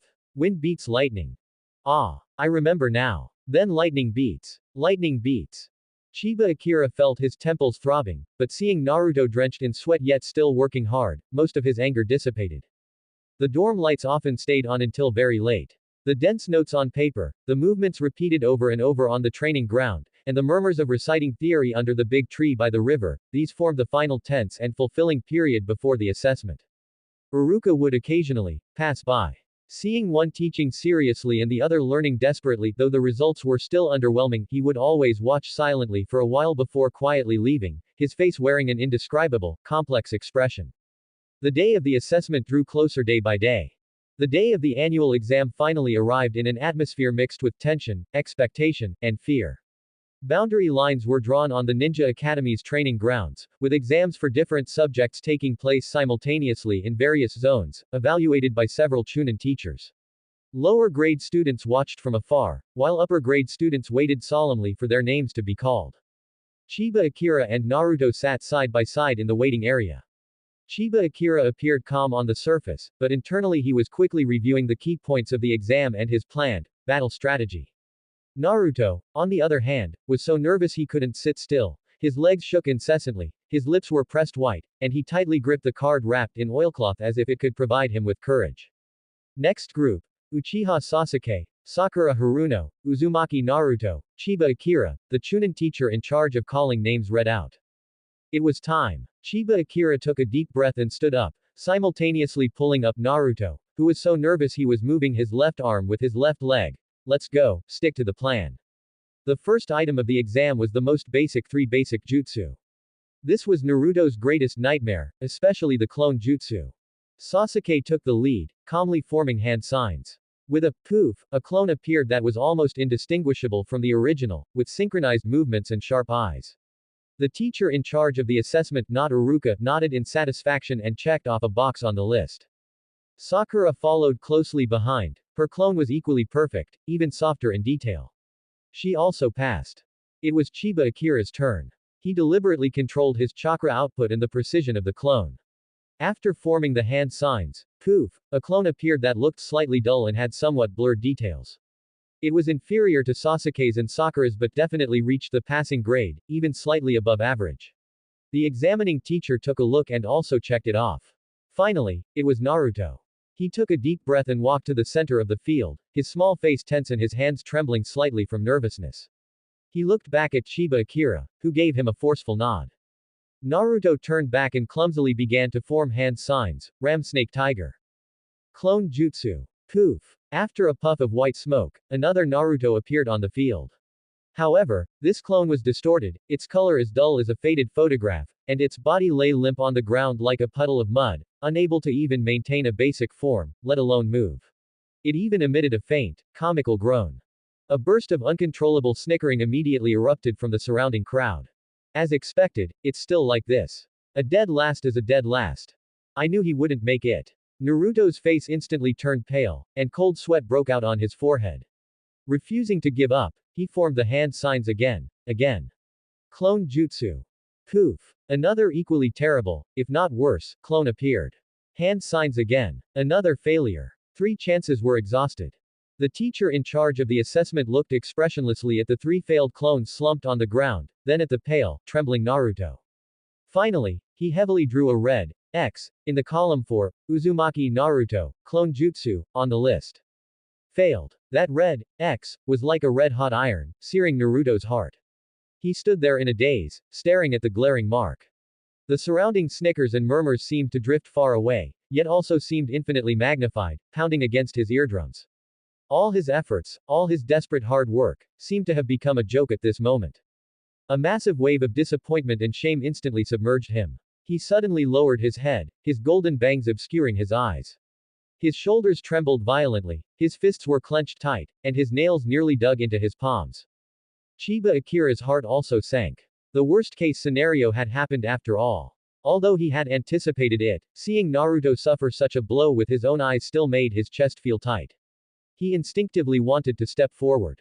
But the exam was still ongoing. In the following taijutsu combat and shuriken throwing, Naruto was completely out of it, his movements stiff and riddled with errors. He barely reached the passing grade, which was a far cry from his usual training level. The theoretical written exam was even more predictable. He filled out the paper almost mechanically, relying on rote memorization. How many points he would get was entirely up to luck. Chiba Akira proceeded according to plan, performing steadily in all subjects. He even intentionally performed slightly better in taijutsu and shuriken throwing to ensure he would be firmly in the top tier of the grade, increasing his leverage for their future team assignment. All assessments ended. The results would not be announced immediately as they required a comprehensive evaluation. However, everyone had a rough idea of how they had performed. The students began to disperse, their expressions varied. Sasuke left without a word. Sakura looked worriedly at the despondent Naruto before being pulled away by Ino. Inuzuka Kiba wanted to say something mocking, but seeing Naruto looking like his soul had been sucked out, he just pursed his lips and said nothing. After the crowd had scattered, Naruto still stood alone at the edge of the training ground, head bowed and motionless, like a frozen statue. The setting sun stretched his shadow long, making him look exceptionally lonely and desolate. Chiba Akira walked to his side but didn't speak. After a long time, Naruto finally murmured in an extremely raspy voice, thick with a sob. Why? I worked so hard, but it's still no good. His voice was broken and filled with despair. I really am, still, an unacknowledged, dead last. A hot tear finally hit the ground, leaving a small, dark mark. Chiba Akira looked at his trembling, small shoulders, his heart filled with mixed emotions. He knew that according to the original story, Mizuki would take advantage of Naruto's disappointment next, but he couldn't stand by and watch Naruto fall into that kind of despair. He reached out his hand, not touching Naruto, but firmly pressing it onto the railing in front of him. He spoke in a steady voice. Failing one exam doesn't mean everything, Naruto. Naruto's body shuddered, but he didn't look up. Listen, Chiba Akira's voice was not loud, but it carried an undeniable power. I believe you can graduate. Absolutely. Naruto suddenly looked up, his eyes watery as he looked at him. His blue eyes were filled with unbelievable pain and a faint glimmer of hope. Just then, a figure stepped out from behind a tree not far away, a seemingly gentle and concerned smile on his face. Naruto-kun, why are you here alone and sad? Did the exam not go well? It was Mizuki. Chiba Akira's gaze sharpened, and he thought to himself, here he comes. But Naruto was no longer the isolated and helpless boy from the original story. Now, he was there. Mizuki's appearance was like a venomous snake quietly slithering into the sorrowful atmosphere. His face wore just the right amount of sympathy and concern. His gaze first fell on the distraught Naruto, whose tear tracks hadn't dried, and then he noticed Chiba Akira beside him, offering a slightly surprised yet gentle smile. Oh, it's Chiba. You're here too. Mizuki's tone was natural. I saw Naruto-kun looking very sad and was a bit worried, so I came to check. Was the exam not successful? His words were full of concern, feigning the appearance of a good teacher who truly cared for his students. Had Chiba Akira not known his true face long ago, he might have been fooled by this acting. Naruto was in a moment of extreme self-doubt and vulnerability. Hearing this, caring, inquiry, his nose crinkled, and he almost burst into tears again. He sniffed hard and gave a heavy, nasal, yeah, dejectedly lowering his head. The clone jutsu failed again. I see. Mizuki sighed and stepped forward, seemingly unintentionally blocking the space between Chiba Akira and Naruto. He patted Naruto's shoulder, comfortingly.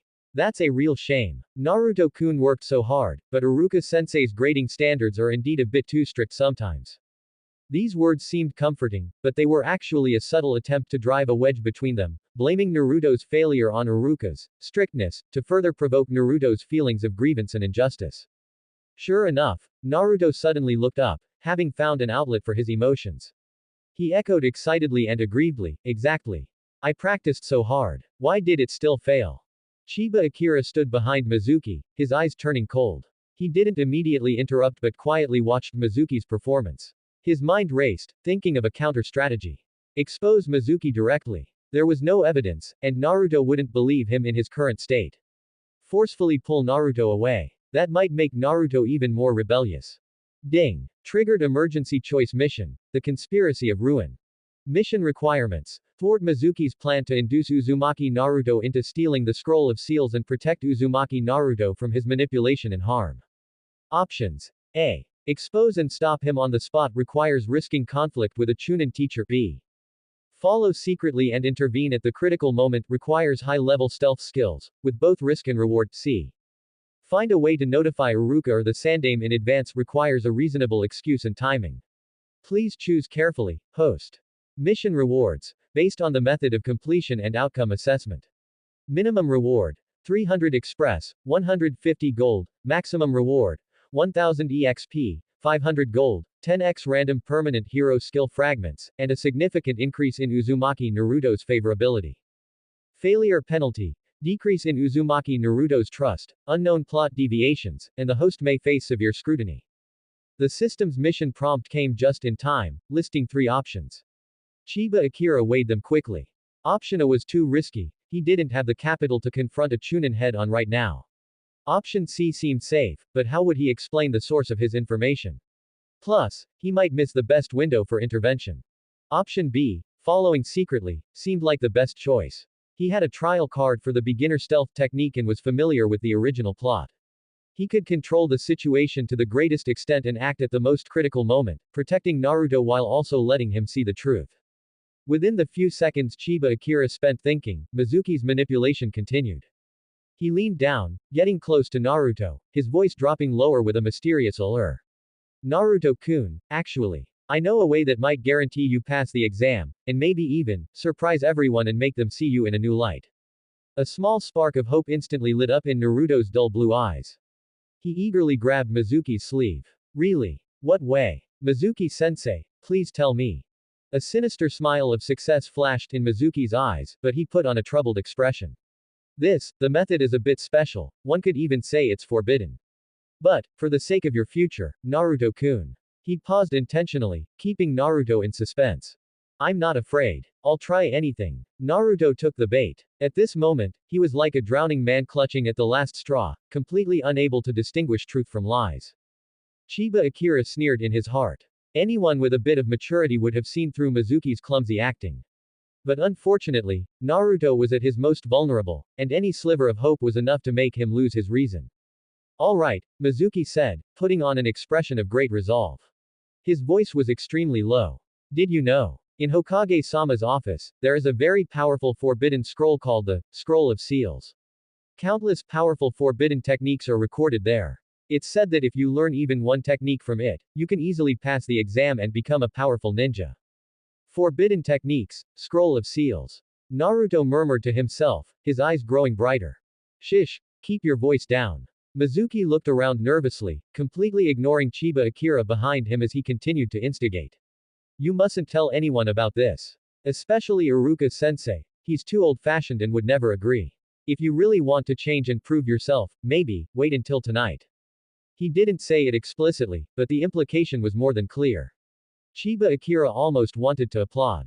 Mizuki-sensei's performance was truly brilliant, perfectly portraying the, I'm a good guy, but I'm doing something bad, act. Naruto's breathing quickened, his face flushing from excitement and the thrill of adventure. The pain of failure, the desire for recognition, and the longing for the power of forbidden techniques completely clouded his mind. He nodded vigorously. I understand. Thank you, Mizuki-sensei. Mizuki smiled with satisfaction and patted Naruto's shoulder, encouragingly, again. Good luck, Naruto-kun. I have high hopes for you. Remember, this is a secret between us. Having said that, he gave a meaningful glance at the silent Chiba Akira before turning to leave. After walking a few steps, Mizuki suddenly remembered something and turned back to add, by the way, Chiba Akira-kun, you won't tell anyone about today, will you? After all, you care about Naruto-kun too, right? Chiba Akira nodded expressionlessly. Mizuki was threatening him to keep the secret, he was cautious to the extreme. Only then did Mizuki leave completely. The concern on his face vanished instantly, replaced by a sinister smugness. Akira. Did you hear that? The scroll of seals. If I learn the techniques on it, I'll be able to. Naruto turned to Chiba Akira, his face filled with a desperate kind of excitement and nervousness. I heard. Chiba Akira interrupted him, his face expressionless, but he had already made his choice. He didn't try to dissuade him immediately, knowing that Naruto wouldn't listen to any opposing views right now. He simply asked calmly, what do you plan to do? Naruto clenched his fists. I'm going to get it tonight. I must learn the techniques on it. I'll prove it to everyone. It's dangerous, Chiba Akira stated the fact. I'm not afraid. Naruto stiffened his neck, a stubborn fire burning in his blue eyes. Chiba Akira was silent for a few seconds, then sighed. Alright. Then, be careful. Don't get caught. Naruto didn't expect Chiba Akira to support him so quickly. He froze for a moment, then nodded heavily. Yeah, don't worry. I'll come tell you once I succeed. Having found an ally, he felt excited yet apprehensive and quickly ran off. Chiba Akira watched Naruto's receding figure and touched the beginner stealth technique trial card in his system inventory. The Hokage office building at night. It seems he needed to scout it out in advance. Ding. The host has chosen Action Plan B. Mission: The Conspiracy of Ruin in progress. Night slowly descended as the lights of Konoha village began to flicker on. An undercurrent surrounding the scroll of seals had already begun to surge. That's the end of part 2. Part 3 is coming soon. Thanks for watching. Please subscribe and support our channel for more stories.